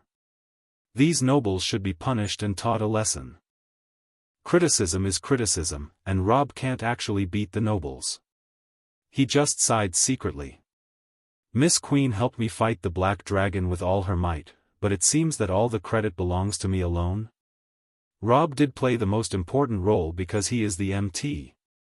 MT is the highest honor of the guild. No one can grab the position, there is no DKP, and all the equipment is given to you. Without Rob as the MT in front, the Queen and her Black Earth Knights and Royal Magicians would all be killed in seconds, so he is great, but this does not erase the efforts the Queen has made. The Black Dragon cannot be defeated by just an MT. That battle was fought by countless heroes and heroines, and without their assistance, Rob would have been defeated due to MP depletion. He feels a little unworthy of this, but that witch took away his rabbit pastry chef, so she deserved it and won't speak up for her. As he was thinking about this and that, he suddenly saw Matra running towards him from a distance. As soon as he saw Rob, he shouted loudly, Godfather, I want to build a huge statue for you. What? Rob was surprised. What statue? Matra laughed and said, your achievement in defeating the Black Dragon is enough to be recorded in the annals of history. If we don't do something about it, we'll be remiss. I've got a plan. See the Black Pine Mountains over there? There's a tall peak with a huge mountain cliff that's as smooth as a mirror. I plan to use that entire mountain cliff to create a large-scale sculpture that depicts your heroic battle with the Black Dragon, immortalizing your great deeds. This sculpture will take me 4 years to complete, using thousands of craftsmen and costing a huge sum of money. But that's not a problem. I've talked to Baron Newlin, and we can easily afford it. He became more excited as he spoke. When the entire mountain cliff has been carved, it will definitely become a great wonder. By the time the next Black Dragon comes to attack, 4 years from now, our wonder will have just been completed. If it dares to come again, we'll be there to beat it in front of our wonder. Ha ha ha. Damn. Rob cursed and slammed the table. This wonder will be a waste of resources. How could a wonder be a waste of resources? Matra asked. A wonder represents our strength. Only with a great wonder can we demonstrate our power to the world. I'm sure that if we build a great wonder, our population growth rate will increase twice as fast as it is now. Population growth rate will double? Rob suddenly became intrigued. Can you be sure that building a wonder will have such a good effect? I'm sure. Matra said confidently. I'm not boasting. Our desert kingdom is the best kingdom at building wonders. While the kingdom of Gran and the kingdom of Norma were still playing with mud, we had already built incredibly great wonders like the pyramids and the Sphinx. Speaking of the effects of wonders, my desert kingdom is the most convincing. At the time, these 2 wonders represented the might and power of our desert kingdom. I don't know how many people knelt at the feet of the pharaoh. That was the strongest era of our desert kingdom. Oh, I see. Rob nodded. Matra continued, let's build it. If we don't have any wonders, we'll lose face.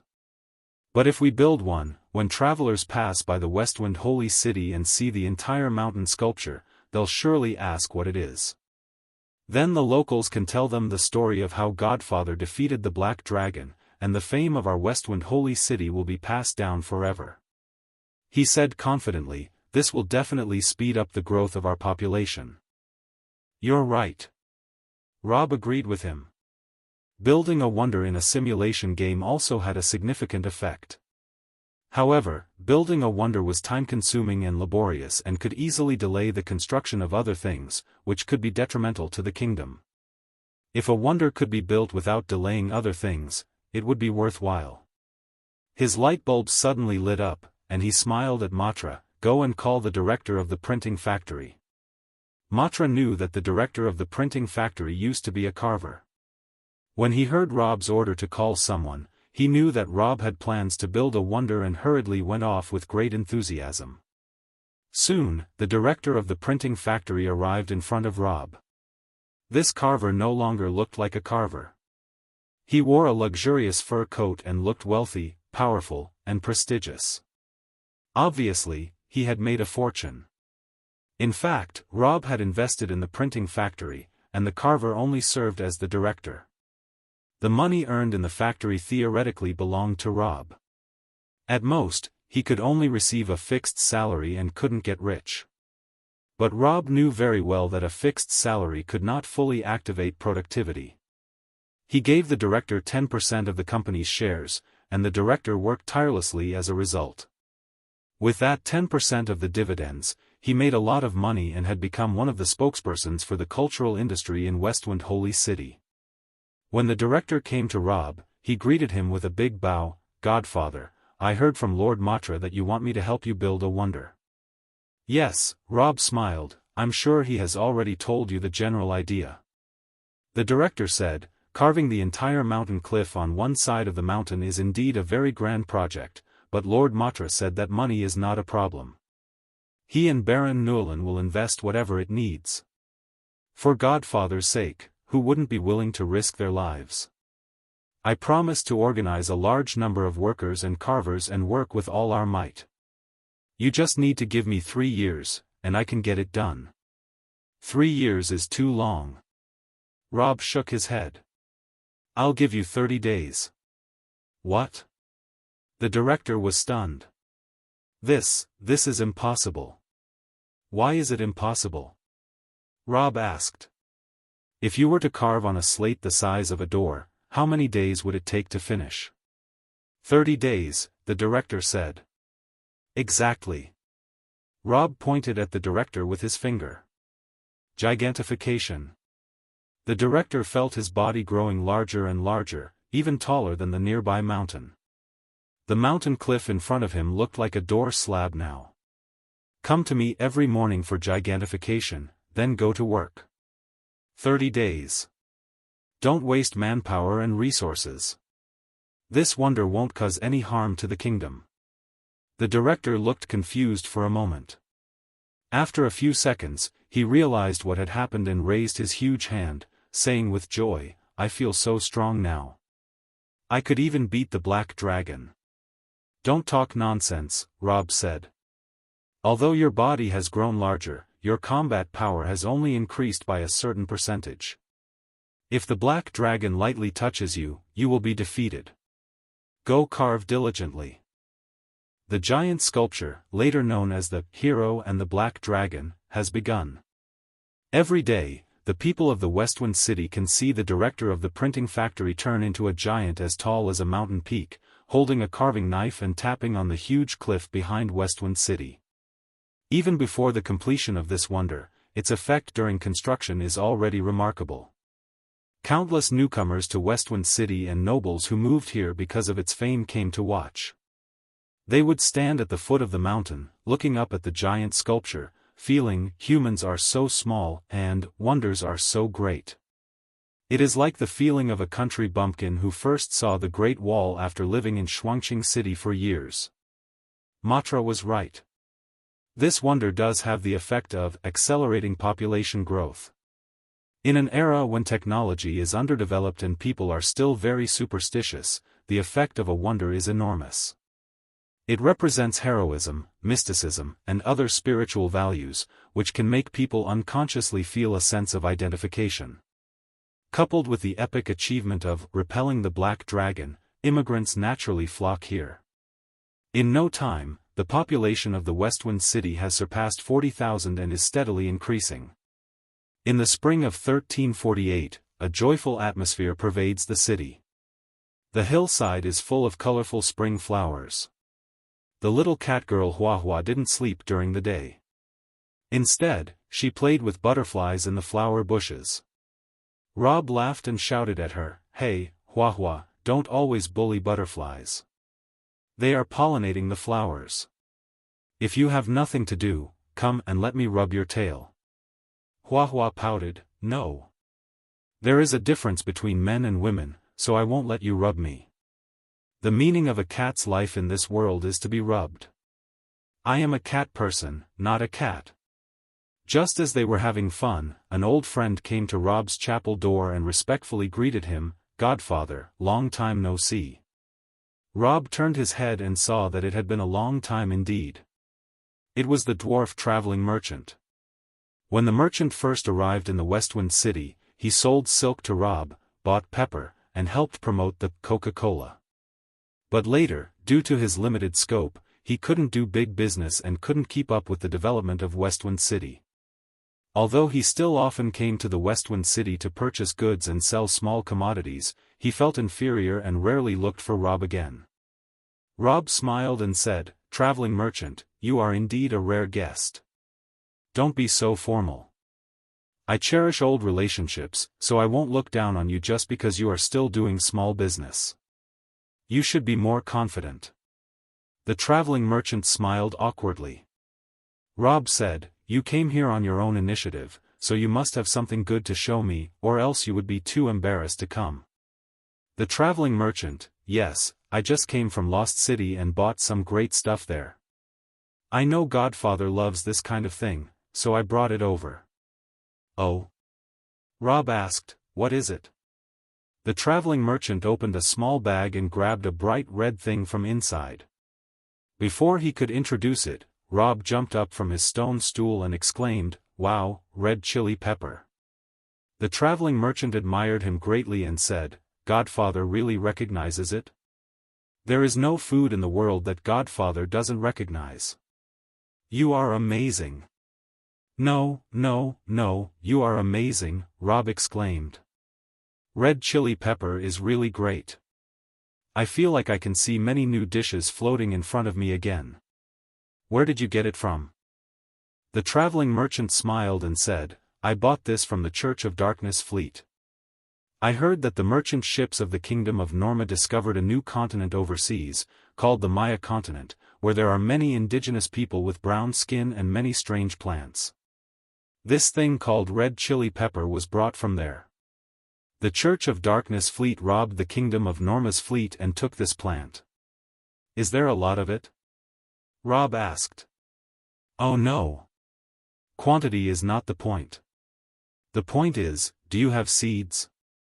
Of course, I know you can perform the miracle of making seeds mature overnight, so I brought a big bag of seeds for you. You are really clever." "I want all of them," Rob said happily. The traveling merchant handed over a large bag of seeds and sat in the yard, watching Rob immediately start planting the seeds in his own land. He even took a small watering can and poured a little water into each seed hole, with a happy expression on his face. Seeing this scene, the traveling merchant felt as if he had seen Rob planting pepper here years ago. He couldn't help but sigh in his heart. "I thought Westwind City had developed into a big city, and Godfather had become a great man, so he wouldn't pay attention to me anymore. I didn't expect him to be the same, still approachable, and still loving these exotic things." After planting a large field of red chili peppers, Rob returned to his stone stool and sat down. "Ah, I'm done planting. Although it's a bit tiring, I'm so happy. Ha ha ha, so happy. Tomorrow, some new and delicious things will come out." The traveling merchant couldn't help but ask, "I've tried it. This thing is very spicy, so spicy that it made me cry. I don't know what delicious dishes it can be made into. Why do I feel that it won't taste good no matter how it's cooked?" "You don't know anything," Rob said. "Just stay in Westwind City for a day and wait for me to harvest the red chili peppers. You will know." After speaking, Rob shouted loudly, "Lillian, prepare something according to my instructions." Lillian smiled and ran over. "I'm here. I want butter, peppercorns, salt, sugar, sesame oil, beef, pork, lamb, cauliflower, enoki mushrooms, shiitake mushrooms, broccoli, blackfish fillets, and so on. Additionally, prepare some of those organs that I always say are too smelly to eat, such as beef tripe, pork kidneys, duck intestines, pig brain flowers, chicken gizzards, beef grind." Rob listed a bunch of confusing and miscellaneous items. Some of them Lillian wasn't surprised about, since he liked to eat them regularly. However, animal organs were something Rob almost never ate before, especially when they were made in a big stew. Lillian remembered the first time she made a big stew. Rob immediately asked her to take the entire pot and give it to the poor people in the town to eat. Lillian couldn't help but be surprised and asked, "Why suddenly want to eat a big stew? This doesn't suit your taste buds." Rob laughed and looked up at the sky. "With red chili peppers, everything will suit my taste buds, ha ha ha." In the evening, Rob called a small blacksmith from the town, not the kind of advanced dwarf blacksmith who made steam engines, but an ordinary small blacksmith who specialized in making iron pots. Being summoned by Godfather was a great honor for such a small person, and he was so excited that he couldn't even speak. But when Rob drew a strange pot on paper for him to make, the blacksmith's excited face turned into a puzzled one. "Godfather, what kind of strange pot are you making? Why divide the pot into 9 squares? This is called a 9-grid pot," Rob chuckled. "Isn't it cool?" The blacksmith was bewildered. "What are you going to cook in this? 1 square for a thunder lizard egg?" Hearing this, Rob was also stunned. "Oh. I only thought of regular ingredients and forgot about some exotic ones, ha ha ha. Yes, I want to cook a thunder lizard egg. Lillian, please buy me a thunder lizard egg to try. Now that Westwind Holy City has become a big city, the goods in the city are becoming more and more abundant. Adventurers from all over also often come to Westwind City for work. Therefore, all kinds of strange things are also brought back by adventurers. Things like thunder lizard eggs were impossible to obtain before, but now, as long as you want to buy them, you can always find them. The blacksmith was completely puzzled. Godfather, dividing the pot into 9 squares is meaningless. Don't mind that, just follow my instructions, Rob instructed, suddenly thinking of something. Oh, and make another pot that doesn't need to be divided into 9 squares, just split it in half. The blacksmith was speechless, but he decided to follow Godfather's instructions since he always had a reason for everything he asked. On that evening, the blacksmith, with the buff given by Rob, worked hard to forge the custom-made iron pot before the evening of the next day. When he arrived, he found that Rob's yard had already set up a fire pit and a frame. There were many dishes on the table, filled with various kinds of food, sliced beef, sliced pork, various vegetables, and even different kinds of internal organs. Several wooden tables were not enough to accommodate so much food. A group of girls gathered in the yard, staring at Rob with curious eyes. At this moment, Rob was processing the freshly harvested red peppers.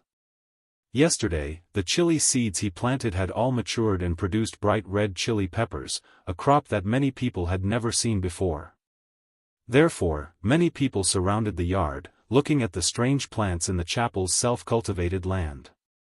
Especially a few children, looking at the bright red crops, felt that it was very appetizing, and even drooled. Little E walked out of the chapel and saw everyone's curiosity about this new food, so she picked a red chili pepper and handed it to the children. The children hesitated for a moment and were afraid to put it in their mouths. Little E turned around and asked Rob, "Can this really be eaten?" "Yes." Rob laughed, "It's not poisonous. If anyone dies from eating it, I will take responsibility and resurrect them." Little E was relieved and told the children, "You can eat it." The children were delighted and quickly put the red chili pepper in their mouths. Then, screams of pain came out of their mouths. The adults couldn't help but scold, "What are you screaming for? Could anything that Godfather give us be bad? You're too young to understand gourmet food." After scolding, they also put the red chili pepper in their mouths, and then, screams of pain also came out of their mouths. The children who were scolded laughed instead. Rob couldn't help but laugh too.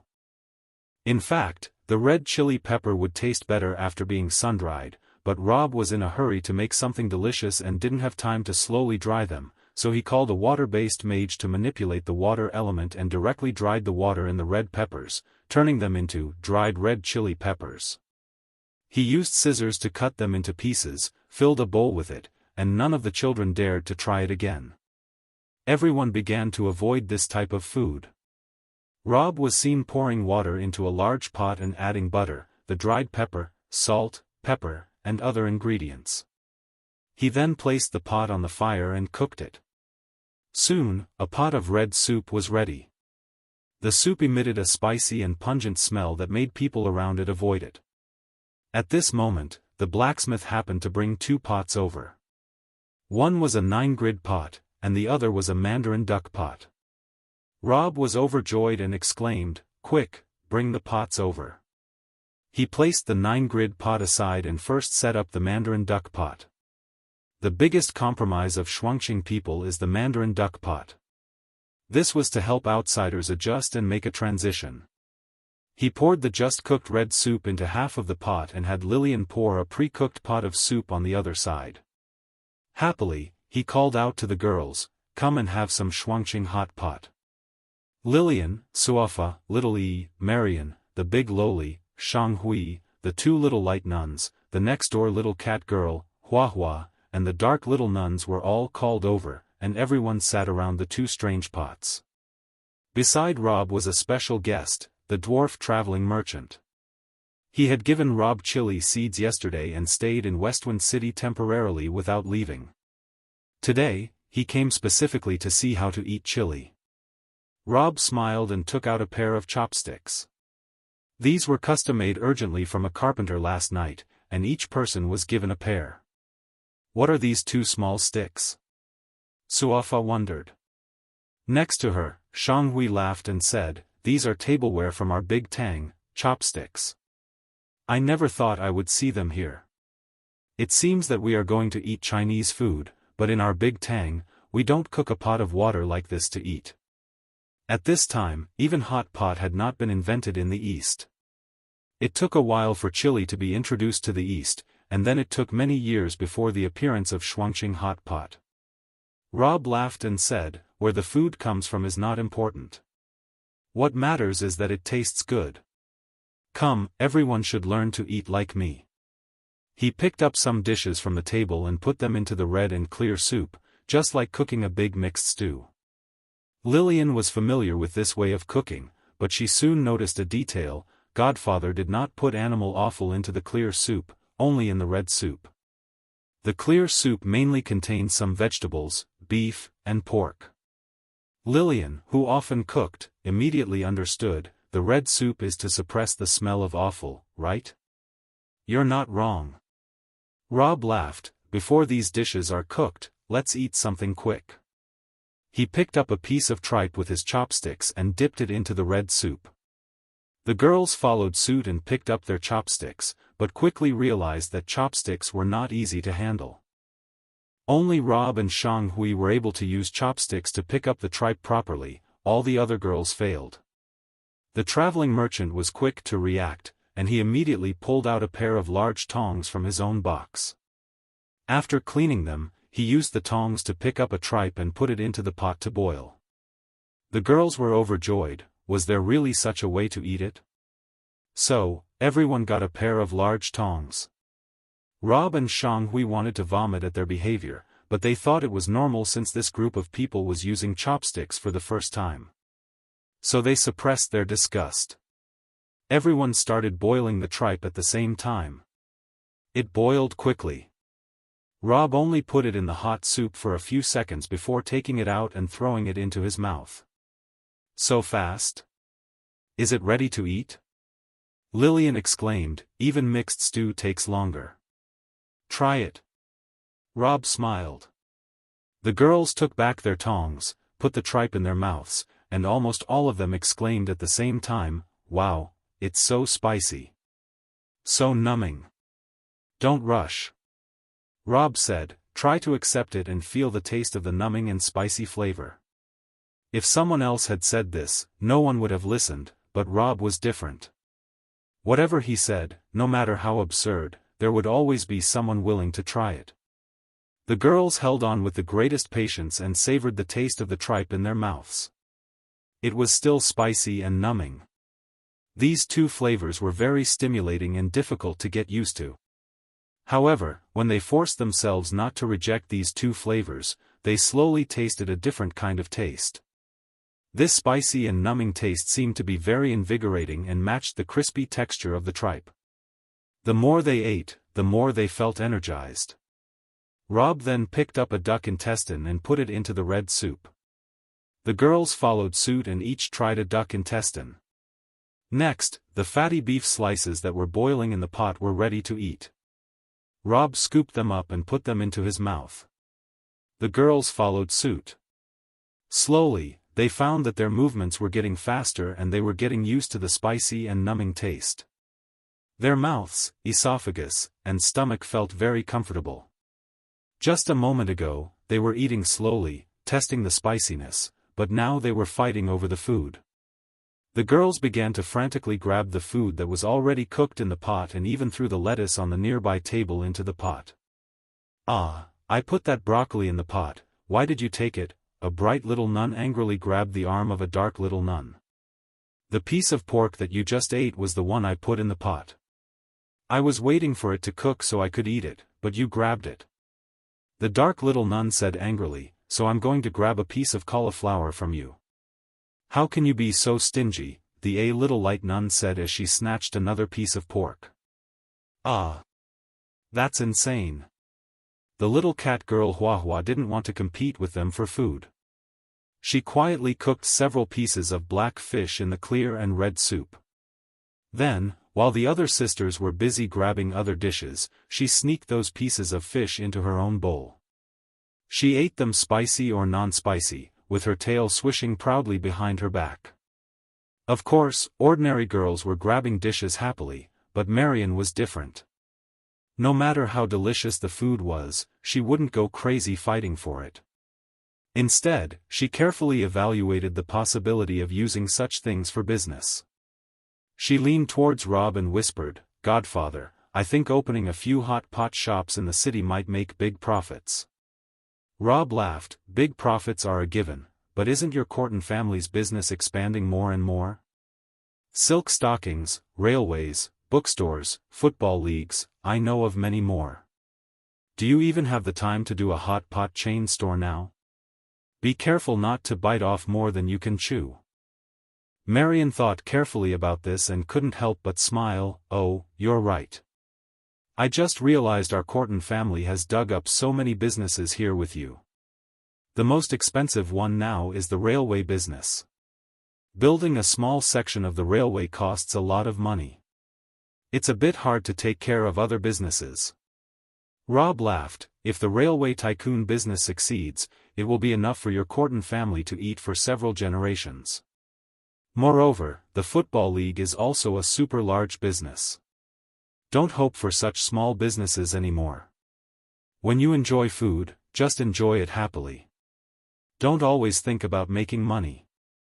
Marion obediently accepted the lesson and continued to eat. Eating hot pot always took a lot of time. They had been eating since the evening until the sun went down, and they still hadn't finished. The girls were still happily cooking and eating various things. At this moment, the crystal ball on the stone table suddenly emitted a bright light, and the Queen called.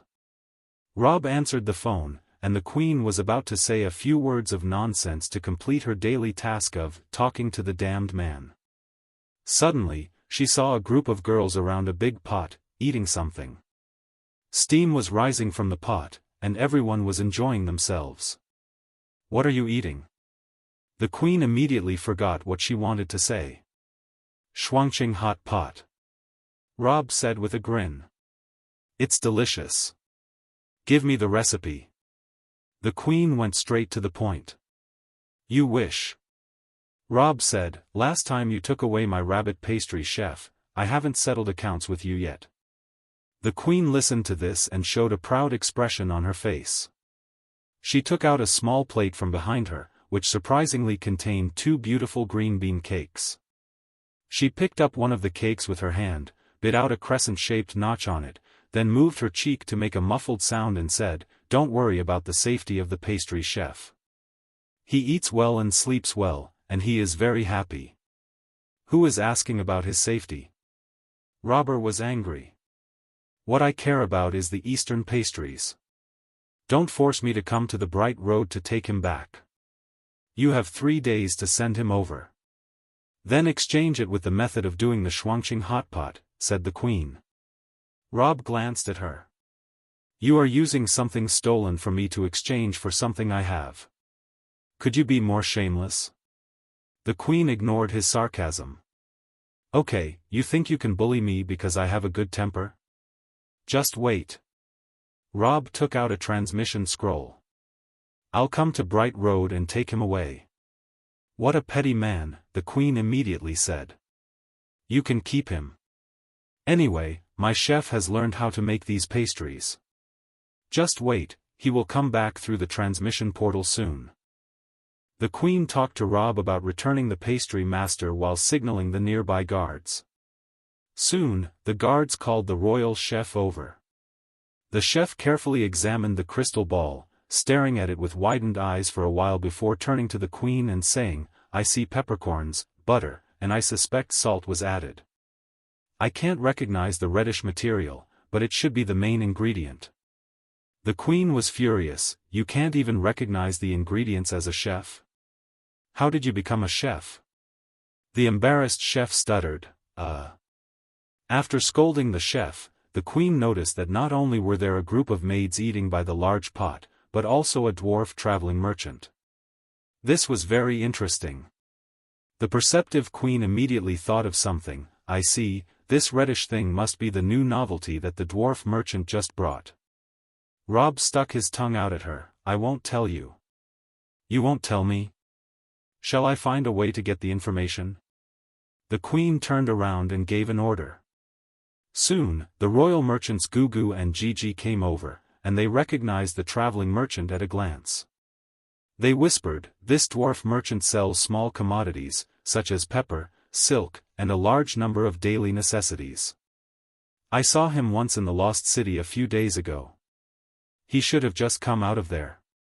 The queen snorted, "Immediately contact number 2 in Lost City and ask him what this red thing is. If he doesn't know, send someone to ask in the commercial street of Lost City." Soon, the second person was contacted through the crystal ball, and shortly after, the queen returned to the crystal ball and laughed at Rob, "Trying to deceive me? I already know. This thing is called red pepper. It was seized by the Dark Church from a merchant ship from Norma. It is said to come from the new continent Maya, and the taste is very spicy. You use pepper and chili to make soup base to suppress the fishy smell of the food. What kind of crazy woman are you? How many people did you mobilize to investigate in such a short time? Is this how the kingdom's power is used?" Rob said. "How else should it be used?" the queen replied. "Use it for legitimate purposes. This is already very legitimate." "Nonsense." Ignoring Rob's ridicule, the queen turned to criticize him. "It's all your fault. You never do anything serious, just research food all day. You always use these miscellaneous things to influence the normal operation of the entire kingdom of Gran, luring good, honest, and hard-working Gran people into one pit after another. You are the person who never does anything legitimate." Rob rolled his eyes. The queen realized that she had said something crazy and didn't continue. She quickly changed the subject. "Right, Madeline will pass by the Westwind City soon." "Oh?" Rob immediately understood. "Last time I remember you said you wanted to guide her back to Bright Road and then lead the army to march to the capital of Saints." "That city is not the capital of Saints," the queen said. "Its name is Mondra's Lair." Yes, Rob said. "The only real capital of the Kingdom of Gran is the Black Earth Tower, right? Everything else is a pseudo-capital." "That's right," the queen said. "Madeline will definitely want to stay in the Westwind City for a day and not immediately take the train. You can probably guess why. I just wanted to ask beforehand, how is Rob Smith's wind magic progressing now?" "It's going well," Rob said with a smile. "Is it just polite well or is it really well?" the queen asked. "It's really well." "Okay, I see," the queen said. "Let's stop here. It's getting late, and I still need to go get some hot pot." "Oh? You're not even trying to hide it now?" Rob asked. "There's no point in hiding it in front of you," the queen said. "Anyway, you can guess it." After saying that, she decisively hung up the phone without even saying, "Goodbye," or, "Talk to you later." Rob shrugged at the crystal ball and looked up at the train station across from him, thinking to himself, "Looks like there's a possibility that Madeline will drag me to Mondra's lair. Ugh, I don't really want to go."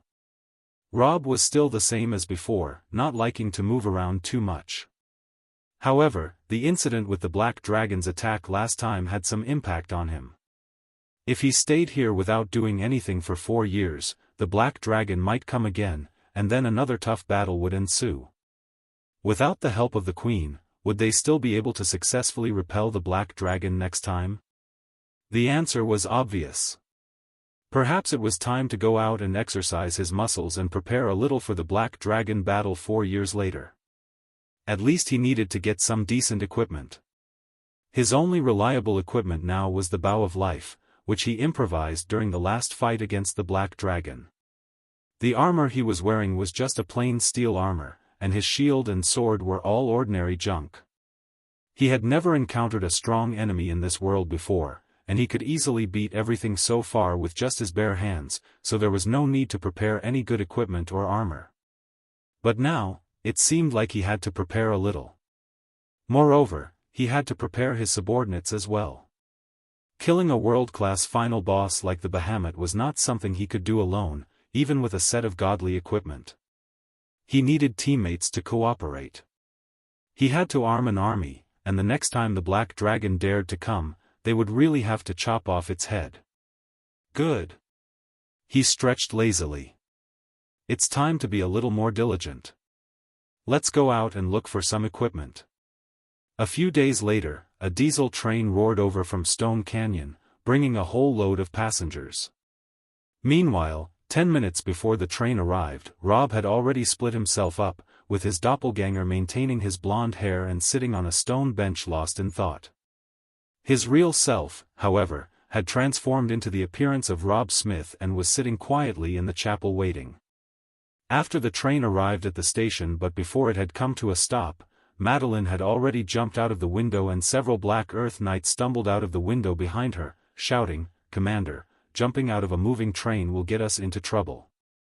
Without looking back, Madeline replied, "I've checked it out. The people in Westwind City follow the fine tradition of Godfather and only curse at men, not women. So it's fine for me to jump out of the train, but if you follow suit, it will be a big deal." As soon as she finished speaking, several staff members jumped out of the platform next to her, grabbing the Black Earth Knights and angrily scolding them, "Don't you know how to use the door? If you like jumping out of windows so much, why do we need train doors? You bunch of fools won't die from the fall, but you'll be fined 1 gold coin each." The Black Earth Knights were sweating heavily and said, "Hey, we are the Knights of the Black Earth Knights, don't be fooled by our appearance. The lowest ranked official here is a baron."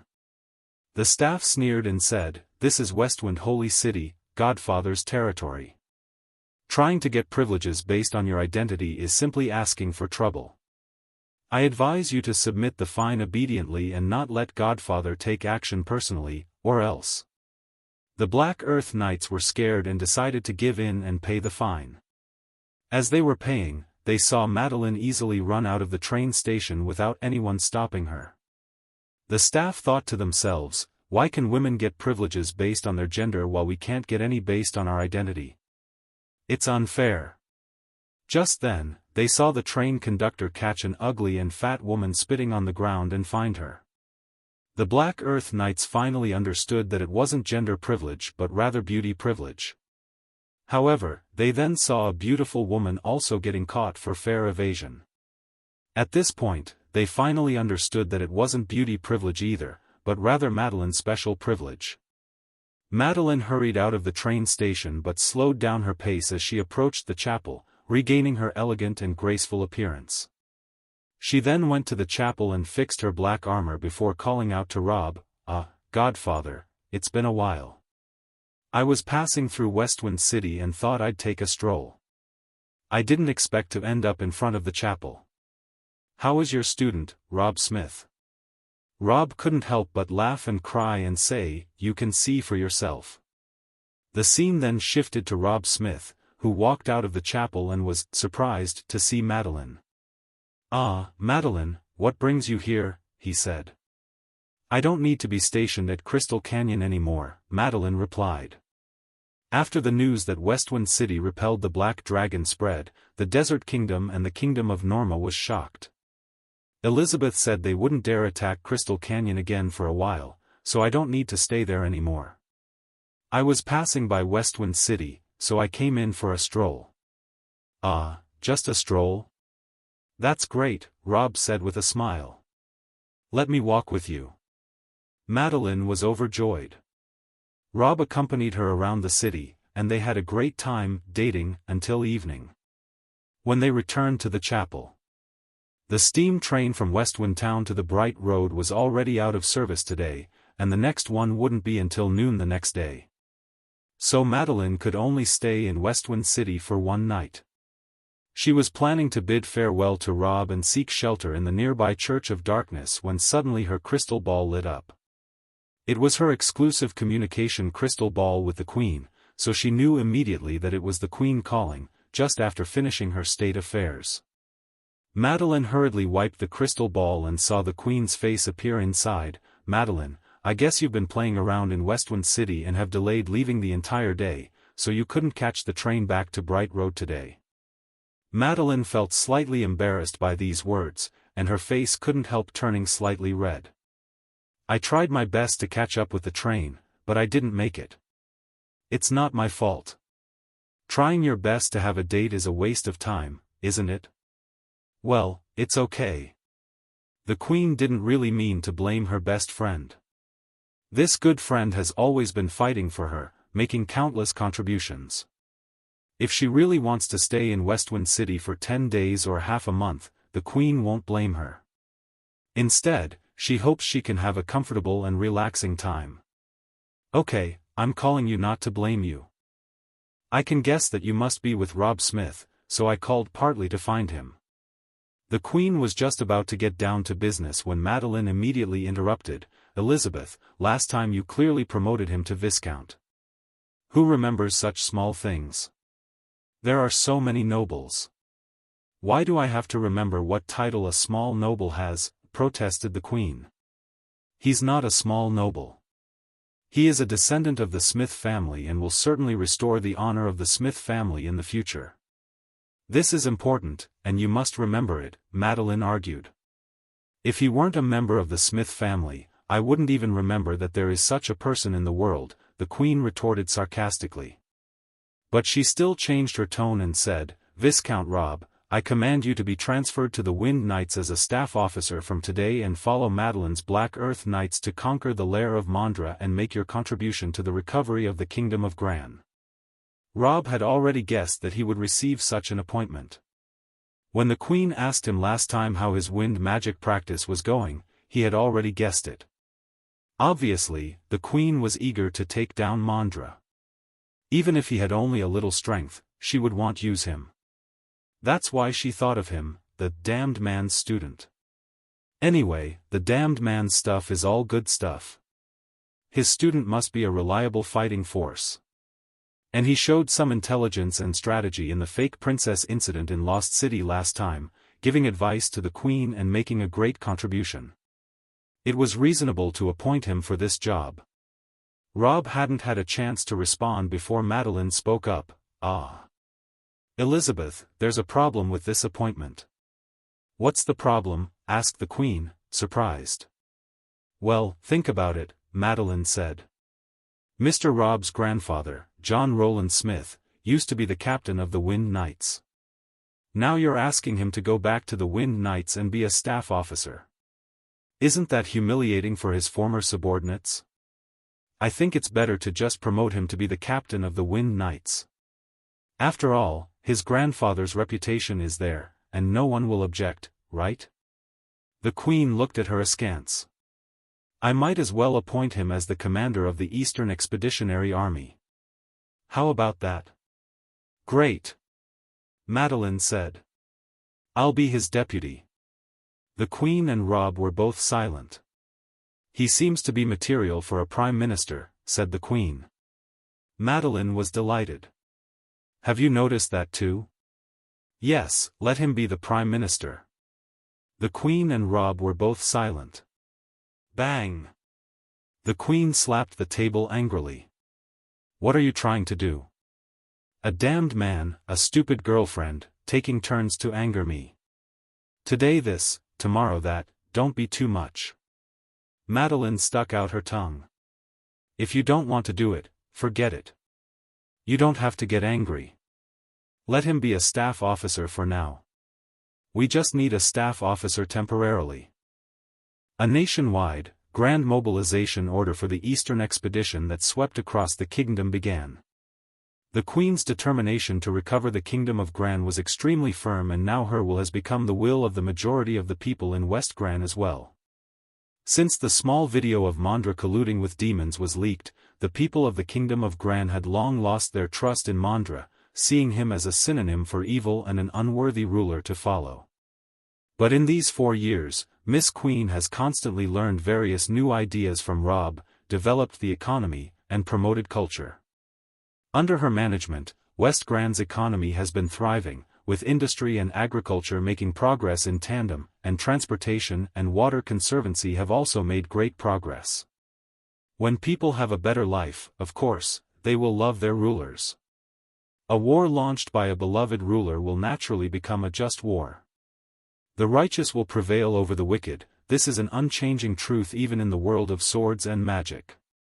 The people of West Grand responded enthusiastically to the mobilization order for the Eastern Expedition, and the massive expeditionary army was quickly assembling. At this time, Rob had already disguised himself as a black-haired youth, Rob Smith, and came to Bright Road with Madeline. Bright Road at this time was already filled with an atmosphere of an impending war. Militia from various villages could be seen everywhere on the streets. Nobles from the countryside came together, parading around with their private armies. Groups of people could be seen everywhere on the roadside, cursing Mandra with righteous indignation. In a square, a scholar was passionately giving a speech. Rob and Madeline stood on the side and listened for a while. The scholar spoke about the old events of 20 years ago, the year when the Black Dragon danced in the sky, and how Mandra colluded with the Church of Light to persecute the young queen. This speech, coupled with Mandra's already tarnished image, immediately stirred up the crowd's emotions. Everyone around, soldiers and civilians alike, shouted in anger. Rob shook his head and smiled, pulling Madeline and continuing to walk. When passing by the entrance of the Church of Darkness, they saw a large group of Templar knights carrying supplies. Clearly, this battle was also important for the Church of Darkness. If they won this battle, the Church of Light would be completely driven out of the Kingdom of Gran. So the Church of Darkness, who had ulterior motives, had to spare no effort to help Her Majesty the Queen. Soon, the two walked to the front of the palace. Behind the palace was the Royal Magic Academy, so there were also many students coming and going on this road in front of the palace. Rob quickly spotted an old acquaintance, George. He was laughing and joking with a group of students as they walked down the long street. George was wearing a silk robe and holding a white poplar wand in his hand. The tip of the wand was inlaid with a ruby, which was known to enhance the power of fire magic. With his appearance, George looked like a formal magician. As Rob and Madeline were about to enter the palace, they saw George and the group of students rushing ahead of them. George shouted at the palace guards, "Listen to me, palace guards. I am George, a fire magician. I want to offer my enthusiasm to my great kingdom. Please allow me to see Her Majesty the Queen. I want to join the court magicians and serve Her Majesty." The guards didn't react at all to George's words for a while. Then, a man in a captain's uniform emerged and pointed at George, saying, "You are a student at the Magic Academy, aren't you? Go back to school and study. Don't cause trouble. Although the kingdom is currently in need of people, it doesn't mean that everyone should be sent to the battlefield. Students like you should finish your studies before offering service to the kingdom." George loudly replied, "What are you talking about? Do you not think my strength is not enough? Let me tell you, I, the great magician George, am already a powerful master." The captain looked at George sideways and said, "Show me a spell." George shouted, "Watch this." He waved his white poplar wand forward and muttered some words. Then, a fireball the size of a ping-pong ball flew out of the wand's tip. It looked comical but hit a large rock in the distance with a loud bang. The small fireball exploded and engulfed the entire rock in flames. Everyone nearby was shocked. In fact, most of the students who came with George were there to laugh at him, but they didn't expect him to release such a powerful fireball. Madeline was also stunned. "What's going on? That fireball was so small, how could it have such a big impact?" Rob whispered in her ear, "He's wearing the silk robe that my teacher made. It adds 50 to his magic attack power. Therefore, the power of his magic just now was about 50.05. Madeline asked in surprise, "Is that data accurate? How was it evaluated?"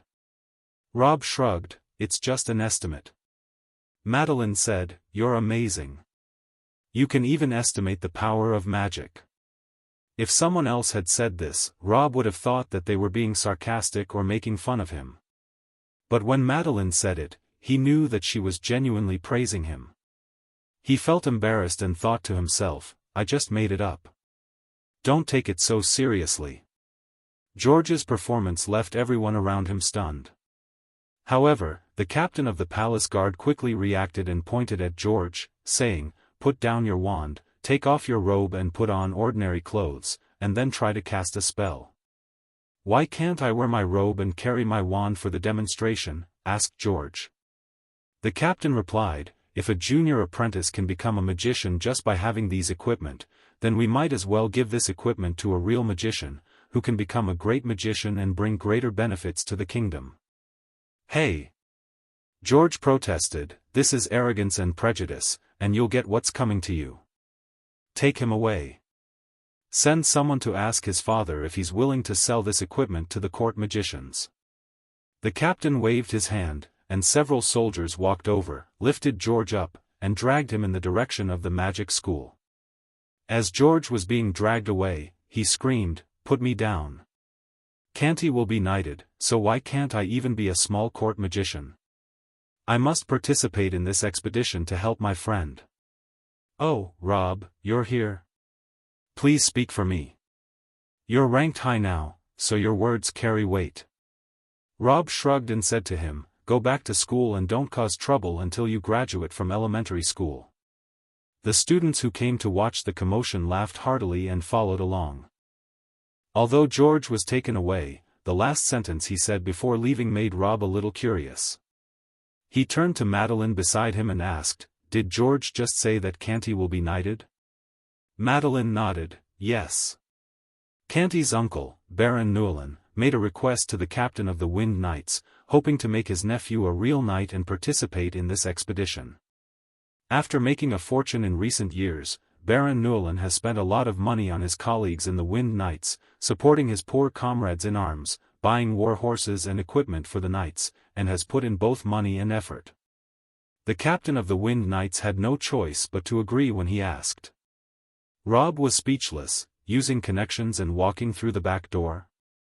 Madeline said, "Although it's using connections, Canty is actually pretty good. Among the students in this year's class at the academy, except for you, he is the most outstanding one. A physical department mage is also considered outstanding." Rob was sweating profusely. Just how bad are the students in this year's class? Madeline laughed, "When we say he's outstanding, it's not because his magic power is strong. It's because he is the most suitable warrior to walk out of school and onto the battlefield in this year's class of students." "Okay." Rob agreed with her statement. The two of them walked into the palace, not directly into the main hall to see the queen, but instead went around to a small hall on the side to meet the captain of the Wind Knights. Rob was about to become a staff officer for the Wind Knights, so it was appropriate to meet the captain. As they approached the door of the small hall, Madeline suddenly grabbed Rob and put a finger to her lips, "Shoo," and then pointed inside. Rob quickly stopped talking and looked into the small hall. It turned out that a solemn ceremony was taking place in the small hall. A middle-aged man in a robe was standing sideways to the door. He looked to be in his 40s and was somewhat familiar, but Rob couldn't remember who he was.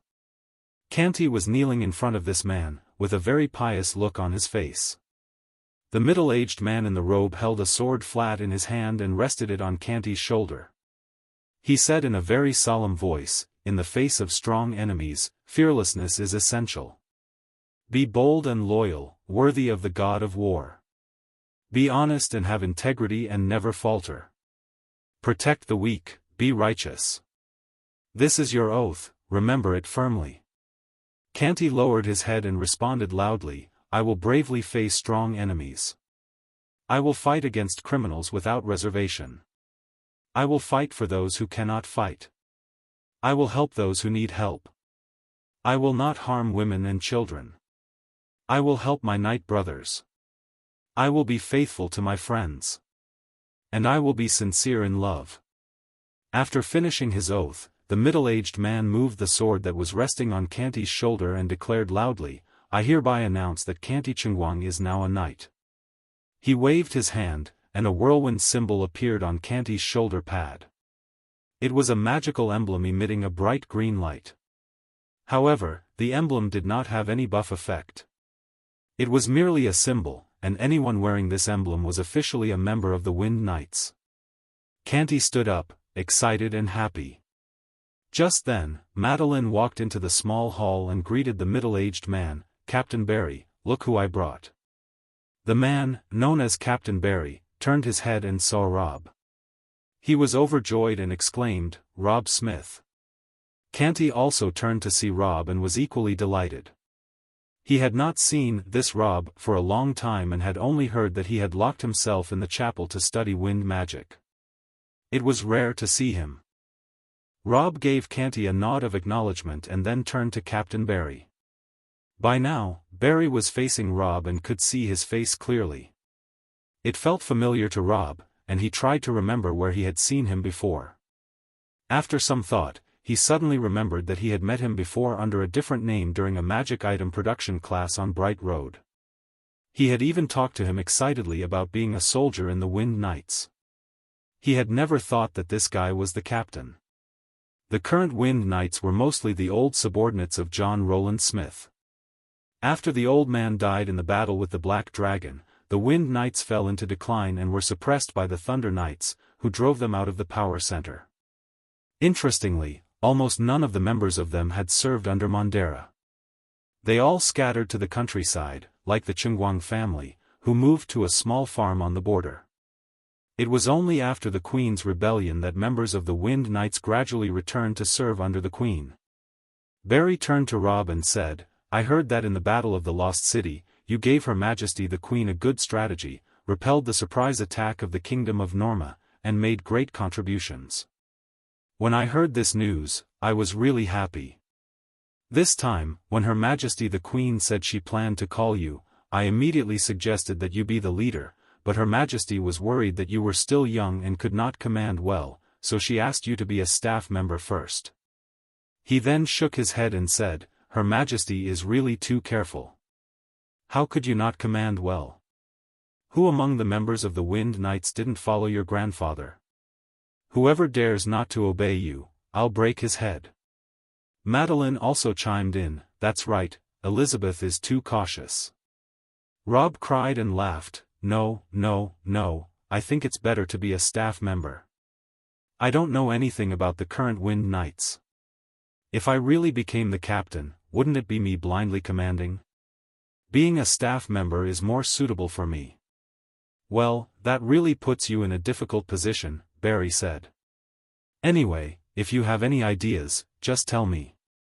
The Wind Knights were your grandfathers, and sooner or later, they'll be back in your hands." Rob thought to himself, this is really a loyal old subordinate. Why didn't he think about getting rid of me so that no one would steal his position as captain? However, Rob soon realized why he didn't have such thoughts. That evening, Rob arrived at the temporary camp of the Wind Knights. As soon as the old members of the Wind Knights from all over the world heard of Rob's identity, they immediately swarmed over, and everyone looked at Rob's eyes as if they were looking at a hero, a savior. "Mr. Smith. The descendant of the Smith family. The soul of our Wind Knights. Someone can finally lead us to regain the glory of the Wind Knights. March." A group of demi-human soldiers, composed of leopard people, pig people, wolf people, tiger people, bear people, and others, is serving as the vanguard army and departs first towards Mondra's lair. Meanwhile, the Black Earth Knights led by Madeline and the Wind Knights led by Captain Barry form the main fighting force as the center army are also headed towards Mondra's lair. Even the Queen has prepared to lead the army in person, but she cannot join the troops immediately. Instead, she must make preparations beforehand. Unlike other leaders, who have many royal relatives to help govern the capital while they are away, the Queen has no such relatives. If she leads the army, she can only leave an old minister to take care of the rear, which is not enough to hold the fort. Therefore, she cannot rashly leave Bright Road until absolutely necessary, or until the war is about to enter its most critical stage. This is Rob's first time stepping into the territory east of Bright Road, apart from the time he went through the transmission portal to the capital of Saints. However, that time he just went directly through the portal opened by Shuelu, without any sense of travel. However, this time is different. Riding on a tall horse, he is traveling with a large army, which makes it more interesting. Unfortunately, the scenery he is seeing along the way is not good. Due to the continuous civil war between East and West Gran, which has lasted for 4 years, the main battlefield has been the vast area between Bright Road and the capital of Saints, which has been ravaged by the continuous war. Although both sides claim to be righteous and will not easily harm ordinary civilians, the civilians living in such an environment are not comfortable. They would naturally move away from the center of the battlefield and go to more peaceful areas to make a living.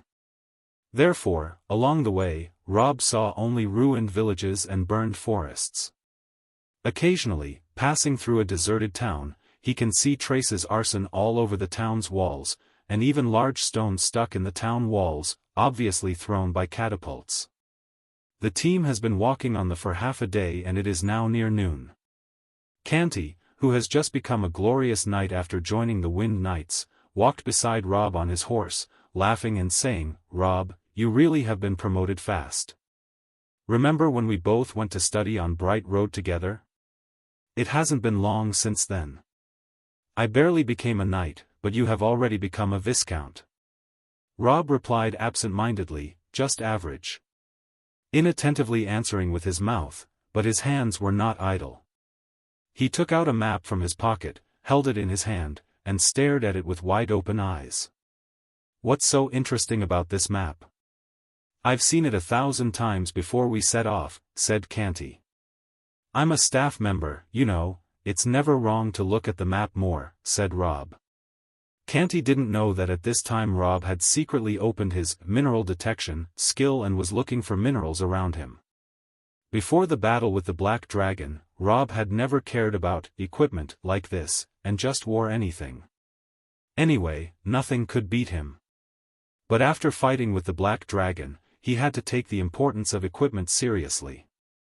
The reason why he was willing to follow the Queen's army this time was mainly because he wanted to give himself an opportunity to convince himself to go out, so he could look for any good things to dig along the way. Once he activated the mineral detection skill, some small golden dots appeared on the map. Of course, only Rob could see these small dots. Canty only saw Rob staring at the map very seriously. Rob confirmed the nearest small dot to himself and turned to Canty, saying, "I'm going to do my thing in the forest, wait for me for a few minutes." Canty was embarrassed and said, "Hey, it's dangerous for only one person to go into the woods. What if you run into an enemy scout or something? Let a team of soldiers go with you." "Do you like having a team of soldiers watching you while you do your thing?" asked Rob. "Well, I don't really like it," said Canty, scratching his head. Rob laughed and jumped off his horse before diving into the roadside forest. The warriors of Canty's Wind Knights were guarding outside the woods. As for the main force, they continued to move forward.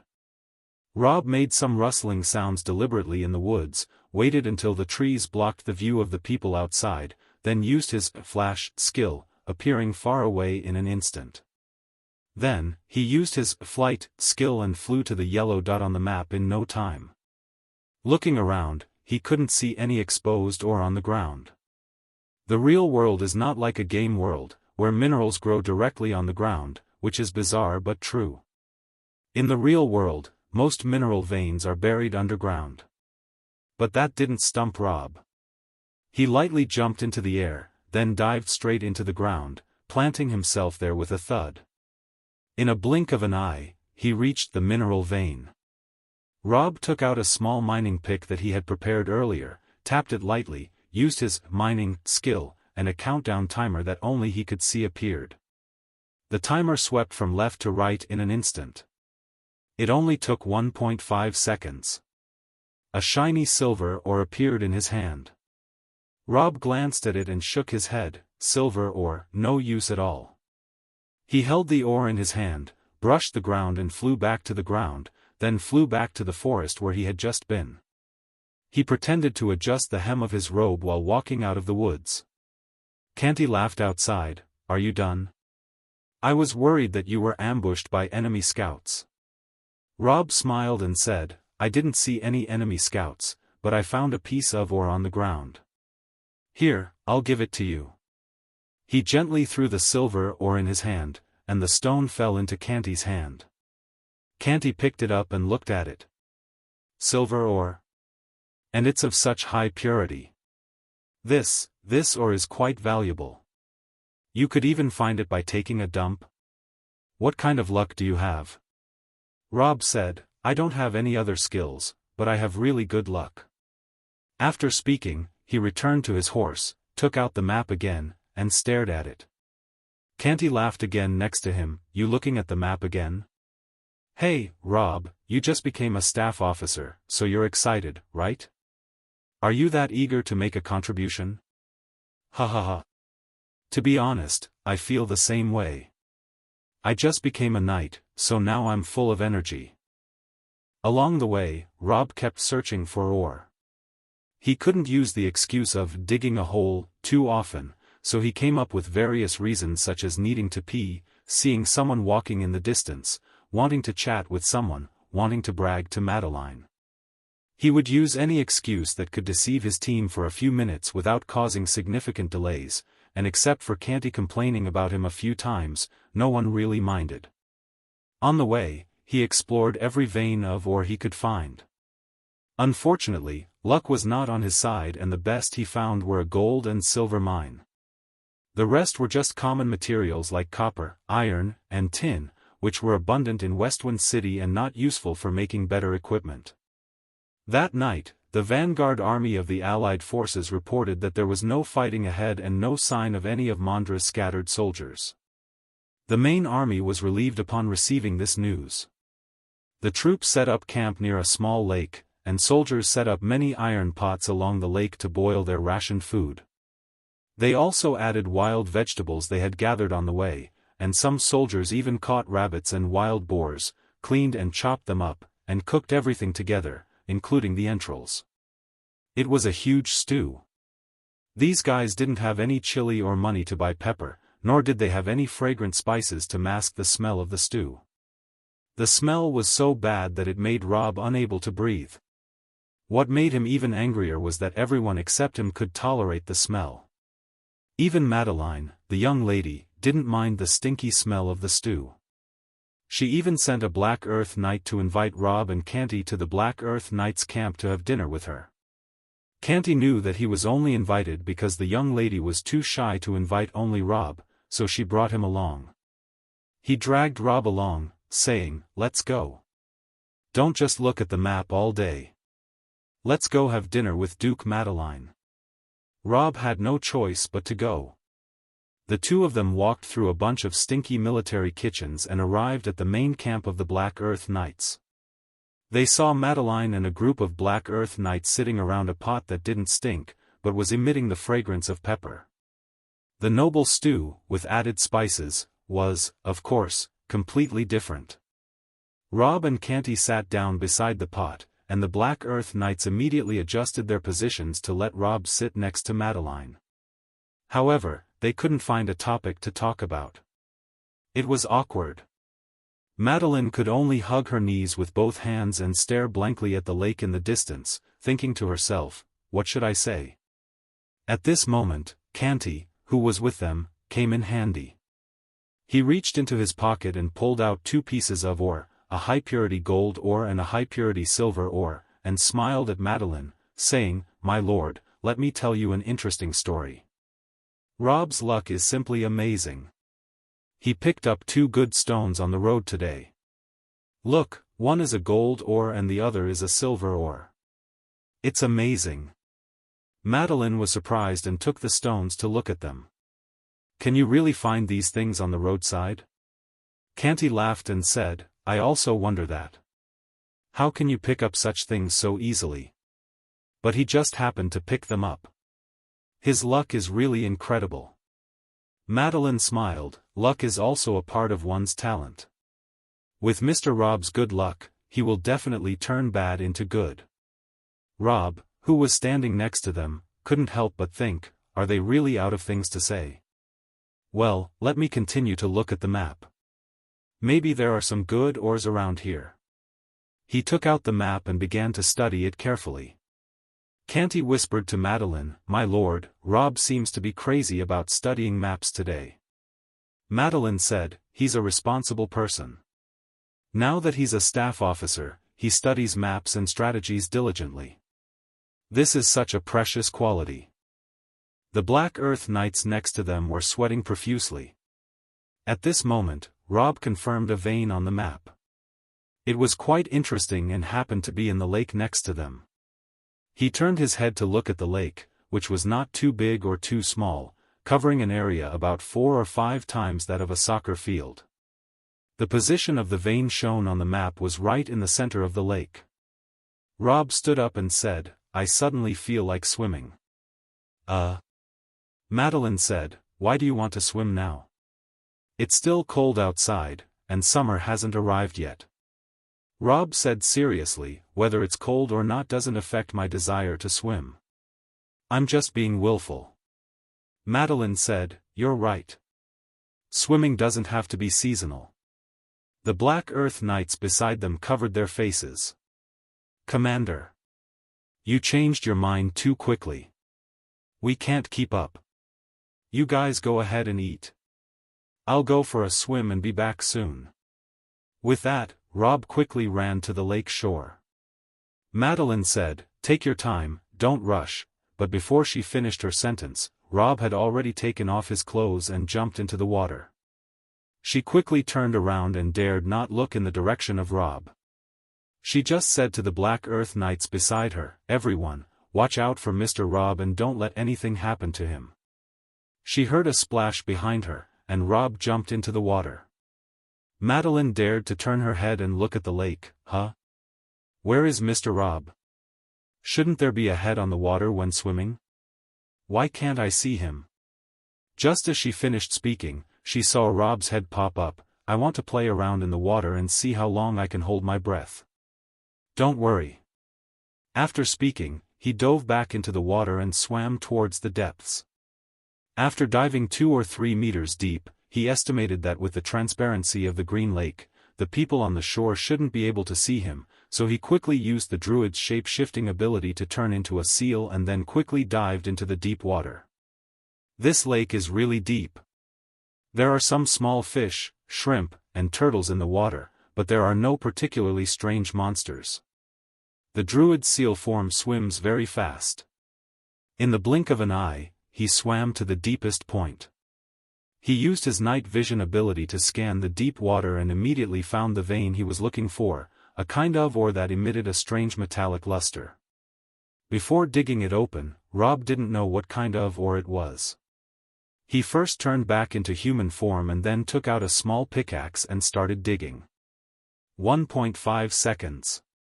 Soon, a piece of stone shimmering with magical luster fell into his hand, arcanite. When he dug up a piece of arcanite, Rob flattened his mouth and felt unhappy. Although the name sounded impressive, it was no better than gold, silver, copper, iron, crystal, and other gems. It was a rare ore, but it was only a level 60 mineral in Dark Blade, and all equipment made from it was also at level 60. The highest level in the game was 120. Equipment at level 60 were basically useless, and Rob was about to throw away the ore when he had a sudden idea. He couldn't fight the Black Dragon alone, so it was necessary to arm his friends, especially Madeline. She was so kind to him, but he had done very little for her. Last time on Bright Road, Madeline was attacked by the Big Lowly, the Dark Sword Saint. The two women were evenly matched in strength and their weapons were similar, but Madeline lost because of her equipment. The Big Lowly wore the Flying Dragon leather armor made by Rob, which suppressed Madeline, who wore ordinary black armor. It was difficult to guarantee that Madeline would not encounter similar situations in the future. It might be a good idea to use Arcanite to make a set of armor for her.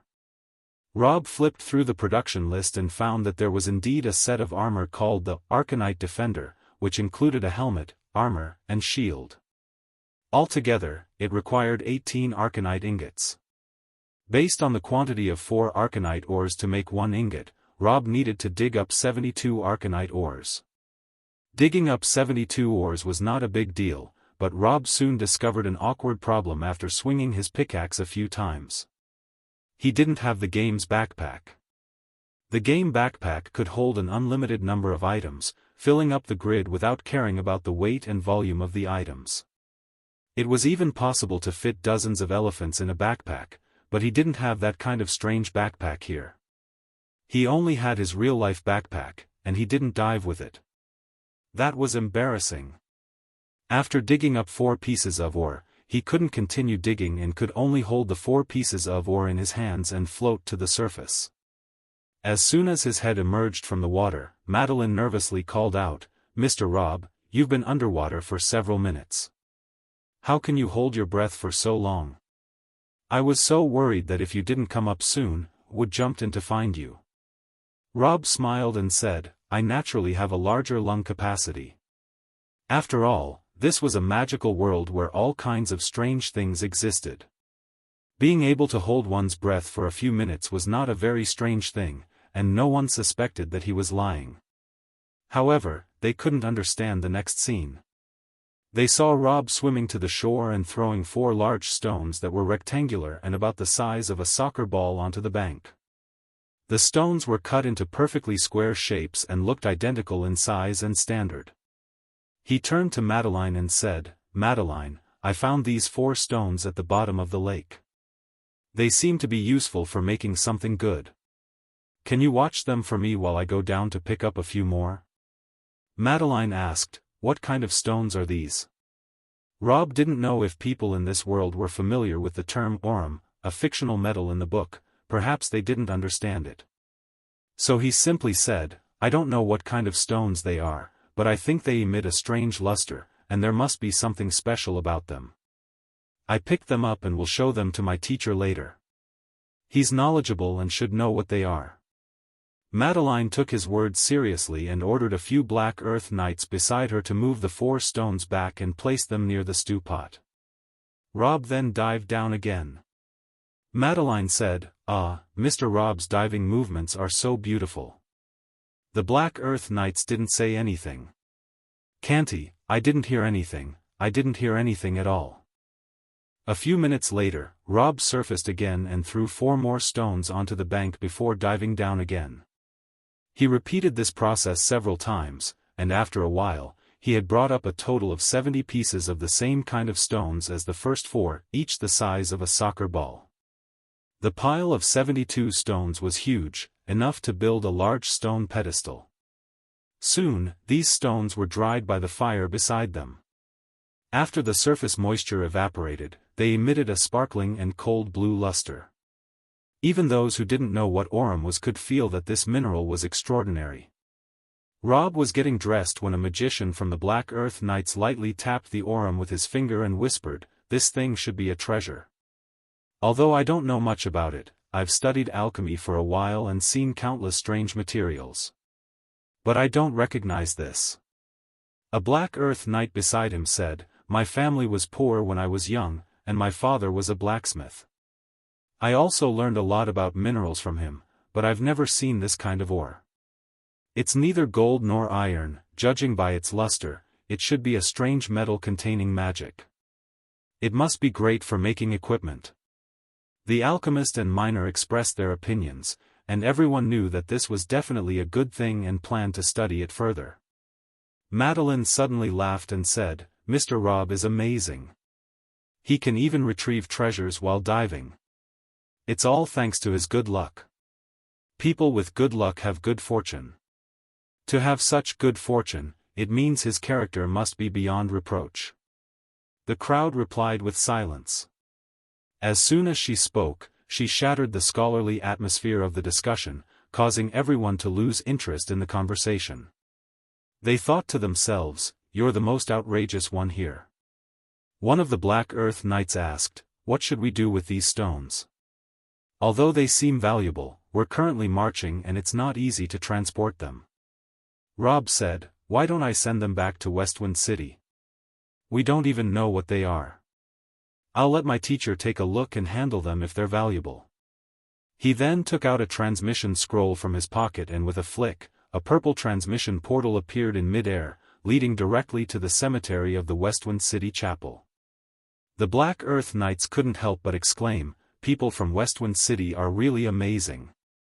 Everyone can create a strategic-level transmission portal with just a wave of their hand." "Hey, Canty, do you also have one of these?" Canty was a bit embarrassed as he said, "I do. My uncle was worried about my safety, so he specially requested a transmission scroll from Godfather for me to bring on this expedition. He said that if I encounter any danger, I can use it to call for help." The Black Earth Knights were overjoyed. "If you call for help, will Godfather come to your aid?"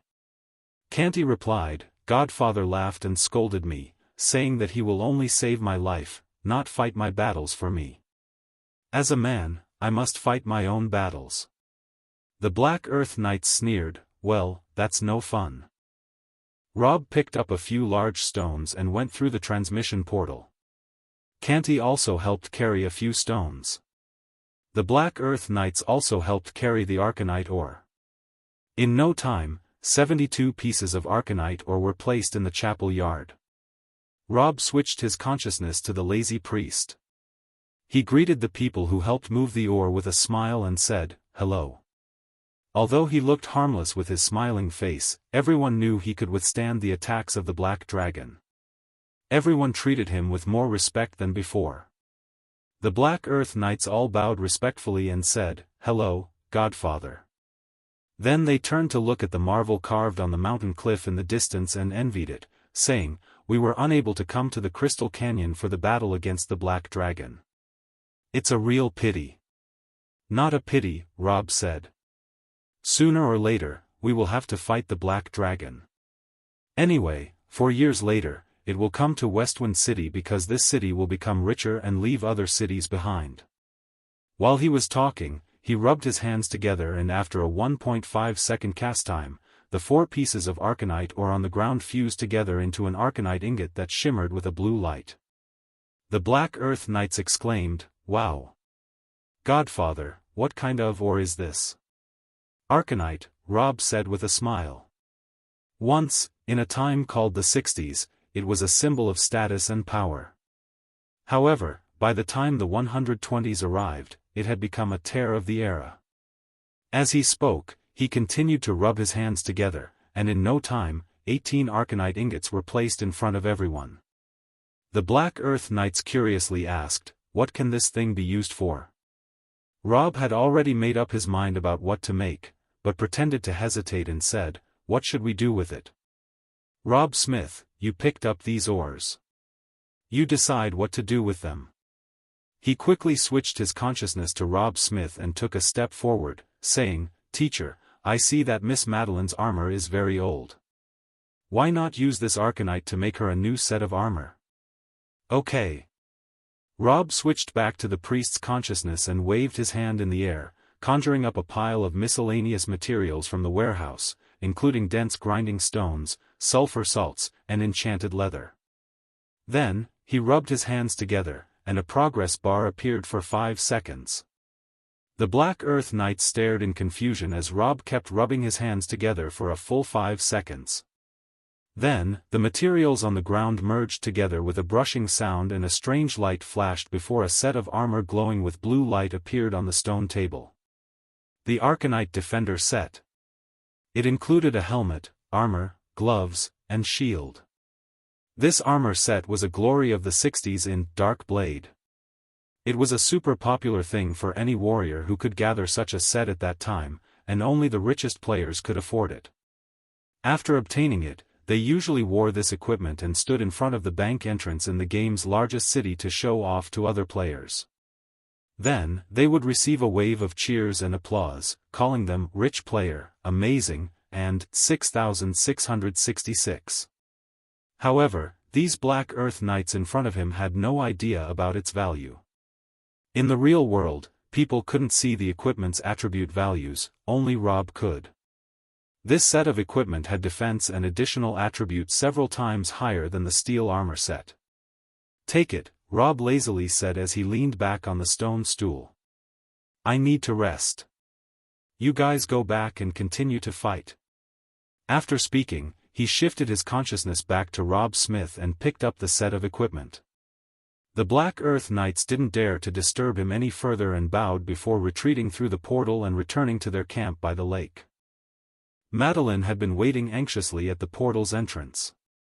She was usually a very reliable commander, but when it came to anything related to Rob Smith, she would become lovestruck. Rob and his group had only passed through the portal back to Westwind City, yet she was already worried sick. Finally, the Black Earth Knights began to emerge from the portal, one by one. Canty came back, then Rob, who was still holding the set of armor glowing with blue light, which looked majestic and awe-inspiring. Rob smiled at Madeline and said, "Miss Madeline, this armor set is made from the ore we gathered just now. I'm giving it to you." "Huh. Huh. Huh." Madeline suddenly became ecstatic. You want to give me a gift?" "Why, can't I give you a gift?" You can, of course." Madeline was overjoyed. "I'm so happy. Well, then, I'll gladly accept this gift. Let me try it on."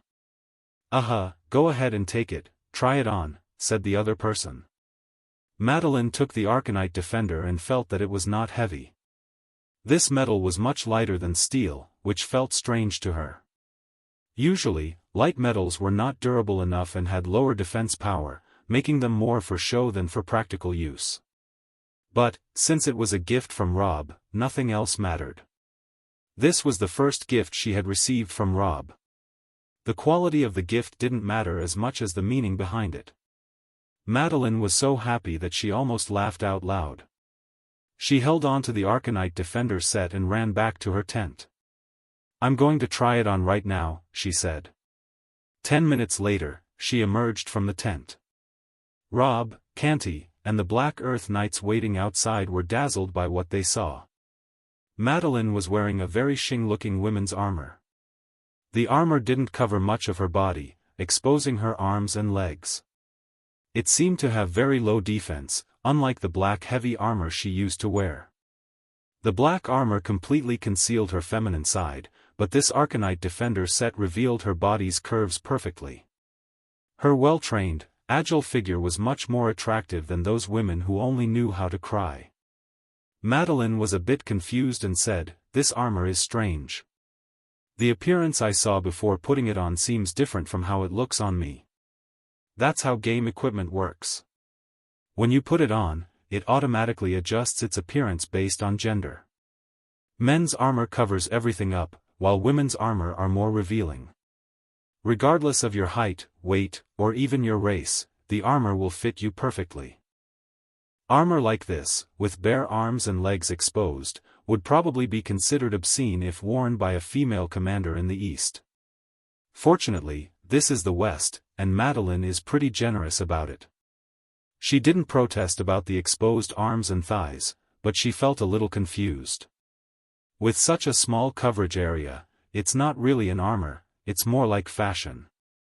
The Black Earth Knights couldn't help but comment, "Hey, there's something wrong with this armor." "Yeah, it's supposed to be a helmet, but it only protects a tiny bit of the forehead. The commander's hair is all loose, and the back of the head is completely unprotected. And this armor only covers a small area on the chest and back. The waist, legs, and shoulders are full of gaps, making it easy to get hit. The skirt armor is too short and doesn't protect the legs. It's very dangerous." One Black Earth Knight even suggested to Rob Smith, "Mr. Rob Smith, the Arcanite you just picked up is a very rare mineral. Godfather made this thing? Shouldn't we suggest to him to make a proper armor that can fully cover and protect the commander?" Another Black Earth Knight added, "Yes, if the commander goes into battle wearing this, she will be easily injured." Rob said, "Don't worry, although this set of armor looks like it's made of very little material, it's actually very strong in defense. Don't you feel the powerful enchantment on it? Yeah, I can feel it, said a Black Earth Knight. Just by looking at the blue glow, you can tell it has a powerful enchantment effect. After all, it's made by Godfather, who is known for making good things. But, having only enchantment effect is not enough, this armor covers too little. On the battlefield, arrows, axes, spears, and magic fly all over the place. Relying on only a little extra enchantment effect without actual protection, it would be hard to assure the commander's safety. The Black Earth Knights were saying this for Madeline's safety, and Rob didn't blame them, he just smiled. But Madeline wouldn't have it. She kicked one Black Earth Knight and said, "What are you guys doing? Mr. Rob gave me a gift, I'm so happy, and you're criticizing the gift? Do you need to consider defense when giving gifts? For gifts to girls, they just need to be pretty, right? I like this pretty gift." The Black Earth Knights. She looked delighted and patted the blue glowing armor on her body, but this armor is blue overall. It seems a bit inconsistent with the style of the Black Earth Knights when I wear it. The Black Earth Knights beside them nodded together and said, "Yes, yes, Commander, although the armor looks good, its protective properties, the color, is blue, which does not match the style of our Black Earth Knights. We suggest you change back to black armor." Madeline shook her head and said, "How can that be? Mr. Rob gave me this armor, and I have to wear it all the time. How about this, we rename our group the Blue Earth Knights, and all of you paint your black armor blue. Also, don't call yourselves Black Earth Knights anymore, call yourselves Blue Earth Knights from now on." The Black Earth Knights remained silent for a strange moment, and then 5 seconds later, they said in unison, "Blue actually matches black very well. They are both very handsome colors. It's okay for you to wear blue armor, and it will highlight the differences between the commander and us subordinates." Madeline smiled and said, "Then there's no problem." The Black Earth Knight said, "Right, no problem." Rob covered his face and thought, the Black Earth Knights are finished. This army dominated by love is unimaginable. Fortunately, my Wind Knights are not so extreme. As he was thinking this, he heard a soldier outside loudly reporting, "Captain of the Wind Knights, Lord Barry is here." The Black Earth Knights turned their heads and saw Captain Barry walking over quickly. He greeted the Black Earth Knights first, then turned to Rob and Madeline, looked left and right, and suddenly had a, "Ah, how nice," expression on his face. He muttered, "I can see two families getting married again." Rob said, "Huh?" Barry said, "Ah, I didn't say anything." He turned to Madeline and said in a low voice, "Duke, our scouts have found suspicious movements in the forest across the lake. They may be the scouts of the Mandra army. I plan to send a small team to the other side of the lake to check it out and kill them if they are scouts." Madeline nodded, "Yes, this is a disputed area, and enemy scouts can be seen everywhere. It's always better to be careful." "Go deal with the enemy scouts?" Canty suddenly became interested. "Commander, please let me go." Barry glanced at Canty and nodded, "Okay, then you can go with the team. Be careful, new recruit, don't die on your first battle. I don't want to explain anything to your uncle."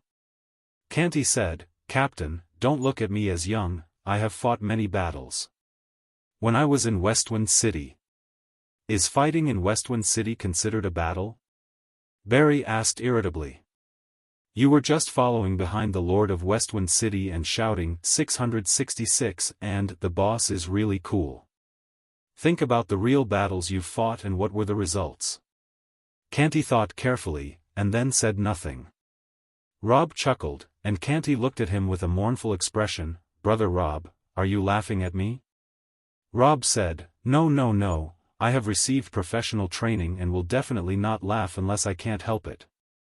Canty pretended not to hear his comment and grabbed Rob's arm, pulling him hard. "Come with me, together we are invincible." Yes, with us working together, we are invincible," Rob said helplessly as he followed Canty out. Soon, a small team was formed. Although the number of people was small, they were all elite. The team consisted of Canty, a knight, Rob, a wind magician, and 2 elite scouts from the Wind Knights. Their professions were mostly assassins and warriors. Madeline was a bit worried when she saw that Rob was going, so she asked 2 Black Earth Knights to follow them. Thus, a team of 24 people sneaked out of the camp. The other side had probably been secretly watching them from across the lake, maybe even using the hunter's detection technique with a range of several thousand meters. Therefore, they could only sneak out of the camp and could not let the other side notice that they had discovered them.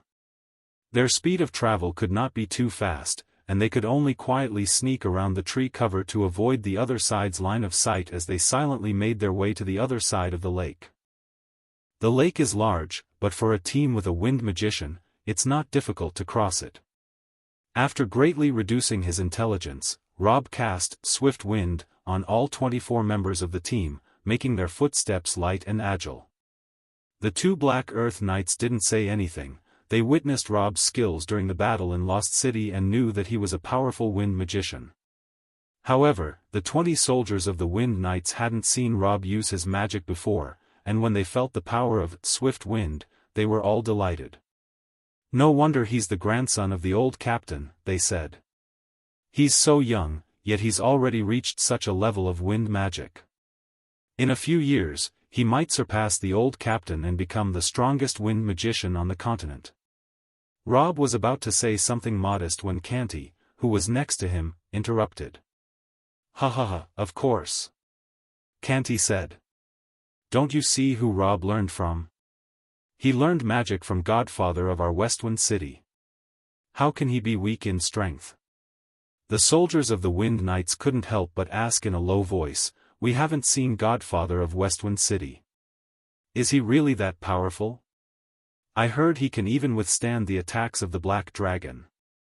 "I saw it with my own eyes," Canty said. "When the Black Dragon hit him, Godfather flew hundreds of meters away and left a big pit when he fell. But he jumped out of the pit and was still lively and jumping, and he hit back with his weapon as if nothing had happened. He's incredibly strong." "Ah, what a pity," the soldiers whispered. "Our Wind Knights didn't participate in that battle, but the Black Earth Knights did. After they came back, they were all full of themselves, and now they look down on everyone. They always say, 'Have you fought a black dragon? If not, shut up.'"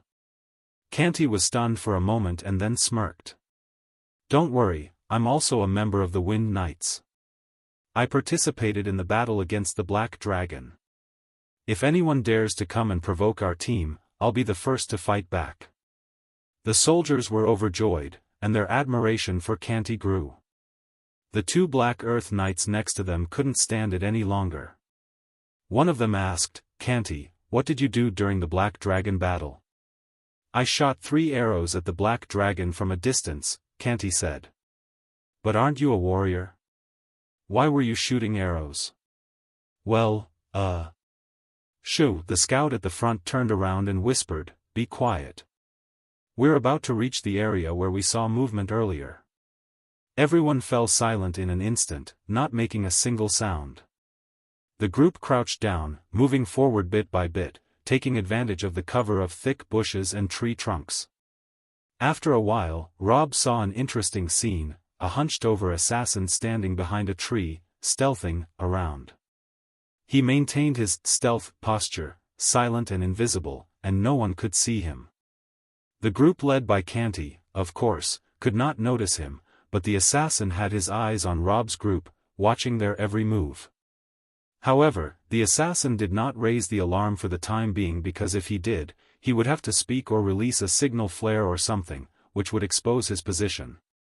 He did not sound the alarm for the time being and instead maintained his stealthing posture, carefully observing Rob's group. Obviously, he wanted to gather more intelligence, figure out how many people were in Rob's group, how much combat power they had, and even eavesdrop on their conversations. Rob pretended not to notice the assassin, but he was actually carefully observing the assassin's attire.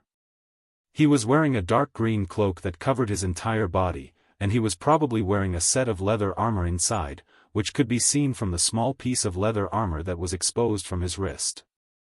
Embroidered on the cloak near the collar was a small emblem, a lightning bolt. Although he had been in this world for 4 years, Rob did not know much about this world. He did not know what family or force this lightning emblem represented, but at least he was sure that it was not someone from his side. He had never seen this symbol before in Westwind City or on Bright Road. So, it had to be treated as an enemy first.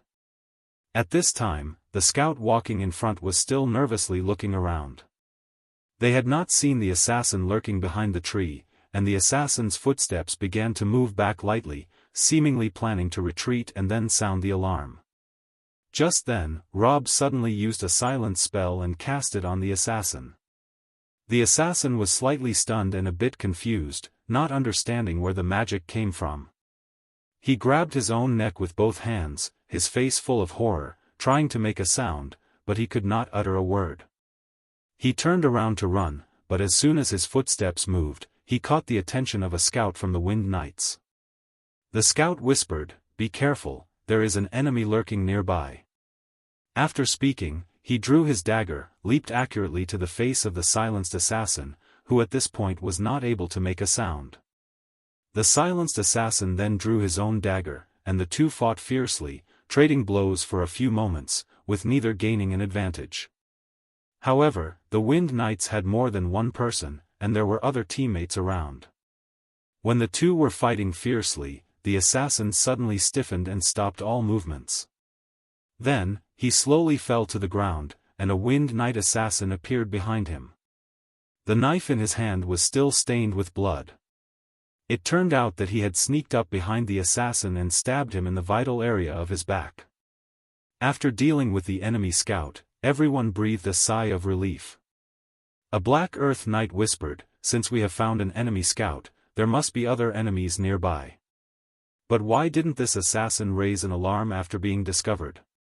Rob raised his hand with a smile. "I used a silence spell on him." "Huh?" Everyone was surprised. "Aren't you a wind magician?" Rob replied, Well, he didn't know how to explain it."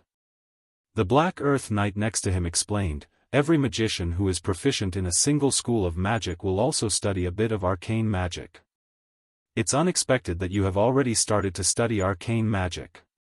It shows that your wind magic has already been practiced to a considerable degree." Rob said, Yes, that's the reason." Rob found it great that someone helped him explain things, so he could use a small part of magic openly without hiding it. As long as he didn't overdo it, Madeline might not notice even if he exaggerated a bit. She would probably only say, "You have a great talent," and he could get away with it as long as the Queen didn't see it. Madeline boasted about herself so much that even the Queen wouldn't believe her and would scold her for taking credit for things. A member of the Wind Knights kicked the corpse on the ground and saw the lightning emblem on the body. His face immediately turned ugly. "This is the symbol of the Thunder Knights. This guy is from the Thunder Knights." The soldiers around them gathered to take a look and confirm the emblem, their faces showing displeasure. Air magic is divided into 2 branches, wind magic and thunder magic. These 2 branches form the Wind Knights and the Thunder Knights, respectively, and together form the air system. They stand on equal footing with water, fire, and earth systems. However, the relationship between these 2 branches is not good. "Scum of the Thunder Knights," a soldier muttered, "when the old captain was still alive, although our Wind Knights was in the upper hand, we didn't bully the Thunder Knights. Instead, we took care of them in every possible way. But these guys joined Mondra's rebel army immediately after the old captain died and worked hard to squeeze us out of the capital. They are despicable." Another soldier said, "But it's also good that we don't have to work for Mondra." "Humph." Although that's the case, the soldier who spoke before said, "I suffered for 16 years in the countryside, and this account still needs to be settled with the Thunder Knights. Now is the chance, isn't it?" A Black Earth Knight said, "The Thunder Knights are now rebels. You can settle this debt with them." Aha! The soldiers of the Wind Knights heard this and couldn't help but clench their fists. They continued forward, and this time the Wind Knight scouts were much more careful. Some of the scouts could stealth, and they used this skill to move ahead, with the rest of the group trailing behind intentionally. In this way, the scouts could sneak up and fight the enemy's scouts unnoticed. Stealth fights are one of the most dangerous battles on Fenghua continent. Assassins are inherently fragile, and in a battle between two stealthing sides, the side that finds the other first often lands a backstab and easily kills their opponent. This is a battle that cannot be taken lightly. Rob activated his detection skill and looked from afar at the few assassins ahead, who were stealthing carefully. After a while, one of the assassins suddenly slowed down and walked slowly with a hunched back in the direction of another assassin lurking nearby, whose collar was embroidered with a lightning emblem. Rob followed his gaze and indeed saw the hidden assassin. The two assassins almost simultaneously noticed each other and realized that they had been discovered. The opposing assassin tried to sound the alarm, but Rob immediately used his silence skill, causing the assassin to feel a sharp pain in his throat and collapse without a sound. The assassins of the Wind Knights turned around and gave Rob a thumbs up from afar. They were all former subordinates of John Rowland Smith, and naturally had a favorable impression of Rob as his successor. They had been worried about whether such a young lord could lead the Wind Knights to greatness again, but seeing his impressive skills, they couldn't help but feel relieved. The Wind Magicians will once again become the backbone of air magic. The group continued forward and after dealing with several scouts, they finally reached the opposite side of the lake. From across the lake, they could see the Black Earth Knights and the Wind Knights' camps. The lake was wide, with an area equivalent to 4 or 5 football fields, and it was difficult for ordinary people to see clearly across it. But with his detection skill, Rob could clearly see Madeline, Barry, and a group of Black Earth Knights gathered around a large pot, fishing out food to eat. They deliberately acted very casual and pretended not to have noticed the enemy across the lake in order to stabilize the situation on their side. The scout at the front made a cautious gesture, and the rest of the group immediately slowed down. Rob glanced into the forest and couldn't help but exclaim softly. There was a camp station in the forest, but all the tents were covered with branches and leaves, making it difficult to spot them even with detection skills. The soldiers of the Thunder Knights, all with collars embroidered with a lightning emblem, were inside the camp, but they were all quiet and were silently moving a huge box. Rob and his group cautiously lurked around the outskirts of the camp and huddled together behind a pile of bushes. A Black Earth Knight whispered, "Oh my, there's a whole army here. We thought there was only a small enemy scout team here. We didn't expect so many people." Canty asked, "Roughly how many people are there? Can you tell?" Another Black Earth Knight whispered, "Young people have no experience.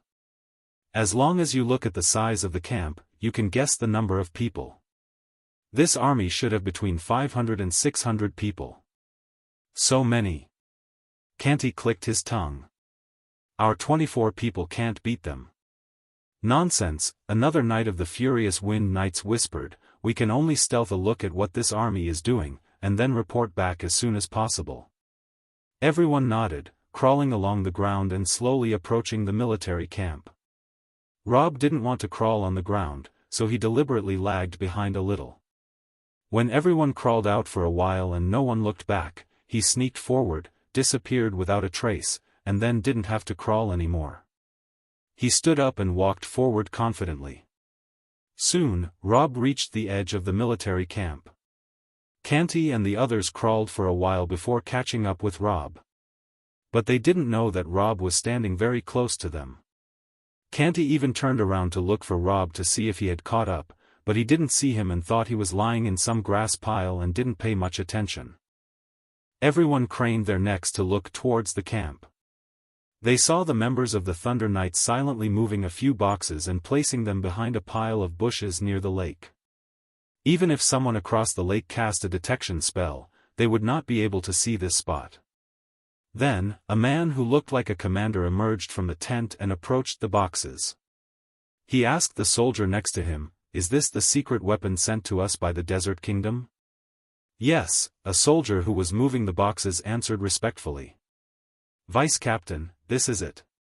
Quickly set it up. The Vice Captain chuckled. The Desert Kingdom is really coming through this time.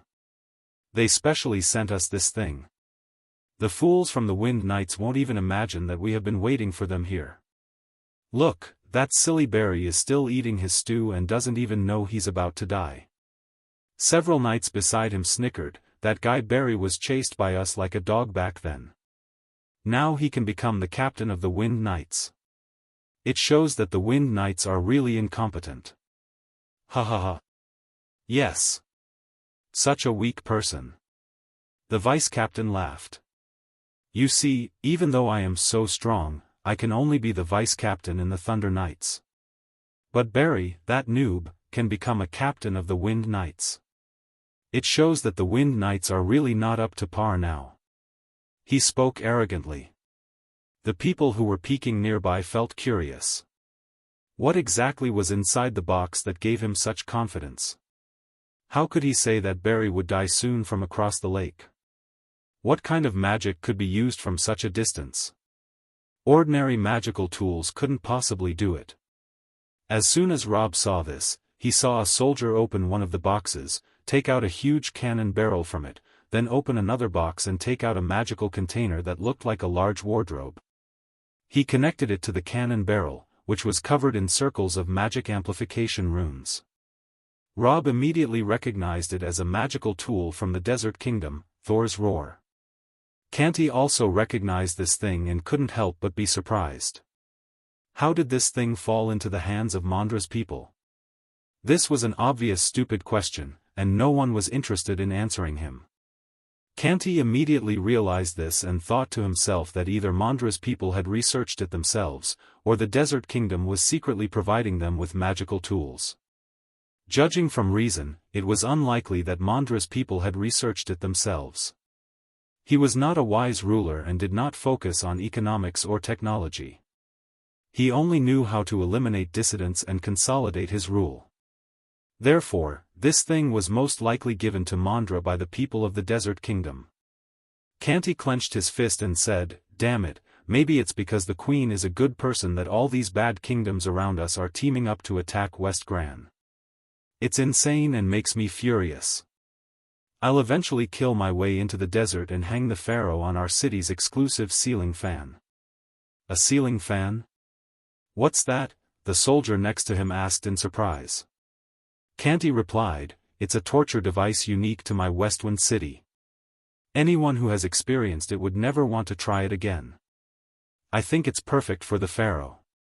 Another Black Earth Knight said, "Stop talking nonsense. They're setting up magical artillery and aiming it at us. What should we do? Damn it, if they fire one shot, we'll suffer heavy casualties." Another Black Earth Knight gritted his teeth and said, "It's too late to go back and notify our troops across the lake. The only way now is to fight them. If we destroy Thor's Roar now, they will lose their ambush tactics. We, the Black Earth Knights and the Wind Knights, are afraid of no one when it comes to fighting face to face." Hearing this, everyone became heavy-hearted. Indeed, the enemy was already setting up artillery. It was too late to notify the reinforcements on the other side of the lake, who were still halfway around the lake. Thor's Roar would hit their comrades across the lake before they arrived. The only way for these 24 people to save their main force was to fight to the death, break Thor's Roar, and then be surrounded and attacked by over 500 enemies. It was certain that before reinforcements arrived, these 24 people were doomed to die, with almost no chance of survival. Suddenly, a Wind Knight looked up and said, 23. Young Master Rob cannot participate in this battle. The Smith family has only him left, and he cannot die here. Let him go first." The two scouts from the Wind Knights quickly agreed, "Yes. We can die, but the young master cannot. He still bears the responsibility of reviving the Smith family and the Wind Knights." The 22 people present quickly reached a consensus, even the two Black Earth Knights of the Black Earth Knights agreed. Of course, they agreed because if Rob died, the commander would definitely cry in sadness. Only Canty had a different opinion. He weakly said, I have a transmission scroll. I can throw it forward, and the Westwind City reinforcements will come, so we don't have to die. The knights all gave him a disdainful look and said, fighting like this is more shameful than dying. Canty replied, but we don't have to deliberately seek death either. The Black Earth Knight said, you're right. If we can live, we shouldn't deliberately seek death. But as soon as you encounter difficulties, you want to summon the Lord of Westwind City. That's not the way to grow. I suggest we fight it out. When we are about to die, you can call the Lord of Westwind City for help. That's no problem, but don't let him charge ahead. Right. This time, everyone finally reached a consensus. At this moment, a soldier suddenly weakly said, while you guys were discussing, I felt a little embarrassed to interrupt, but I have to point out now that it seems like Master Rob is not with us. I can't see him. Huh? Everyone looked around. Where's Rob? Where did he go? He was just behind me. How did he disappear so quickly? Did he already retreat? Well, that's good, we were going to have him retreat first anyway. Wait. Look ahead. Someone shouted, and everyone looked up together.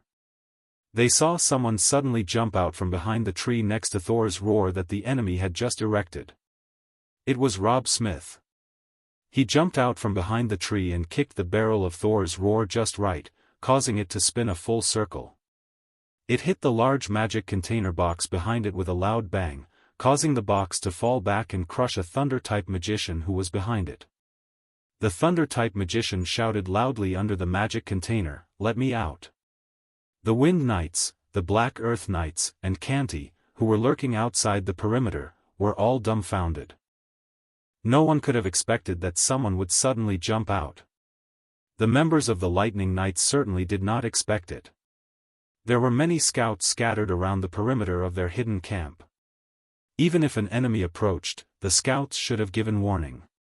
And Canty and the others also did not expect it. Just a moment ago, they saw Rob behind them and didn't see him climbing forward. How did he suddenly run over there? And with such courage, he jumped over and kicked over the enemy's cannon. The warriors of the Wind Knights and 2 Black Earth Knights were suddenly startled. They had just said they would let him go and let others fight, but this guy was the first to go up. Now they had no choice but to fight. The 23 people who were lurking also didn't care anymore and shouted, "You are surrounded." After shouting, they all rushed out. This, "You are surrounded," scared the vice-captain of the Thunder Knights. He turned his head and saw that more than 20 people had jumped out towards the camp. They had just taken a few steps when they were met by a team of Thunder Knights guarding the edge of the camp. The two sides immediately started fighting. Although Canty and the others had moved out unexpectedly, their numbers were too small. They only managed to startle the enemy at first, but soon they were blocked. Although they had only come out with 23 people, this side had 60 or 70 people who had blocked them outside the camp and they couldn't get through. A Thunder Knight swung his sword and hacked towards Canty. Canty used his shield on his left hand to block the sword, and then counterattacked with his sword. The Thunder Knight laughed and swept his foot, and Canty fell with a thud. Then the opponent's broadsword slashed towards Canty's forehead. Canty quickly rolled on the ground, and a Wind Knight came over to help him, saving him from being hit.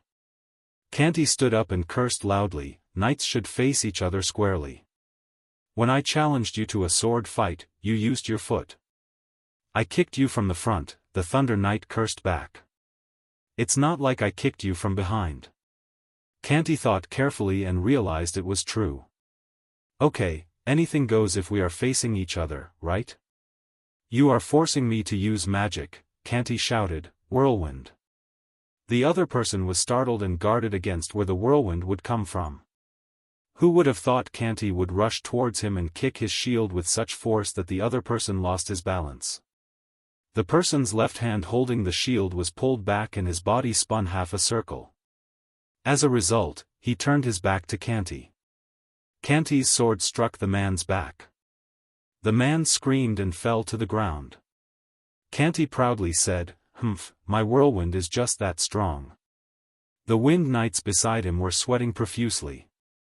"What the f***ck? You call that a whirlwind?" The old captain would be furious if he saw that.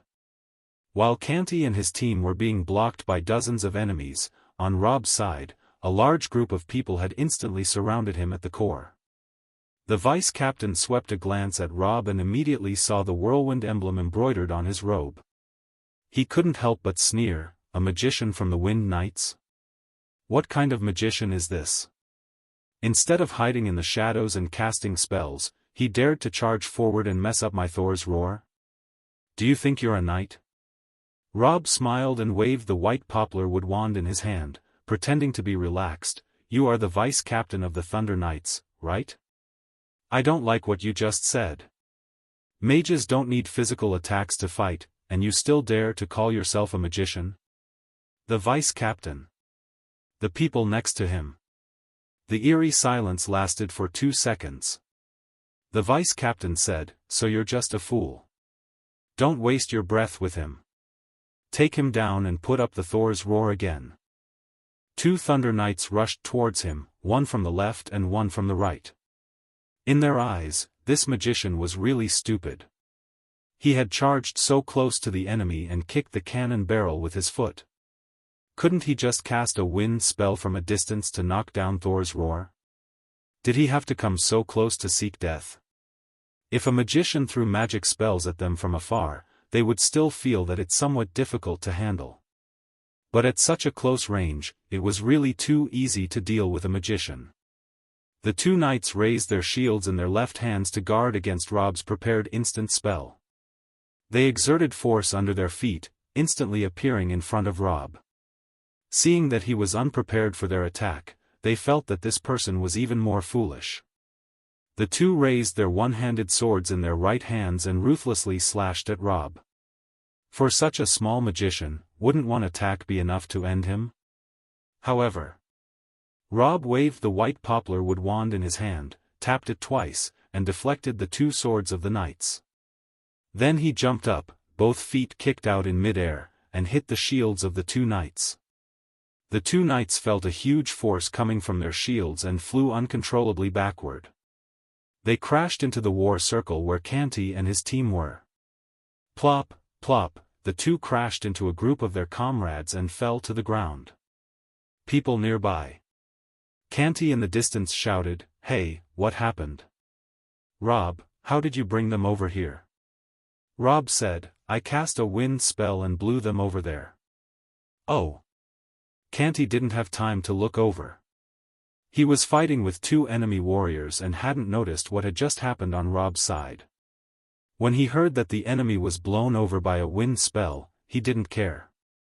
The 2 Black Earth Knights over there were very anxious and rushing towards this side, fearing that something might happen to Rob, and the commander crying would not look good. At this time, Rob was playing with his stick. The wand in his hand rotated in the air a few times like Sun Wukong's golden cudgel, and then he twirled the stick in his hand, made a pose, and shouted, "Ah-da! Ah-da!" with a series of strange and meaningless shouts. The vice-captain said, "What the hell?" Rob said, "Have you never seen the classic Bruce Lee's nunchaku pose after shaking it off?" Several Thunder Knight warriors rushed up and used several skills to hit Rob. Shield strike.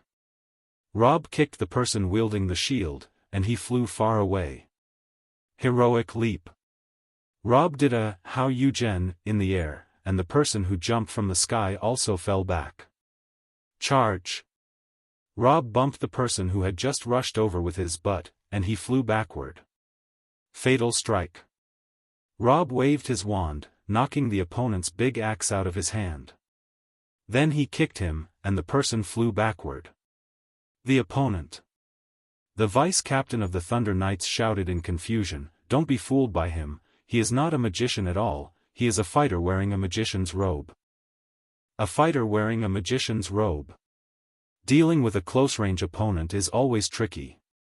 Well-trained knights have various methods to deal with enemies of different professions, and they have practiced them countless times, so they don't need any further instructions. The people around Rob created distance. Then a thunder magician waved his hand, and a piercing lightning struck towards Rob. Lightning arrow. When it comes to difficult to handle close-range enemies, just use magic. Rob leaned to one side, narrowly avoiding the lightning, as the lightning arrow grazed past his body. Actually, he could have not dodged it, but it was better to do so given his identity to avoid explaining if he had to resist magic in front of others.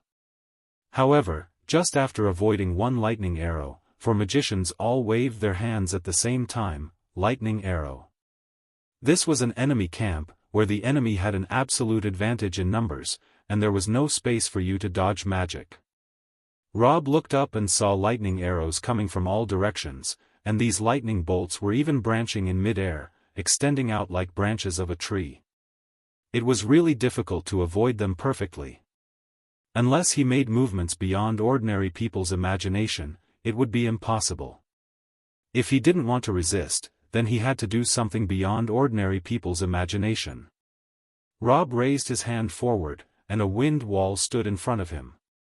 The lightning arrows that came from the front were instantly neutralized by the wind wall, and then he took a step forward, crossed his wind wall, left where he had been standing and went through. The lightning arrows that came from both sides missed him, while the one that came from behind hit the wind wall he just passed through, and it was also neutralized. Therefore, the 4 lightning arrows were dissolved by one wind wall, and Rob was completely unscathed. He stood by his wind wall, grinned and said, "I told you that I'm a magician, but you don't believe me and insist on saying that I'm a fighter." The Thunder Knights. Even the captain was a little confused. Just now, he saw this person kicking a knight away with one foot, looking like a fighting freak. How could he conjure up a wind wall now? He couldn't help but ask, "Who are you exactly?" Rob struck an Eastern pose and said seriously, "Rob Smith, a wind magician, and a current staff member of the Wind Knights." A member of the Smith family, the vice captain was stunned. The Thunder Knights beside him also froze for a moment, and then everyone couldn't help repeating, "A member of the Smith family?"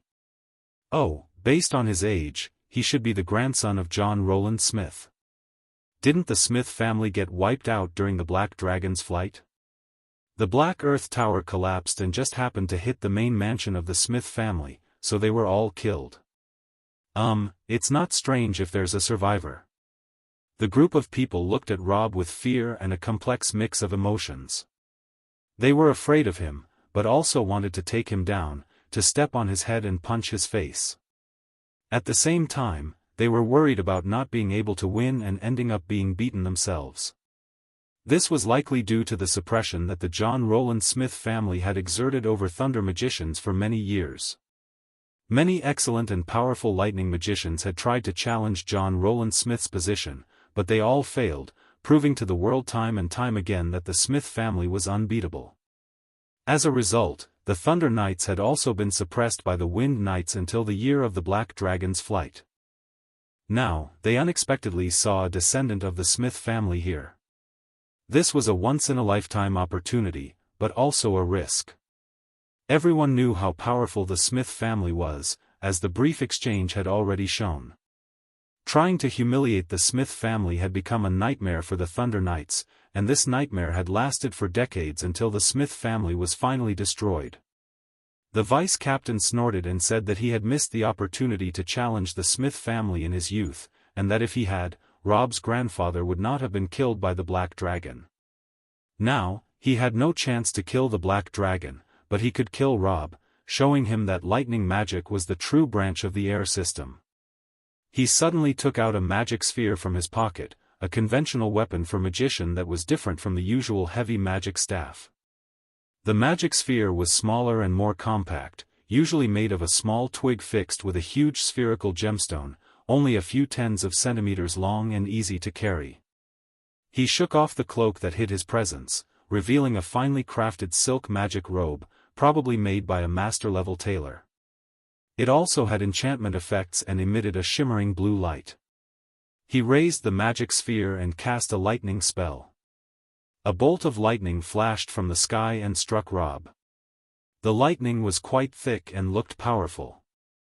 It even split into many branches as it descended, covering a large area and leaving those below with nowhere to escape. However, Rob threw a wind wall at the sky, and a small wind wall appeared over his head. The lightning spell struck the wind wall with a crackling sound and disappeared without a trace. The vice captain didn't expect to bring down the Smith family with just one magic spell. He raised his magic sphere again, but this time he didn't use an instant spell. Instead, he started chanting a long spell, Thor, God of Thunder. Rob reminded him, "Brother, you can skip the god's name when you chant a spell." The vice captain replied, F******, don't interrupt me. Now I have to start over. Thor, God of Thunder. Rob said, "Hey, I already told you, you don't have to say the god's name." The vice captain replied, F******, you messed me up again. Don't interrupt me. Thor, God of Thunder. Rob thought there was no point in talking to this crazy person and pointed his wand at him, saying, Wind Blade. 2 wind blades, with power multiplied countless times, flew out from the tip of his wand. The vice captain's expression tightened. He couldn't underestimate the wind magic that a member of the Smith family had released. He quickly interrupted his own magic and switched to a defensive magic, Thunder Barrier. Countless thunder surrounded him, forming a defensive barrier like a cylinder. Thank you for listening to this audiobook. If you enjoyed it, please remember to like, subscribe, and share to support the channel.